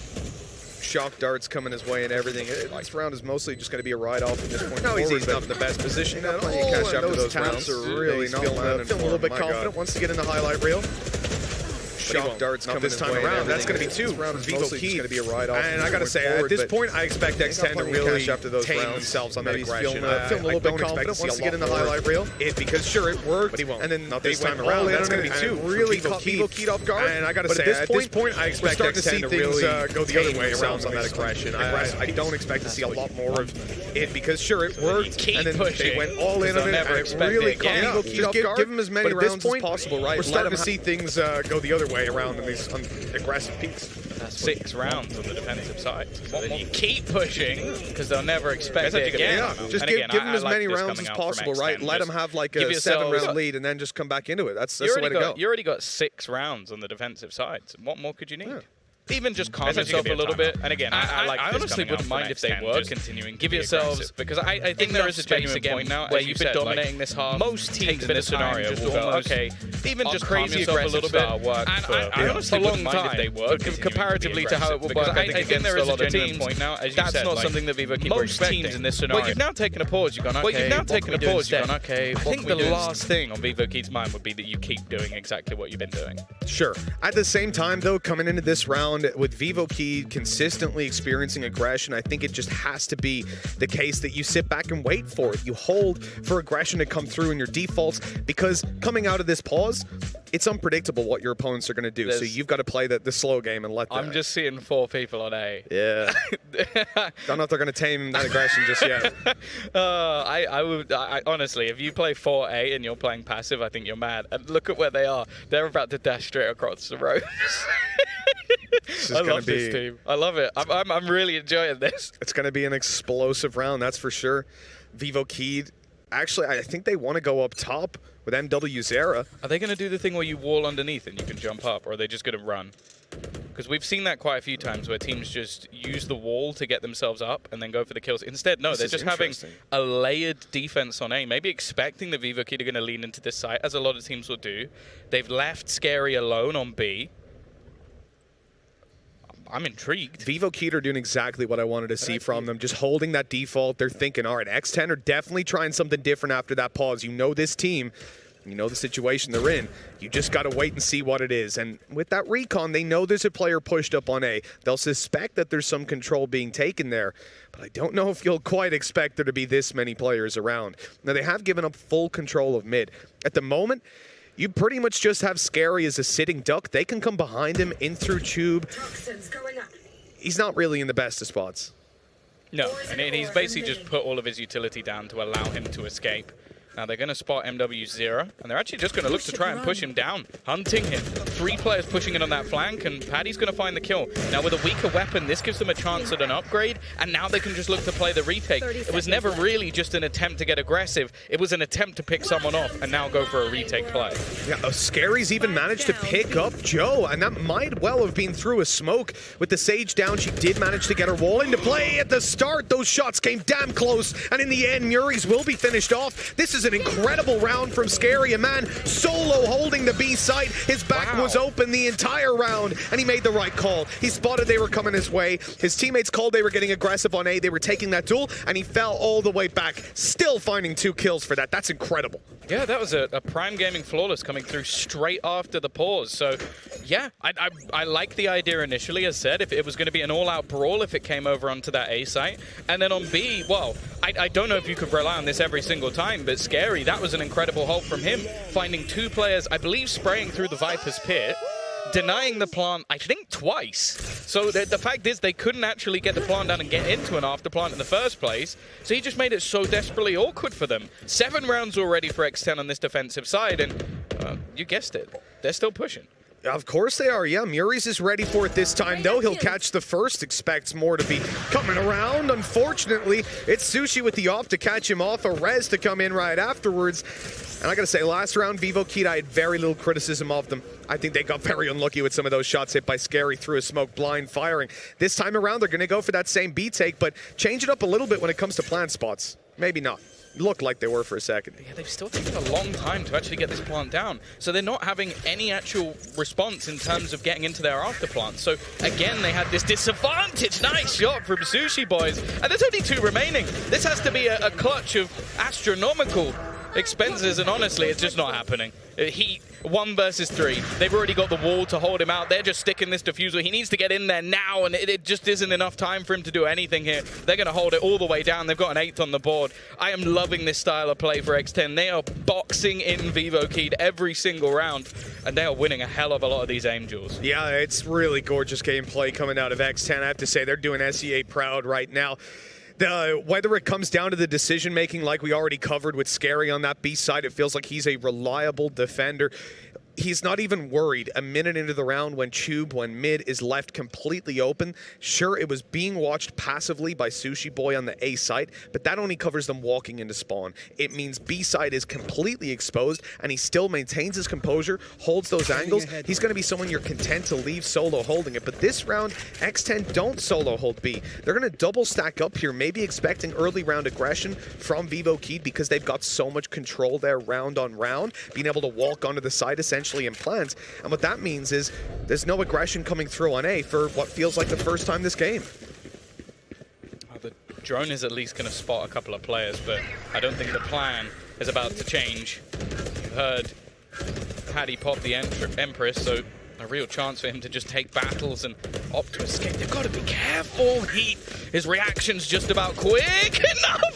Foxy is a madman. Almost gets caught on the rope. He's going to swing instead, but it's only going to be a trade. Still, though, there's a couple of members remaining. He will just dash out a spot, but in the meantime, Paddy has caught another. Mura is being rezzed up. At least gives a man advantage back, but this is a fallback. They do have to be careful, though, because Jet is already on the other side of the map. Yeah, actually, Sushi Boy's moving around to now cover their cross back over, so Vivo Kid are going to find it hard to get to B. be, or to sell the fake information that they want. They want X10 to think that they're rotating around, that they'll leave the A site and start to retake B, but instead, they're sitting here as they hear the turret. They know that there's at least one player still by, and with that turret going down, you know it's going to be an A hit, most likely. Patty good for the first. He falls back, moves around the side. The Lear in play. He's repositioning yet again, but cut off by a great angle from Heat. Still, Sushi Boys. Oh, he's actually going to pick him off. A first one goes his way. Now, he is tagged at least a half HP. And he doesn't know that the other two players are remaining within the site. He's shot into the turret. And although he does take down Joe, it's a quick trade from MW0. 3 rounds on the ball for Vivo Kid. A scrappy one at that, and Heat at the helm again. But even still, X10 are going to come back fighting in this one. Yeah, it's going to be a tough half regardless of how this ends for Vivo Kid, but they really want to just push up to that 4th coming into this round. A little bit of momentum to play off there. And the first time that they've really had any success towards this A side and buy rounds. The way that they did it, though, they're up against a very different strategy from X10. I think X10 were very much expecting a B play. They didn't get it, and so they were not playing their normal round. This time, it won't be that big of a deal if that's the case, because although it's the same setup, in a way. Okay, I really thought that Viper's Pit just didn't activate and it was gone. I was like, is that some new glitch I've never seen? But no, sadly, so that what he was trying to do there, put the Viper's Pit on top so that they can't take the rope. He wasn't able to, has to put it down below instead and use his orb to cover. I don't know how Muri's just died. He has an Ares and a pistol, and he just goes out with the sheriff. What has just happened from Sushi Boys? That's one of the most. I think we call that the scream dash. Didn't he do that before? Yassine was constantly doing it, right? Oh, yeah, no, you're right. It was Yassine. He couldn't stop, man. Especially it was this map as well. B-side, he just kept dashing forward every time he shot. They've got to be careful. Foxy is still here. Oh, no. They haven't actually checked for it. That's a free kill, at least onto the first. And even just staying alive, it would be so valuable for his team. But he, in the meantime, has cleared out the rotators and at least given themselves 4 to play with, Mitch. Overall, not the worst half that it could have been. Vivo Kid warm up towards the end of it, and Heat especially. He's the guy that we highlight again and again. He's putting up the numbers now, but he's got a lot more to do if they're going to make this comeback happen. Yeah, I have to say, though, I've been incredibly impressed with what we've seen so far from X10. Very aggressive, definitely not playing fearful. And one of the things I was very disappointed at is I know that we have a representative come over from Asia, and he's predicted against X10. So I want to throw it over to the desk and just see what he has to say for himself. Well, thank you very much, gents. And Paperton getting called out there. Yeah, you did. Explain yourself, sir. Straight up. Explain yourself. Yeah. But I don't know. How did you not see this coming? How can you? This is incredible stuff. I mean, but this is what X10 does when they do well, is they come at you and they come out guns blazing. They're all over the map. They're doing wildly different stuff round to round. I'm loving it. I'm absolutely loving it. Don't get me wrong. I'm completely different looking team here, X10 in the first half of Icebox. I mean, at some point, you have to ask yourself as a team, and this is Vivo Kid here, whether or not the defenders who are already in your spawn in the first 45 seconds, I don't just mean 1, I don't just mean 2, there's at least 3 or 4 of them in your spawn, and you are just working out what you have to do. That is not something you're used to. This is not a fundamental gameplay that we're seeing here from X10, and as a result, if it's a bit unorthodox, why not slap back with your own unorthodox plays? Here's what we got to call out. The double duelist switch. Sushi Boy's moving off of the Cypher that he played 2 maps in a row in their previous series and on to the Jet as Patty Pan moves over to the Reyna. I know I said before the match that that's not going to throw Vivo Kid off because it's the exact same composition they had previously beaten on this map, but it did seem to catch them off guard. Well, it's usually Reynas are kind of trying to work on the site and trying to utilize those dismisses and things to really cause a lot of disruption in close quarters. Patty Pan just doesn't care. He's just roaming all over the map. He's coming at flanks at great times. First of all, he has a great sense of timing, and Sushi Boys as well has been absolutely dominant. The duo of these 2 duelists has been great because what people might not have noticed throughout that first half is that Patty would flash, and then obviously what would happen is as an attacker you look, or rather as a defender even, it doesn't matter what side you're on, he's flashing, and then instead of him peeking off of his own flash, Sushi Boy would peek around in a crossfire triangulation formation, which I thought was amazing. My God, just unorthodox kind of plays that work so well. Well, it was a beautiful first half from X10. For Vivo Kid, they cobbled together 4 rounds to keep themselves in it. Let's see how this one closes out as we head back to Mitch and Tom. Thank you very much, Dash. I can see Paper Thin wasn't expecting any board-on-board crime today, but he has just been absolutely destroyed. So, Brutalizing your own. I mean, that's something else. I didn't expect it either, I'll be honest, but look, X10, they've been doing SEA proud, unlike our analyst over there. Wow. I'm sorry, Paper Thin. I mean, look, you betrayed them, brother. We're at 8-4 coming into this half. A very important round for Vivo Key. They really want to come out on top in this one, give themselves that leg up to buy their way back into the series. Or back into the map, at least. Oh, they're going to be caught on the way back. And there's the tag from Heat. He takes down Scary. That means no Viper utility for what could have been a BXX. Yeah, never turn your back on Heat. I'm telling you that now. He will put you in the grave. Don't turn your front on him either. Just don't look at him. Don't look. Stay away. Don't look at him. Don't not look at him. Just try and keep out of his general vicinity. Yeah, it's a good plan for the majority of rounds. In fact, we saw that in the first half, even when he was able to sort of drag them through the last couple. They have managed to get quite a lot of space on towards this B side, but it looks like for Vivo Key, this is by design. They're trying to hold them into spots where they don't really have anything to fight from. Almost a nasty surprise, but it's only going to be the 1-for-1 trade. Putting this into a 4 versus 3 scenario. Mura's going to try and take some extra space. I don't know if they'll expect Sushi Boys to just be sat below them. In fact, the remaining attackers have just gone on the longest lurk play ever. They're all wrapping back around. They're starting to shoot the turret. You just realized there's no one on there. Okay, I can just scurry away. Now, this is not planted for them, so they have to get back into space, and in fact, the defusal has already begun. They've managed to get it halfway, but again, the kills just all come through for X10. It's just like the first pistol. It didn't look possible, but somehow they've made it work. All right, I mean, everyone. I'm not even like, we need Lothar, we need to get Ball in here over on the telestrate. I mean, everybody to be breaking this down. That was one of the most beautiful adaptations in a pistol round that I have seen, period.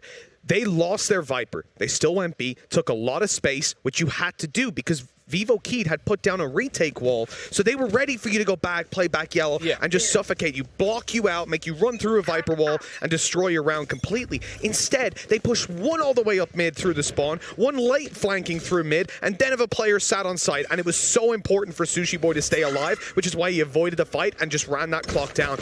Honestly, every decision that X10 made from the time that they lost Scary, which is one of the biggest blows that you can deal in the early round of a pistol, was just perfect. And Heat's just opened it up. What did I say about not going near Heat? Yeah, I don't know how we're not getting the message. To me? Already, though, they've brought this one back quite quickly. Of course, it is a reduced purchase. Nice shots from MW0, though.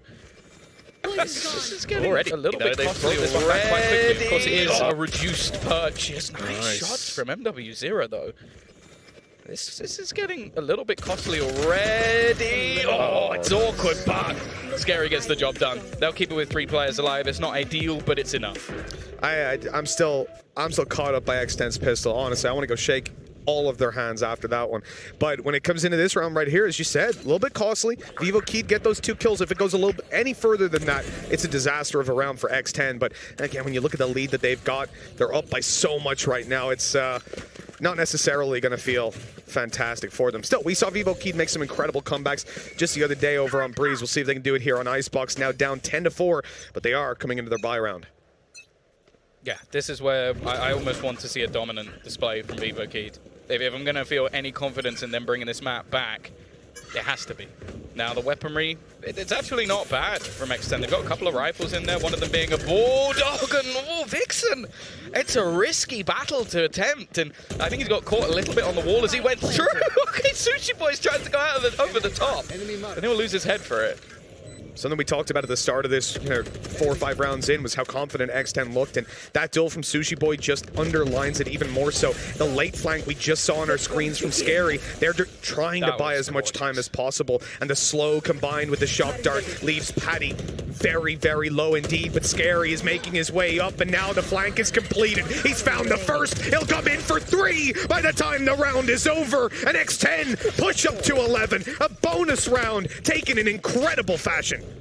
These lurks from X10 are so sick. They're beautiful. Like every single time there's someone just threading the needle behind these players. The fact that he also had the awareness not to just forget about Heat in the corner after finding the kill and knowing there was somebody already on the spike. It's just the calm within the storm. Everyone else is manic, everybody else is fighting, and Scary's just like, one there, there, okay, we'll do that. It's almost like, have you seen the Sherlock Holmes film with Robert Downey Jr. where he's working it all out beforehand? Yeah. That's exactly what Scary movie. just did. He's like, okay, I'm gonna hit this guy, this guy, this guy, win the round, done. Oh, yeah, I just had to go and take a look at the vetoes again to double check, but this was Keatstar's pick. Man, that sucks. Who? Keats, sorry, that's what it says on PLR. Yeah. Vivo Keat. They're old name Keatstars, of course. Yeah, that really, really sucks for Vivo Keat. Man, they're coming in now to their map, and they are being controlled. X10 are not just winning on it like, oh, look, they're shooting people. Oh, they're getting headshots. It's great. It's that, sure, because they are winning a lot of duels. They are looking incredible, but their mind is also winning the battle. As you said, the flank plays. Again, I'm going to say that pistol round. It's one of the most beautiful pistol rounds I've seen. Honestly, Tom, when it comes to Icebox, innovation in pistols, we don't see it all the time. EMEA gets kind of boring when it comes to that stuff, but that round right there, it wasn't ideal. You didn't want to lose your Viper early on, but they made the most of it. My God.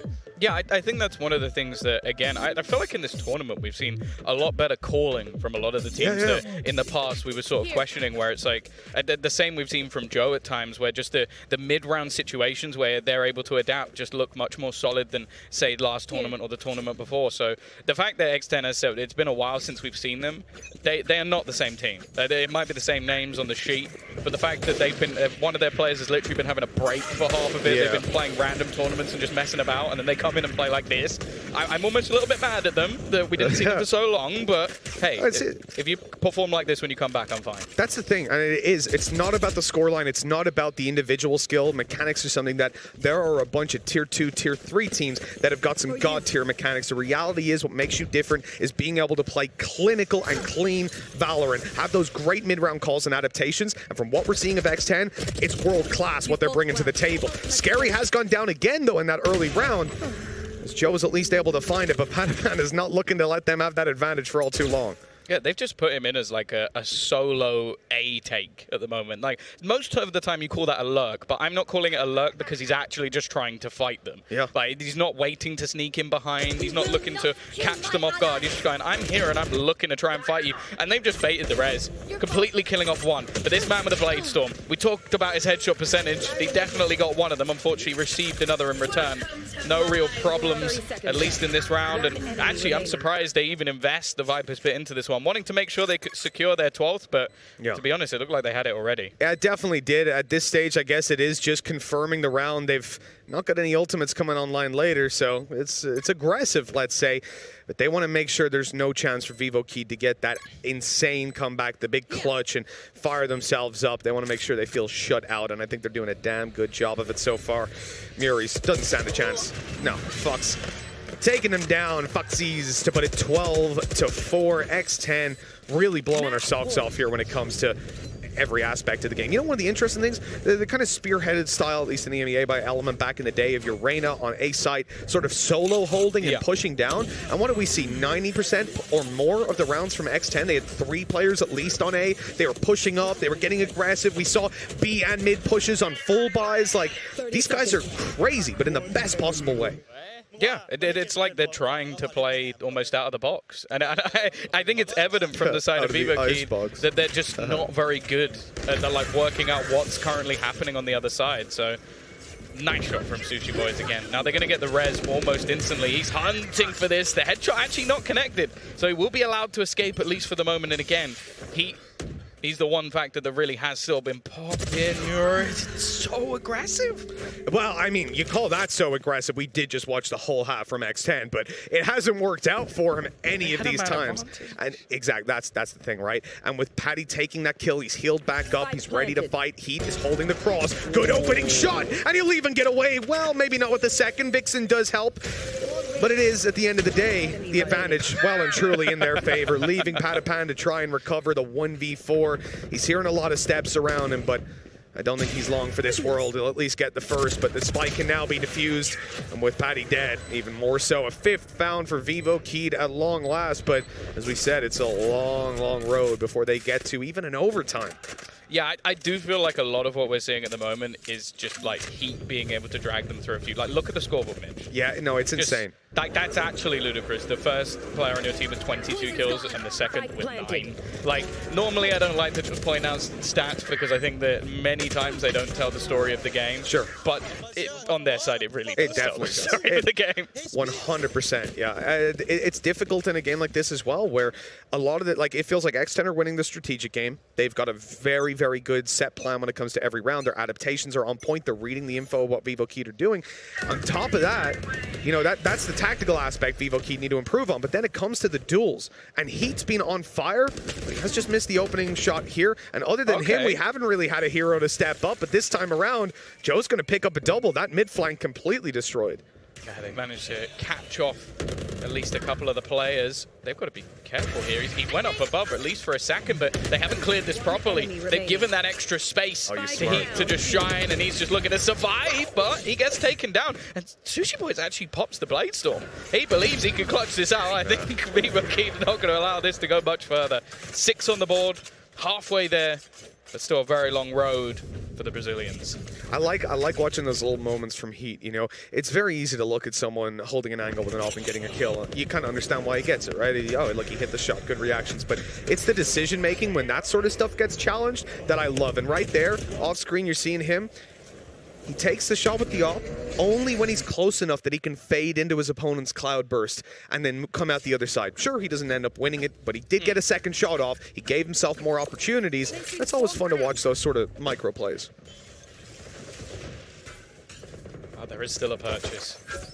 It hasn't reduced the economy of X10 to ashes just yet. In fact, they've still got themselves a Hunter's Fury. Now, there is a lockdown on the other side, but obviously they kind of counter each other. So I think it's almost going to become a game of chicken unless there's an opportunity for one of the teams to actually win the round off the ult. This time, though, it's looking far more basic, and Vixen again. He's just been taken out. They don't have the res this time to even bring him back, so that's so much space just garnered by the attack inside. An afterplant guaranteed. And now, well, it is going to come down to that retake. And as said, this lockdown, somewhat worthless at the moment.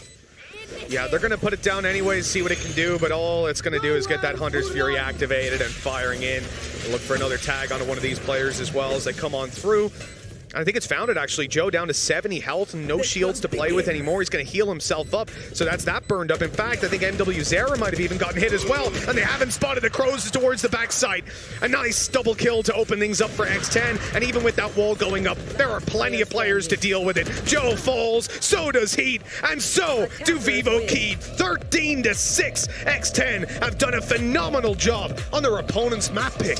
You could have easily been fooled by watching this team play against MV, but there were aspects of what they showed that gave us at least a little bit of faith, and they've come in here and made a statement. A lot of people looked at this map, especially going into Icebox, and said, you know what, this has Vivokeed written all over it. Well, a 13-6 coming through for X10. They're now one map away for eliminating Vivokeed. Yeah, this is an absolutely huge series for them as well. If they can manage to get that win at Champions, you just know it would mean so much to them and propel them forward to potentially take that playoff spot. This has been an incredible map to watch overall, I have to say. Yeah, I'm pretty sure as well last time they went very close when facing off against Vikings, but never managed to get it over the line. So it's definitely not that sort of revenge story, but it is still maybe a little bit coming home from them to just almost like, okay, we can prove that we can fight, we can prove we can play. Because as said, that first matchup, one of the toughest in the entire tournament. So I don't know. I think that they've already proven that this is game on, and now they go on to their own choice, which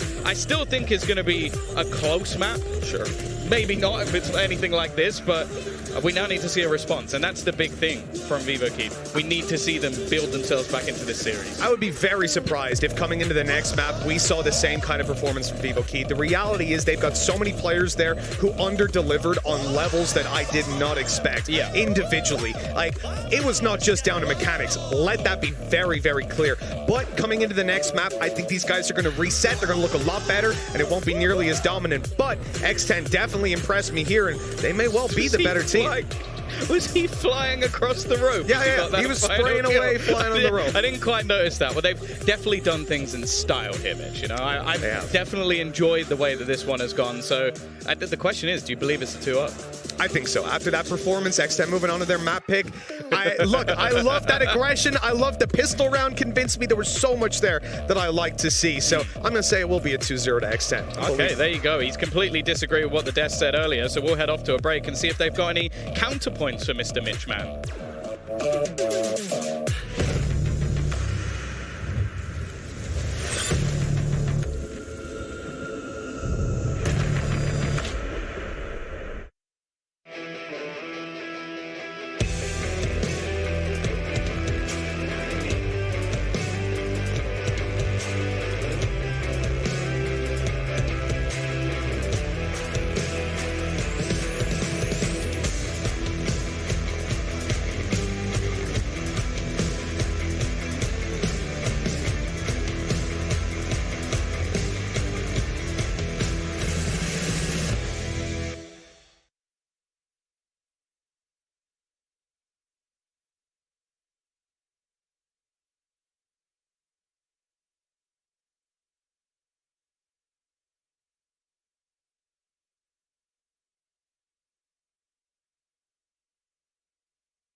Welcome back to Champions, where I am still aghast at what I just witnessed. X10 taking down Vivo Kid and in dominant fashion, 13-6 on Icebox.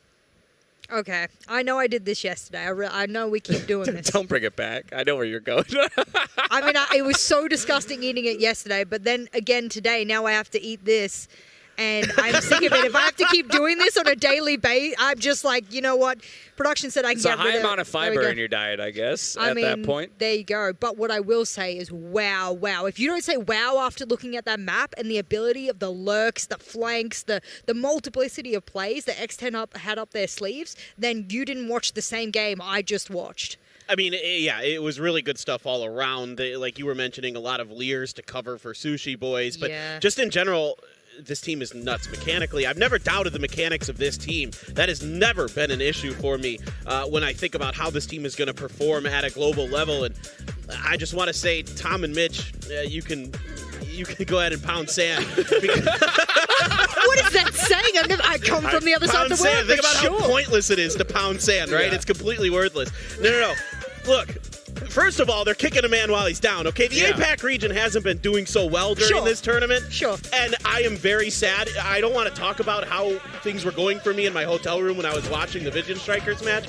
But also, their region already is 4-0 going into the playoffs, so they're just kicking a man while he's down. What does that say about them? Yeah, Heat may have been putting up a pretty standard performance for him, highest ACS in the game, but both Patty and Sushi Boys at 300 or more in their ACS. The duo of these two was just nuts. You know what? If it wasn't Patty on the other side of the map, and I think it was either Mitch, it doesn't matter who it was in the cast. We don't care about those casters, do we, anymore after what they've done to you, Paper Thin? But what I will say is that whether or not he was quote-unquote lurking, which I don't think is the right word, but we're gonna flow with it here and getting these little kills here and there. The duo of those players, wow, it's incredible. And it's not just that they can, crossfire together, it's that they use the utility in unison of each other, and they play off of each other so well. But I mean, we're going to point out Heat. If we don't point out Heat and the fact that it's Heat and Co. in map number 1, because it really absolutely is, and I'm not trying to be mean to the, Vivo it felt like a one-man army. It really was, and it was bad statistically to the point of, like, every other player had, like, minus at least 5 on their KD, and kills don't mean everything, but in that map, they did. It completely changes the conversation around this series as well.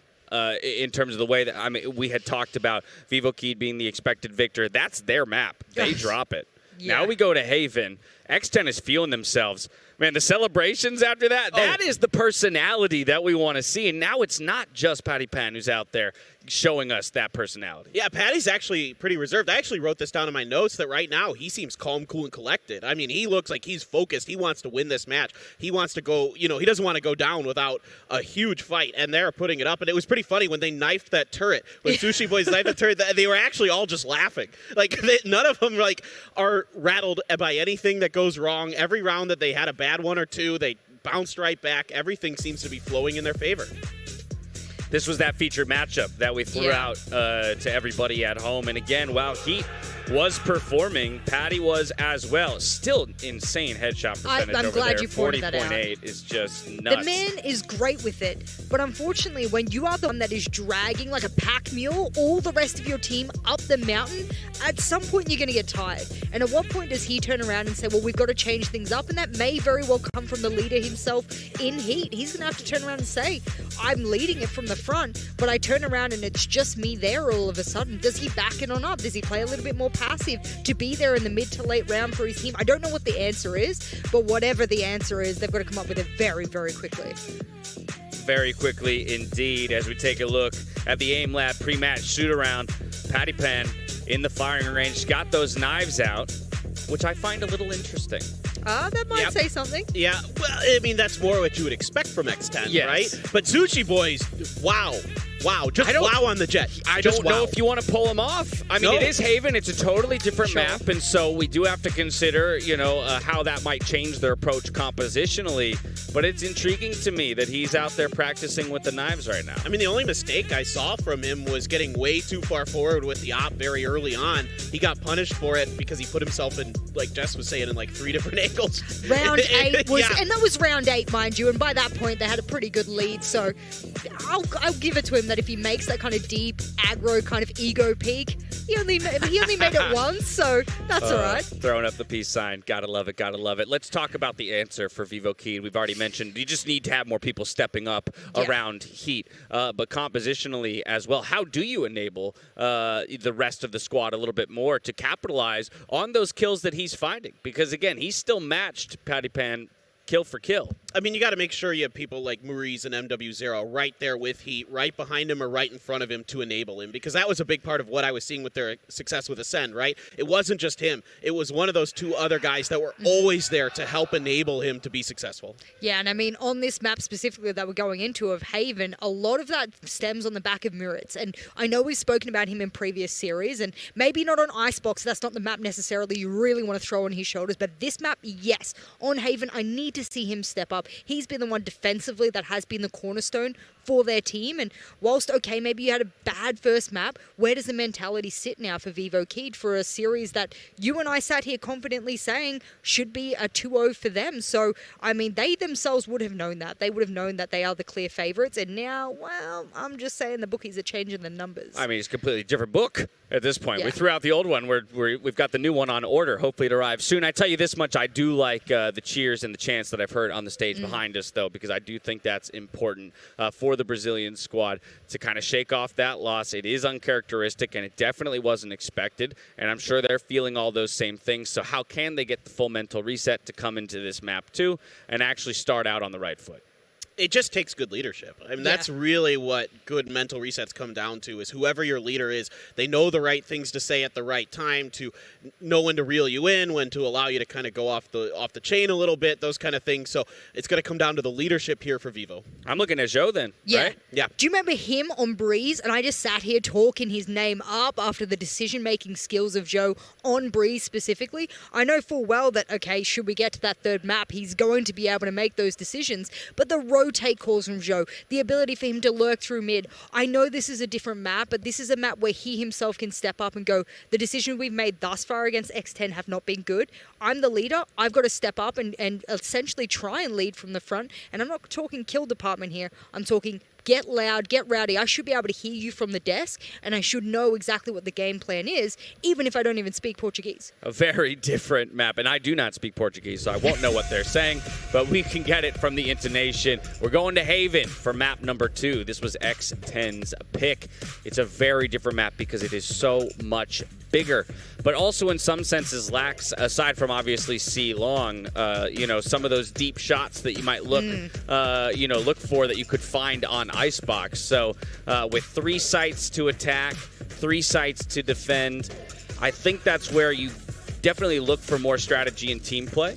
Yeah, absolutely. I mean, you have to be ready for the B hits. They don't come often, but you have to be ready for them because you can fumble them real fast if you're not in a position to delay and set up those crossfires, get the utility onto the plant site itself. So that's something I always look for on this map. But in general for Vivo here, I'm really looking on their attacker side to make sure that they're ready for this W key holding that X10 seems to be willing to do today. Well, they start out on the defensive side, so they're going to have to weather that storm from X10 first before they get to the attacking half. I mean, with what we've seen from X10, whether they're on attack or defense, they don't really care about what side they're on. They want to be on the other side of the map as quickly as possible. They want these lurks, they want these flanks, and they do it in numbers. So all Vivo Key needs to do is go, if that person's flanking, we expect more than one. So don't turn your back, number one, very fundamental here and working out how to, counter another team. And number 2, wherever they end up pushing with Paddy, don't assume the rest of the co is there. Just assume that there might be a rotation as well. So it's a lot to think about for Vivo Keyed. I mean, that's interesting. It makes sense. Okay, you start on defensive side. Obviously, the attackers have to push into us. Okay, so we know what to expect. But how much it warps your attacking half when all of a sudden a team starts coming at you like they're the ones on offense. Right. And in some senses, I think that's where we saw Vivo feel more off kilter in the first map. When they were on offense and yet getting pushed. Yeah, I like to see this stuff from X10 because in the APAC region in particular, it's a very attackers-heavy region, so why not just flip the script? Why not turn your defender side into the attacker side? Okay, I'm loving the breach pick here. I mean, this is the one that's going to jump out to me here for Vivo Keyed, is that Muritz on Haven specifically. I mean, I've seen him play Phoenix, I've seen him play Sky, and now I'm going to see him play Breach.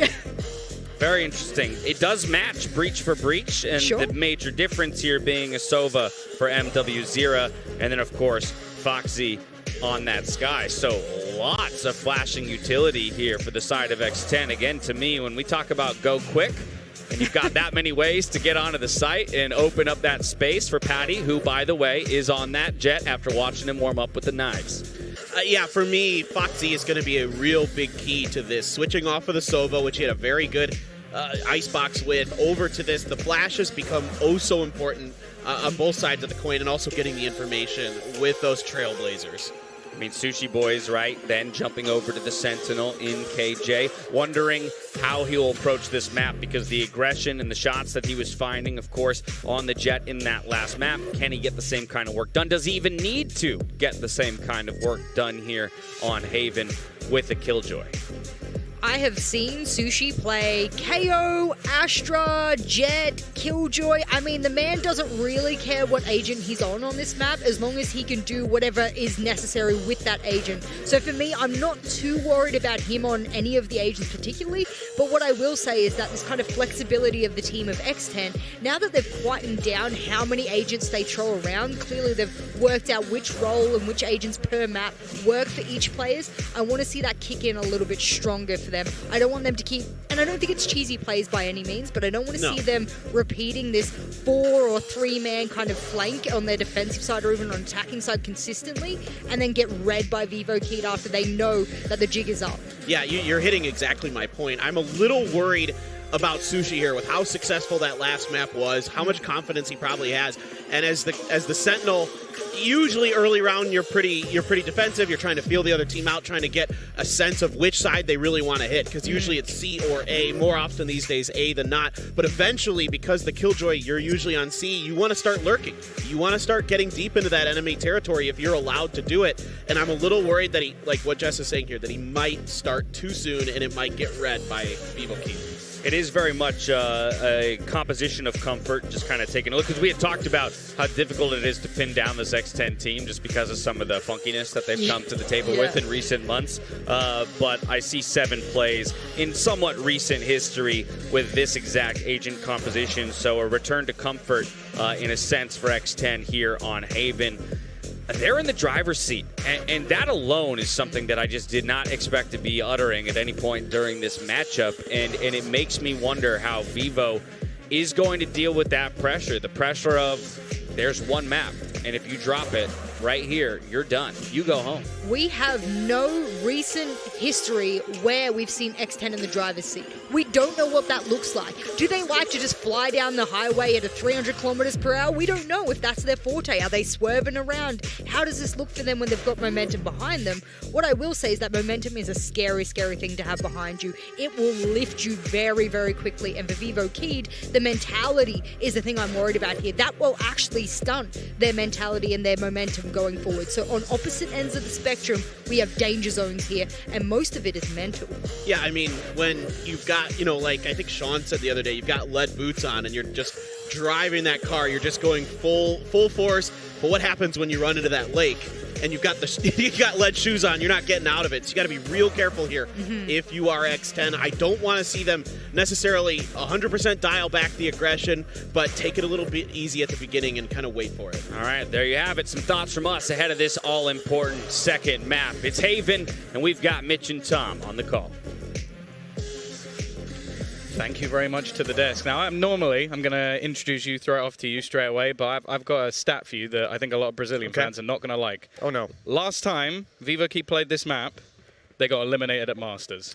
Yeah, that's not a great home ground to return to, is it? Especially because it's not their home ground. They've already lost their map pick in convincing fashion. Now they come on to X10's pick, somewhere that X10 want to play, and somewhere I don't think Vivo do.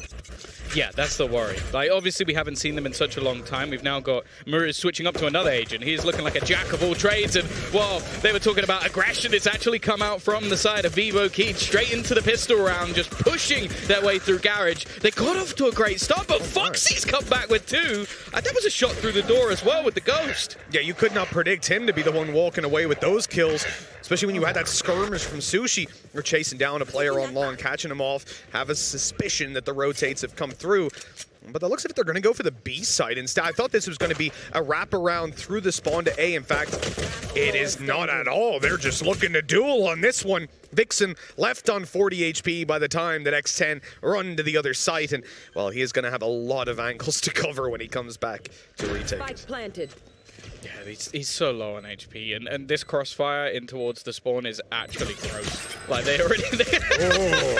He gets hunted down by the alarm bot who's trying to join in on the action, but yeah, big pistol from Foxy. 3 kills. It was looking really good for Vivo Kid as well with their aggressive push coming through, so that is not the start that they would be looking for. And as said, like, we have a few sort of little changes coming in for the side of Vivo Kid. On the other side, I believe we have actually seen this comp played before by X10. I'm glad that this is the one they go for and not some of the weird stuff we saw in some of those other tournaments that they were having a little bit of fun in. But as said, I think from the team that we've seen over the last few months having a bit of fun and the team that we're seeing now, 2 completely different beasts. I feel like they have actually almost baited a lot of people into thinking that they're a lot worse than they actually are. I think that was definitely the case case for me coming into the tournament. Again, one of the pleasant surprises looking at X10's play, certainly in the previous map. This now brings them to 3 out of 3 pistols in their favor. Can they manage to connect the second? You would imagine, because they're only up against some pistols. They came back. They have checked it, haven't they? I like that little fault line going down, a shock dart. They're really trying to deter that push, and they might have done too good of a job, because as they rotate into the A site, X10 are just going to take it to C. Yeah, they're booking it. They're using the jet alone of Paddy Pan just to try and maybe sell this as a fake instead, though. He might actually just end up behind them. Now, they've heard the flashes. I think they've already used their grab well, so I don't think they're going to be able to slow them down coming into the site, so it's just going to end up blooming as a smoke. And actually avoids the flash. Sushi Boy just hiding within. They're going to try and make this one costly. That's the only goal, but okay. 4K coming out of Sushi Boys. It's still a couple of kills back on the other side, but this gets him relatively close to a lockdown. Yeah, he's just 2 away at this point and not likely to see it in this round, even if it did come online. But moving into the next, the buy round, that's when things can look spectacular. Now, in case I confused you with that, X10 on this obviously not going to be buying. They'll take themselves what they have here, what they've saved over, and look to do the damage with that. Well, we're going to see Vivo Key pulling out their buy, pulling out their rifles, all their utility as well. I think this is a round that, considering how the game has gone so far on the previous map, they need to win over on the side of Vivo Key, and Joe's already doing a great job of securing the openings. Chris, that just to walk back into that angle. It's a bold play. He actually doesn't take any damage for it, so hey, fair enough. A few pieces of utility being broken into mid, but I think that must have been Killjoy utility, so it actually didn't make much of a difference at all, being that Joe has already gone down. I'm going to look to try and make a play towards the A set. Now, there's already 2 players, at least in the general vicinity, Mirrors as well, still having some utility available to delay them, and he has gained so much ground. This kill is as free as it gets. Going to try and spot out the remainder. He might actually get traded here. I don't know if he realizes they're in the window, but just snaps back to take off the head of another. Again, this round for X10 comes down to cost. 2 kills, not bad. Anything more? It's a pretty good round. You see it in the priority of Scary, the fact that he turns for the rifle instead of going over to take that spike, leaving it down in the window. Not in that safe of a position for him to take, especially as we see those players, Murray's and Vixen, pushing all the way down. They're now in the window, seeing the spike, and stuck inside of Astral form when he comes out. Vixen's going to trade and take that life away. Losing 2 players in a round like this, that's perfectly acceptable up against that bonus. The one thing I will say is I cannot wait for the day where Vivo Key'd have a crowd, because they are already as loud as a crowd on their own. Yeah, they like really are. I've been lucky enough to do an arena event in Belo Horizonte. I can say safely it's the loudest room I've ever been in. I think it was 10,000 Brazilian fans. It was absolutely absurd. So I think once we get to that stage, hopefully, fingers crossed, everything crossed, I think that's going to be a ludicrous, because these guys are creating a crowd on their own. Absolutely. Get yourself vaccinated. Maybe we can get it done sooner rather than later. Vivo Key. 1 round on the board. Now they face off against the full buy of X10. This is where they could face a little bit of a problem. Stunned to the backside. Vixen not going to be able to do all too much, but he's safe for a moment inside of those cloud bursts. But now they know he's here. He'll swing and take down 1, but his teammates are falling. He needs to do so much, and despite the damage done, it still ends up in a 2v4. That lockdown coming in to buy them the time. We get a nice safe spike plant. I feel bad. I think he did about 240, 250 damage, not including the kill, but it really doesn't matter at this stage. MW0 has to break back and just fall away, try and hold on to this gun for the next round, and hey, X10, they really didn't give them much of a chance in this round whatsoever. In fact, Scary continues to hunt and removes all the weaponry. Break back again from X10 as they'll take a 3-1 lead, and the finances coming in for Vivo Kid, I can only imagine, are going to be poor. Yeah, it's not going to be great. As we said, they lost the 2 players against the bonus, which is fine. You can have a round like that. But it's definitely the lower end of what you want up against those bonuses, especially when you consider that they early peaked into C-Long. They gave them those ranged angles. It's pretty much the best that it gets. Now at 3-1 down, Vivo Key again going to have to play that eco, as you said, not having a lot of cash. That's going to give 4 over to X10, and already a great start with the foundations built for this attacking side. I'm getting quite worried for the Brazilians at this point.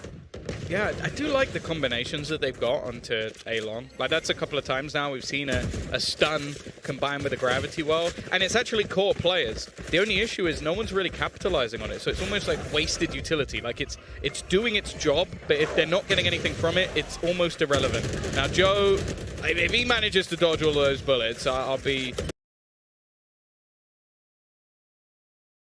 probably the most surprised I've ever been. Going to have to fall back, and obviously with the pistol he currently has, it's not going to be ideal to try and take the fights in this spot.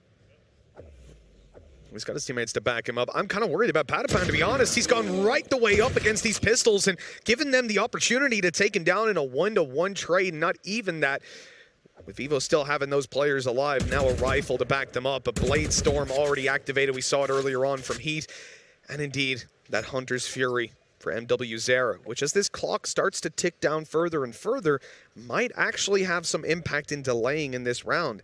I was worried for the Brazilians coming into this, but with 30 seconds left on the clock, 30 seconds it's X10 left. that I'm starting to feel a bit of fear for. They're going to walk into Heat, who has that Blade Storm, and we know he can hit some shots with it. Well, I actually like the spot that you've got from MW0. He's basically just watching that cross to make sure nobody can wrap through from mid, but he also then just has that Hunter's Fury available. Now, they have left it so that Heat's not really going to be able to do much right now, but there comes the Hunter's Fury, just trying to deny it. Doesn't actually manage to catch too much, a kill at least, and okay.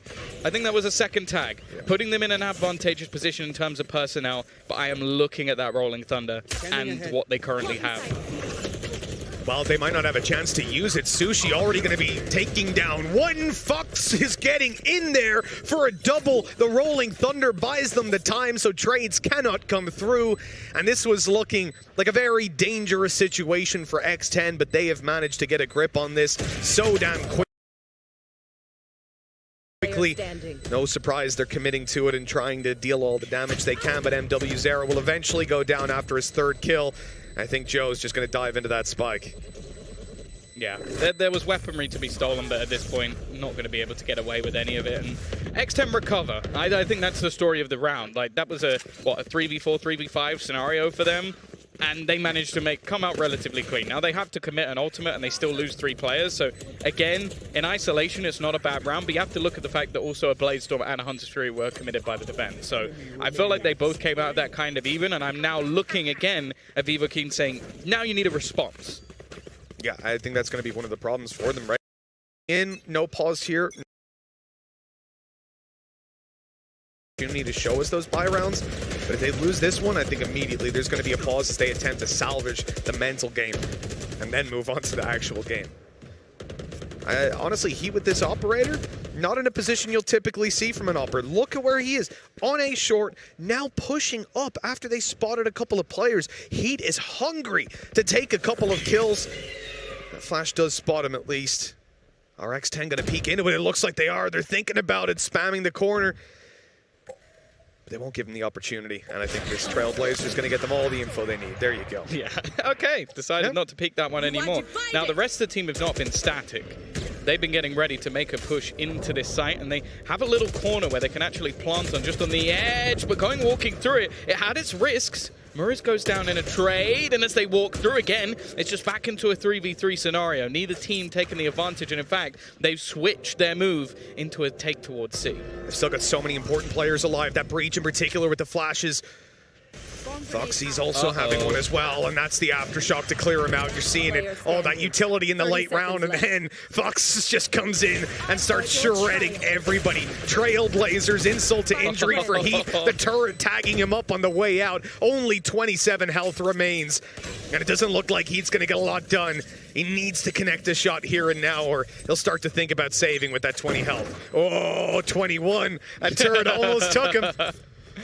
Yeah, I think not destroying the turret, but also just all the utility that was committed by X10. And I have to say, Foxy's got off to a wild start in this match. Like, so much impact on the entries. I also like the fact that we're seeing teams do that more, where they go for an initial B take using that Cosmic Divide. When it doesn't work, they're able to just run out. And because you can't hear any of the footsteps, a lot of the time you don't realize how far they've actually got. So for Joe, he was just screwed there, especially with the utility they still have remaining. Yeah, it's going to be one of the issues. You know, as I said, Vivo Keed losing out this round. I expect a pause to come in. I expect them to try and gather their thoughts. Yes, they'll be coming into an eco, but it seems in Valorant, at least, that's the way we handle it, right? Pause into an eco and then discuss your buy around during that.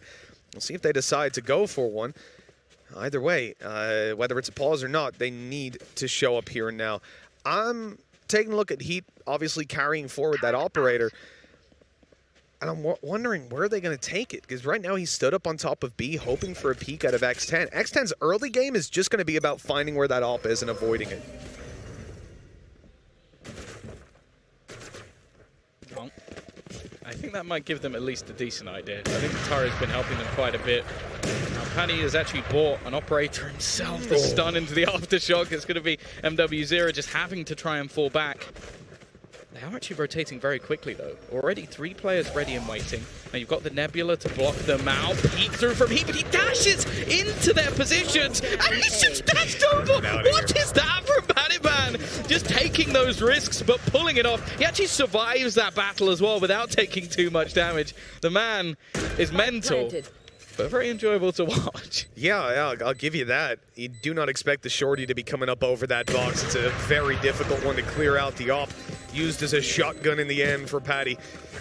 As they put 6-1 on the board, X10 have been dominant all series long, and this is where it starts to become less about the map, less about round to round, and more about the teams, about X10 maybe just being a better team, being a more dominant team. Vivo Keed, I said I expected a timeout coming into the previous round. I'm not mad that we didn't get it because this is where they needed it. The buy round was what they needed to discuss, whether it was before or now. But it has to be now. There is no more room for error really at this point. X10 will just run away with the series if they cannot figure out a solution to this defensive side. Yeah, this day has been very interesting already, it has to be said. Like, we were going into this one almost thinking like, you know what? That Ascend versus Vivo Keed rematch, that's going to be one to remember. And it doesn't even look like it's going to happen. Well, it's definitely not going to happen, even if Vivo Keed managed to bring this back, because Ascend have already managed to make their way through into the playoffs, and now we're sat there looking at potentially X10 looking for revenge versus Envy. So it really is now somewhere you need to dig deep. And you are looking at 2 very different teams at the moment. Cruz having a lot of fun, having a lot off with his team. Coach almost just seems to be hyping them up a little bit. And on the Vivo Keed side, it's a much more serious affair. For a team that's been so loud, so confident all the way through this matchup, it would be a shame if this is where they became shaky. You know, after they discussed the tactics, I feel like any remaining seconds on that timeout's almost a negative thing from Vivo. You got to keep someone talking, because if you sit there, you allow yourself to kind of wallow and really think about it. I can only imagine how the mentality of these players goes. The reality is that first series they played here could have been theirs in the bag. Using a bug exploit, it is what it is. That has now put them in this position. And I think that's going to be running through their minds over the last couple of days, certainly running through their minds here as they think about, you know, we are facing elimination. It's a very real possibility, and it's our fault almost. Like, it's got to suck. It's very hard to recover from this point at the mental game. Let's see if they can come in with something in this round here. Well, the response already seems to be aggressive. Heat looking to try and take this one into his own hands. He's got deep into middle. Now, they might not be expecting this. The timing, though, is not great. And again, Foxy is going to open things up for his team. He's currently 12-2 in the server. An absurd performance in the most important time. And I'm not surprised that Murray's decided, you know what? I don't think I fancy peeking that one again. Yeah, he got his info and he's out. That's all he needed. Bailing towards the B side, actually. I guess not seeing that much aggression coming through on A. They're going to drone it out to grab the information. At least 2, possibly 3 spotted on those spams. And that should probably be dragging Murray's back over towards this side of the map, just because they're on that 4v5 already.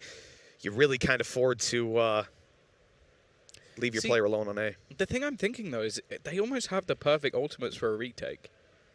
That you're looking at a Rolling Thunder and a Lockdown available for the defense. Yeah. I'm almost surprised that they're committing so aggressively in towards this A site, because they have everything they need for this. The stun, he's just screwed. That was absolutely perfect from Cruz, and now Mirrors has to go ham. He gets nothing done. It's left to the remaining 2, and no doubt they're just going to save this one. Lockdown not worth it anymore, and they just need to keep the ultimates. This is being incredibly well played by X10. They are playing very well as a team. As said, going into the match, even versus Envy, they had those few little gimmicky plays, the setups for each other, the team play, that synergy that we wanted for this team. It hasn't just been the Padapan show. In fact, in this map, it's been anything but.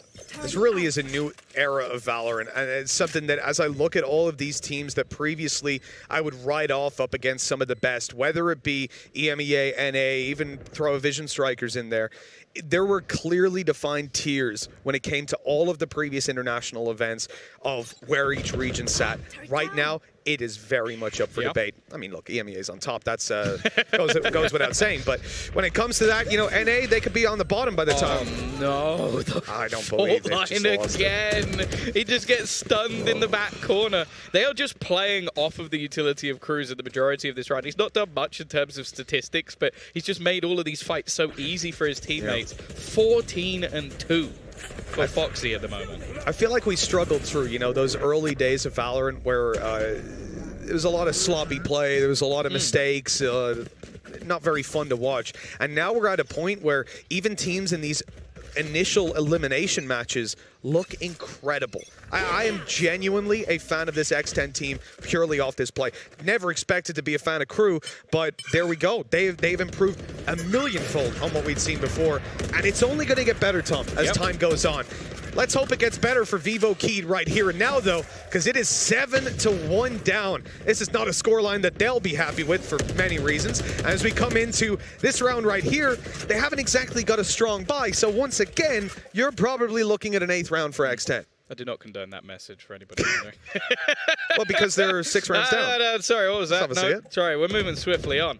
It is because it's defensive side. It is just another reason. Going to be some weaker weapons, but we've seen them bring these sort of rounds back before. Now, this would be the time for a hero play from Heat or someone to just get the team pumped up once again. The fact is, though, X10, they've been methodical. In a lot of these rounds, they've made all of these fights so awkward. There hasn't been a clean opportunity for Heat to really do anything because they're constantly forcing him off angles with all of this utility. They've got so many flashes that they can just throw through and make it so there's nothing to really fight. In fact, it seems like they've gambled this wrong. Is he currently selling a fake with an operator? No, they're actually going to push back to join him. This is so risky for Padapan. He's gone in alone with a Blade Storm and an operator. The rest of the team have just gone, but you know what, I'm not following this. Well, it is almost just giving some free weaponry. I don't think it's going to really affect the round in general because they are going to get an afterplant on A and a retake with 2 low players, one of them holding a rifle and then an op. It's just unlikely. They're actually still aggressing. Why is this round from X10? Yeah, I shouldn't have said anything. That's my bad. I think that this is just overconfidence. That's all it is. They feel like they are by far the better team. They're going for this. No, it doesn't matter though. Look at that. You're gonna. Sorry, it got killed. It's got 2 kills. We've got to put Timmy on the board. The turret's just clutching this one out for X10. Oh dear. Vivo Keed finally looked like they had an opportunity. Can I got the same amount of kills as Muri's? And Cruz. Timmy the turret is currently not the bottom fragger. Less deaths as well. That's the best part. KD of the turret is better than 2 players on the server. That's how they were very low. They were very low. They were very low. I just love that Vixen died to it, and Joe was like, "Yo, I'm coming. I'm gonna take that turret down. I got this. I'll trade you, bro. I'll trade you." With low HP, he's like, "I'm going in." He's reloading. He's reloading. Like I don't know what that was, but ludicrous round. My God, yeah, no, I think honestly my point still stands about X10. I think they are just going super aggressive because they are dominating, man. Like when I was speaking the other day to Dubstep, I said, you know, how do you keep yourself in it? And he was saying, you know, we play the game until it's over, right? You're focused in 100% of the time because you'd rather beat them 13-2 than 13-3. I don't think X10 have the same mentality. I think they've just went, hey, let's style on them. Let's send Padapan in to just wreck them and see if we can get some highlights out of them. Yeah, I wouldn't recommend it. I wouldn't want to give anything back to Vivo Keed, but hey, they still managed to win the round. They did have to use an ult or 2 to do it, and that Rolling Thunder has still been there for a very long time. I'm waiting for it to be used. I'm more so waiting for Vivo Keed to set up in a way that actually utilizes it, because that's the problem. Like, you can't. I don't want to see you just throw in an ult willy-nilly. I want to see you actually have a plan around it. But for now, that hasn't really been the case. They look like they're getting outplayed. Now, they've got some good positioning in this round. Heat is waiting back. 30 seconds left for the push to come in, and the flash isn't really going to catch anybody other than their own team. Vixen has found a kill on the other side of the map, and this is where he can finally show up. 2 kills, make that a third. Looking to try and bring his team back from the depths. Now, he will go down to Scary, but he's done more than enough. They know exactly where this last player is, and there's no time for this round to go in the other direction. It will be a second. It just depends how costly it's going to be. I swear I just heard the Rolling Thunder voice line as well. I'm curious to see if it disappears coming into the next round. It dealt with Scary. The round was theirs anyways, and vivokid excited about a second round. Wouldn't you be? Doubling up on those numbers. I just want to see, the Rolling Thunder on the attack side. I want to see if that's still alive because, watch this. Off here, right? He started it, but was it too early? Was it like 0.1 of a second away from actually Does he have to say deploying? feet, is what you're asking? Maybe off your, like at the end of the Orin. I don't know. Where is the line? Because he still had it on the UI. And he still does. Yeah. Okay. So you well, fair have enough. to say feet. Feet, yes. Otherwise, it doesn't count. Just for anybody wondering at home, you need to mention feet, otherwise your Rolling Thunder won't work. We've learned a lot about Breach today. Well, I guess that's a little bit of luck. Now for Heat, not feet, that's Heat. He's going to be investing into the Bladestorm. He does currently have a weapon available to him, and now we want to see if they can get these last couple. Nice spam coming through. Padipan is gone. Vixen actually goes back for more, and he will double up and drop the spike. You question about that Rolling Thunder, well, we're not going to see it in this round at all, and it seems like vivokid might have found a little bit of life. Oh, Scary. He's able to grab Heat on the updraft. 2v4, it's still winnable. But it's not going to be one. vivokid walking away with a third. Altogether, solid performance from them in these last couple of rounds. They can get up to 4 and win the pistol. They're kind of right back into it. Still, though, I wouldn't hold out a lot of hope. Again, what you were saying earlier, Tom, that's a really good point. The fact that when vivokid last played here on this map, they got eliminated from Masters. Now they might play on it and get eliminated from Champions. Again, it all comes down to that pseudoscience. Back of your head, right? Does it affect them? I have no idea. It really is player dependent. We have some players that do incredibly well under pressure and some that crumble. We'll see which one Vivo is.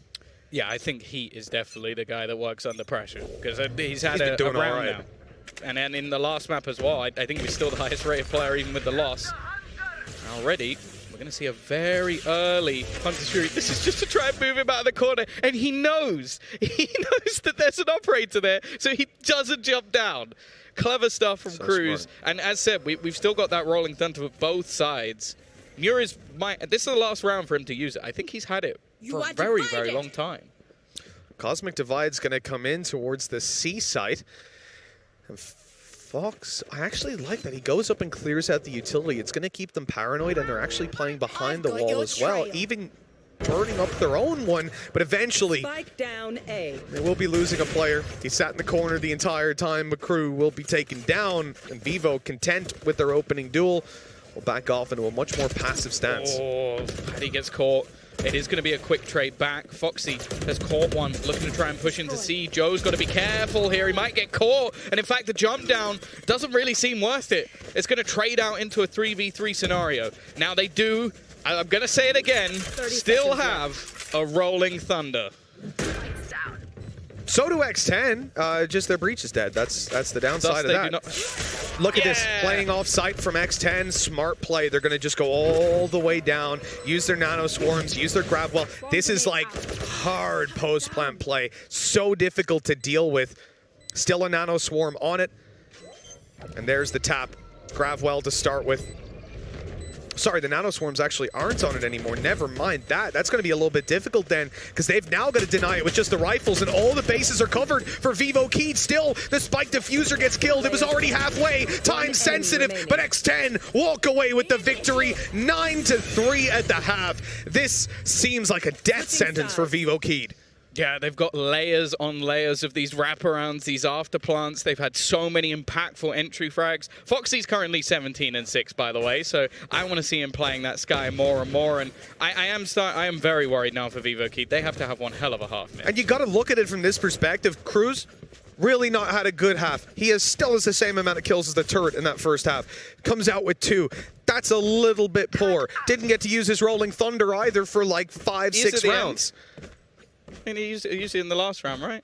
Cruz didn't know. Oh, not Cruz. No, I was more worried about Muri's, I'll be honest. Yeah, Cruz had it for like 5 rounds, never got to use it. Like, his impact in that half was negligible. And they still won 9-3. Well, we're going to be kicking it off to the desk. I want to know if they have any hope here for Vivo Keed. Is there still any believers, desk? If there is any hope, we're running thin on it right now for Vivo Keed. 9-3 half out of X10. They show rather no signs of slowing down. No, they look nuts. I mean, they're just all over the place. They're making great calls. A lot of good rotations are coming through. A few bad ones, but for the most part, pretty solid stuff here from them. I want to point out the fact that you just point out that some pretty bad calls have come out from X10. I want to point out round 9. That was a bad round from X10. But did they win it? Heck yeah, they did. They don't let that bring them down, do they? I mean, they passed over an operator. I think they passed over a rifle as well. Yep. And then they went over to the other side, planted, and well, things were looking dicey when the lockdowns were thrown. But that didn't even matter because the turret double kill did the job for them in the end. My God. Rounds are being clutched from the depths of nowhere here by X10. They look good. Don't disrespect Timmy the Turret, all right? Hey, double put kill some for him. respect on his name. I'm a Killjoy guy. I'm all about Timmy the Turret. I'm all about Killjoy as well, and Timmy the Turret. So comes up big, but it's a good point, right? Is that it's not necessarily that X10 is playing the cleanest Valorant we've ever seen, and you would have looked to Vivo Keed to take advantage of those few very unclean rounds to make this a closer scoreline. Reality is we're sitting 9-3, and while Heat continues to perform in certain moments, take a look at this other side and look at these score lines. Foxy and Sushi. Sushi had that 4K to open things up. That was huge when it comes to momentum. Foxy on the Sky. Again, it's not necessarily only Patty today. No, and Patty's just taken a back seat. He's kind of benched himself for this particular map because he did big things on map number 1. They've come into this map and Patty says, don't worry, Fox. I know you got the Sky. Speaking of Sky, my sister-in-law, I'll call her, and, just hearing her voice lines all throughout that round, popping off in multitudes and multi-kills that Fox was able to pull out is what pulled them over the rounds many, many a times. I mean, really just all around good utility usage here, and Fox in particular was able to play off of his own flashes, get some good information there. He puts a flash out in a mid before he killed Heat, and that at least makes things a little bit weird for Heat because that flash can come from much longer than where it started. So it's hard to tell for sure where that Sky is at, and Fox is just able to get the better of him, and that's just kind of the whole mental aspect right now. It seems like Vivo Keed is behind in that aspect. X10 looks near unstoppable in this matchup at the moment, but if Vivo Keed wants to keep themselves alive here at Champions, they're going to have to get it done in the second half of Haven. Mitch and Tom, we're back to you. Well, it seems like this is the last chance for Vivo Keed. They are as down as they could be. If they pull off this comeback, I'm sure their fans around the world are going to be going crazy for days to come, but it is a long road back for the Brazilians here. Yeah, definitely not going to be ideal for them. Trying to make this work, the pistol round will definitely help out, but can they find it? So far, X10 have won every single pistol, 3 out of 3. Joe watching the flank, but he's lit down to 14, trying to run for his life. The jump peek not going to get him much, and Patapan will take him down. Now the flank is open, and X10 are looking to take it towards this A site. Crunch in on the attackers. Ooh, but Vivo Keed have some ideas of their own. This is interesting. I don't know if I've ever seen anybody attempt this at a pistol. They've tried to fight back out. They've now almost got trapped in the spawn. I don't know where they go from here. That's the problem. I think they're just hoping that their opponents almost fight back into them, but they've got trapped, and they need to kill off Cruz just to get back into the A site that they already claimed. As we said, Cruz having a pretty tough game so far, but he's tucked in the corner on this pistol, ready for them to peek on in. I don't mind what Vivo are doing right now, hoping that X10 make a mistake, but the problem is, clock is against you, and eventually you got to make a move. Crew able to take the first. There's a second shot as well. Doubling up here in the opening round and leaving Muri's with 30 HP in a dream. That dream looks very unlikely to come true with 20 seconds.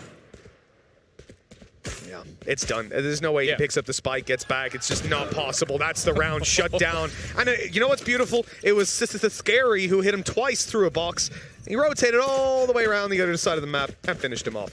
Beautiful stuff. 10-3 for X10, and at this point, it feels like it's almost GG. Yeah, I'm so confused. Like, I don't understand what they were attempting to do by fighting into the spawn of their opponent. It just seemed like a rash decision because their opponent had done something aggressive. They're like, okay, now we'll do something aggressive. It's like that. It just didn't make any sense. So I would like to know what the initial plan actually was there, but it's gone very badly wrong no matter what. And now they are left in an almost turmoil position. They're not going to force into this one, which I definitely respect. Rely more heavily on your buy rounds, but it almost is one of those cursed scenarios of like you're doomed if you do and you're doomed if you don't, because you're very likely going to give this over as an 11-3 scoreline. Yeah, there's no winning in this situation, really. You've got to show up eventually. This round right here, it's tough. They're just getting aggressive, man. X10 taking every single fight that they want, even a dash down mid just to get there quicker, hungry for the kills, for those precious statistics. And well, Foxy's in a little bit of trouble if he does peek that. He's very low. Just leave him alone. Just just leave him alone. No. You don't need to peek this. Okay, Scary. Thankfully, will remove that scary situation, because I would not have liked to just continuously peek that man, but clearly they're a little bit more confident than I am. And well, when you're 11-3 up, your players are popping, and you have been dominating this entire series, I can understand why. Yeah, there's not really much to be said for vivoKid in this series, man. They look deflated, whether it comes to individual duels like we saw in Icebox. We're seeing it here as well. They're not matching up in the firepower department. Sure, a player like Heat, especially the previous map, can carry them through a couple of rounds, but with the exception of that, there is very little spark there for this team. They're deflated. They're down and out. Well, they've at least got themselves a bye here. It's the bonus round. How does Cruz win that battle? Sure, he has the tag team alongside Padipan, but damn, that is a big head to take early on. That is Heat out of the round. No chance to actually bring him back, of course, and they have to try and find a response very quickly. And you can see that Padipan is not shying off this angle. He wants to double it up. Can you blame him? Without things have been going so far, he got robbed. Did that kill with the Bulldog? Did all the damage, and Cruz came in and one bullet at him. He wants to stay around there, show that A short is his. That turret didn't spot him. Sorry, not turret, the drone. Excuse me. It was going down through A short. Hasn't seen him. And so he's just going to be tucked in, waiting for them to make a move. Oh my, Scary is down. A quick wall bang in through Garage, and Sushi Boys almost went down to the same thing. Yeah, I'm just looking at all the utility they currently have available on B. Like, it would probably be the worst place they could go. And not if he dies. Sushi Boy is going to live to tell the tale. It looks like they're almost looking to try and play a retake on this C site. They have a couple of players in Garage, but they'd have to just try and take this fight on the cross. And you know what? Sushi Boys actually does relatively well. He was already tagged, so a trade out there is not going to be too bad. Cruz will be removed by Mures, putting this into an advantageous position, but there's a couple tagged, and you can already see this flank slowly coming in. Now, there is an alarm bot available. 10 seconds left. And I think you can see Joe's just making sure he's just about close enough so that it should still be activated, so they will know that he's here. Yeah, they've now spotted Padipan. They're going to go and try and deal with him. It's Joe on the corner, waiting for that peek to come through. Padipan not able to win it out despite a lot of damage done. Look how low these players are. With a Spectre, Foxy can still win this. vivoKid need to be so careful. This would be the game thrown away. But luckily, MW Sarah with 1 health comes out on top. 50 health between 3 players to close that out. That is a lifeline for vivoKid. Yeah, and sure, it's definitely some decent damage coming out from X10. Like, again, if you talked about this round in isolation, being close to winning a bonus is still incredibly good for them, but it's way more important for vivoKid. Making sure that they're still in the map, they're still going to have a decent buy going into this round, and there is actually a piece or two missing on the other side for X10, so a real chance to actually build up a bit of momentum here. See if they can do that. Rolling Thunder for Mures is going to be the key element in a lot of these rounds. Not too much to deal with it on the other side. I think they're going fast for this. Yeah, I'm a fan of baiting out the utility first, but they're just going to dash straight in, and it's not working out for the opening. Heat's created space, but the Nano Swarm stops anybody else from following up through the smoke. Padipan's taking down Vixen, and things are starting to look very scary. vivoKid recovered the spike, but they still need to recover this round. Oh! What is that from Padipan? It's left all onto Joe. 1 versus 3. Player still with a pistol, but the spike down on the deck, and actually they're going to go pushing for it. Scary, just trying to command that control, but actually gives his life away. And that wasn't much of a trade even in HP, so Joe's still in a very good position here. Paddypan, you can see how confident he is. He has a layered defense. They're playing that in almost a depth of crossfire. No chance for him to take down both players. And X10 have got themselves another round. Now I want to put into perspective there. Both players were completely stunned on the site. They just missed one of them. And because of that, he was still able to get a spray down, even with how slow he was shooting. Yeah, that's the Nano Swarm as well. This is exactly what I was saying about...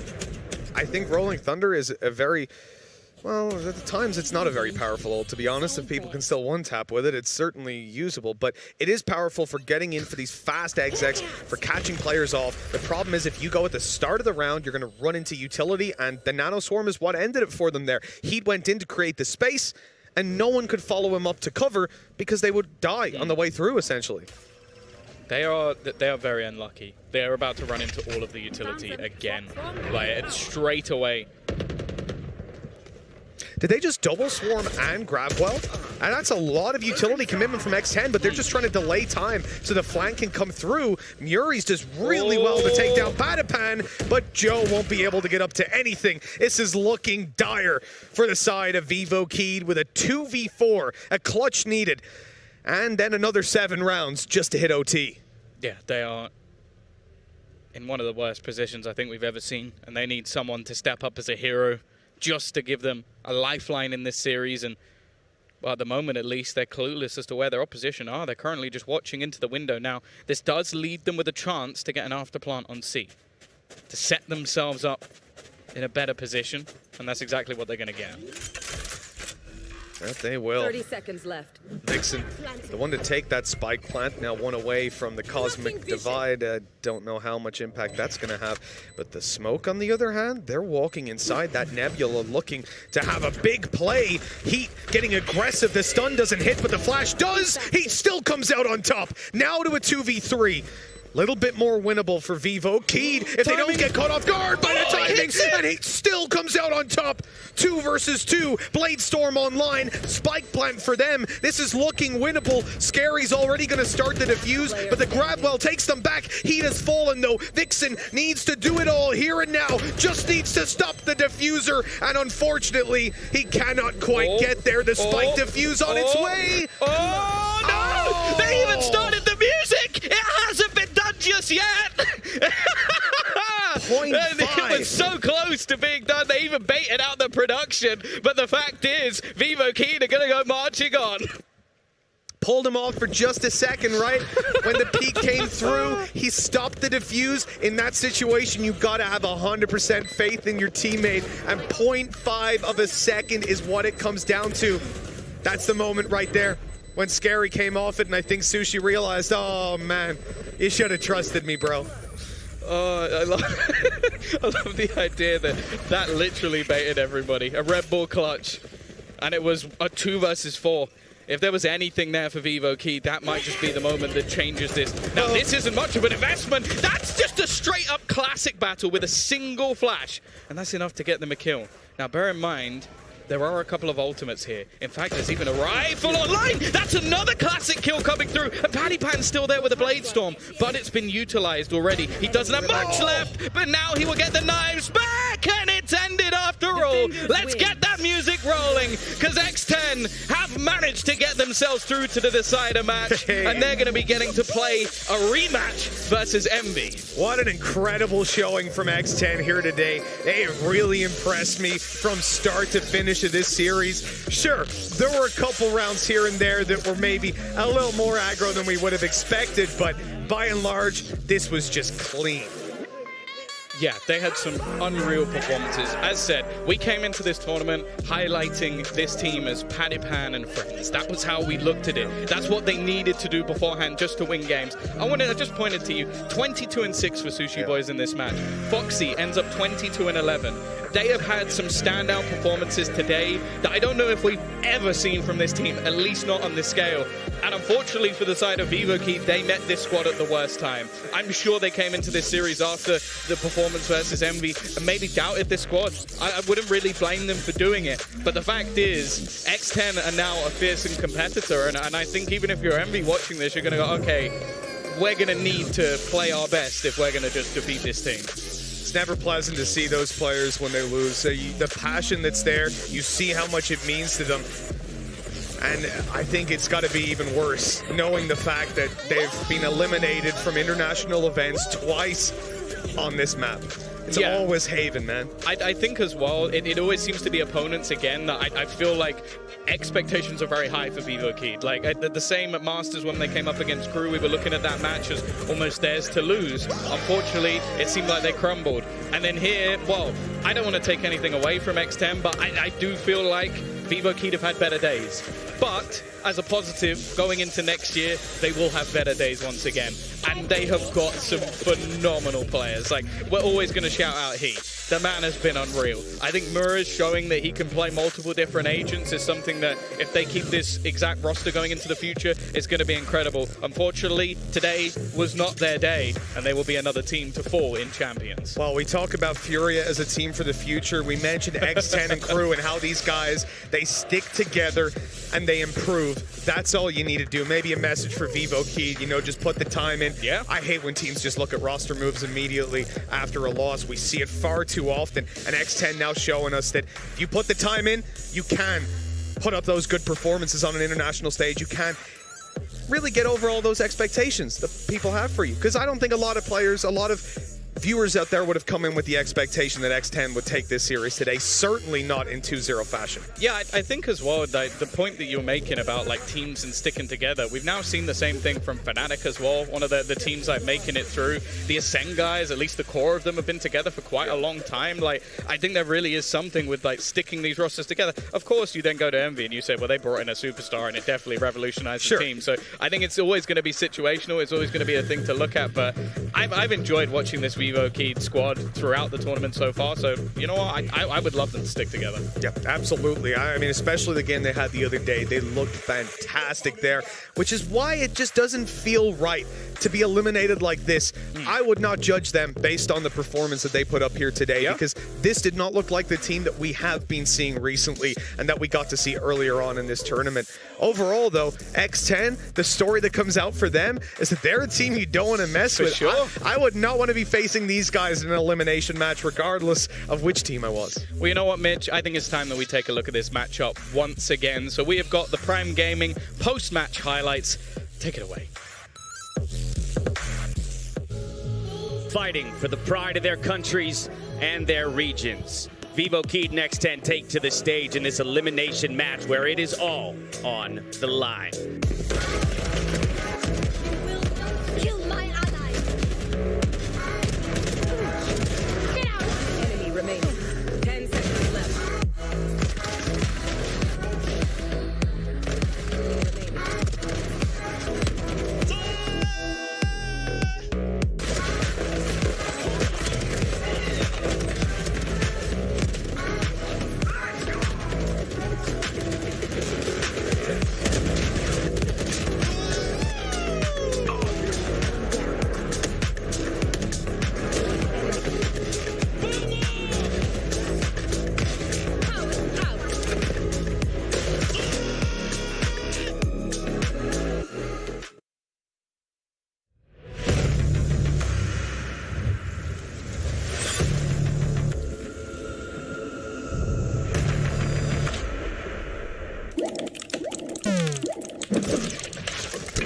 Red Bull gives you wings.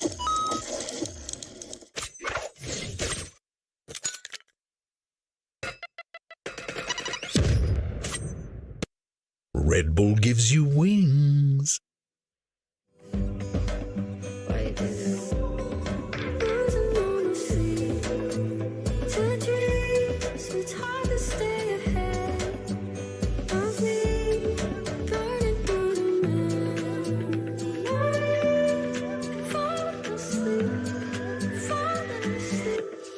Okay.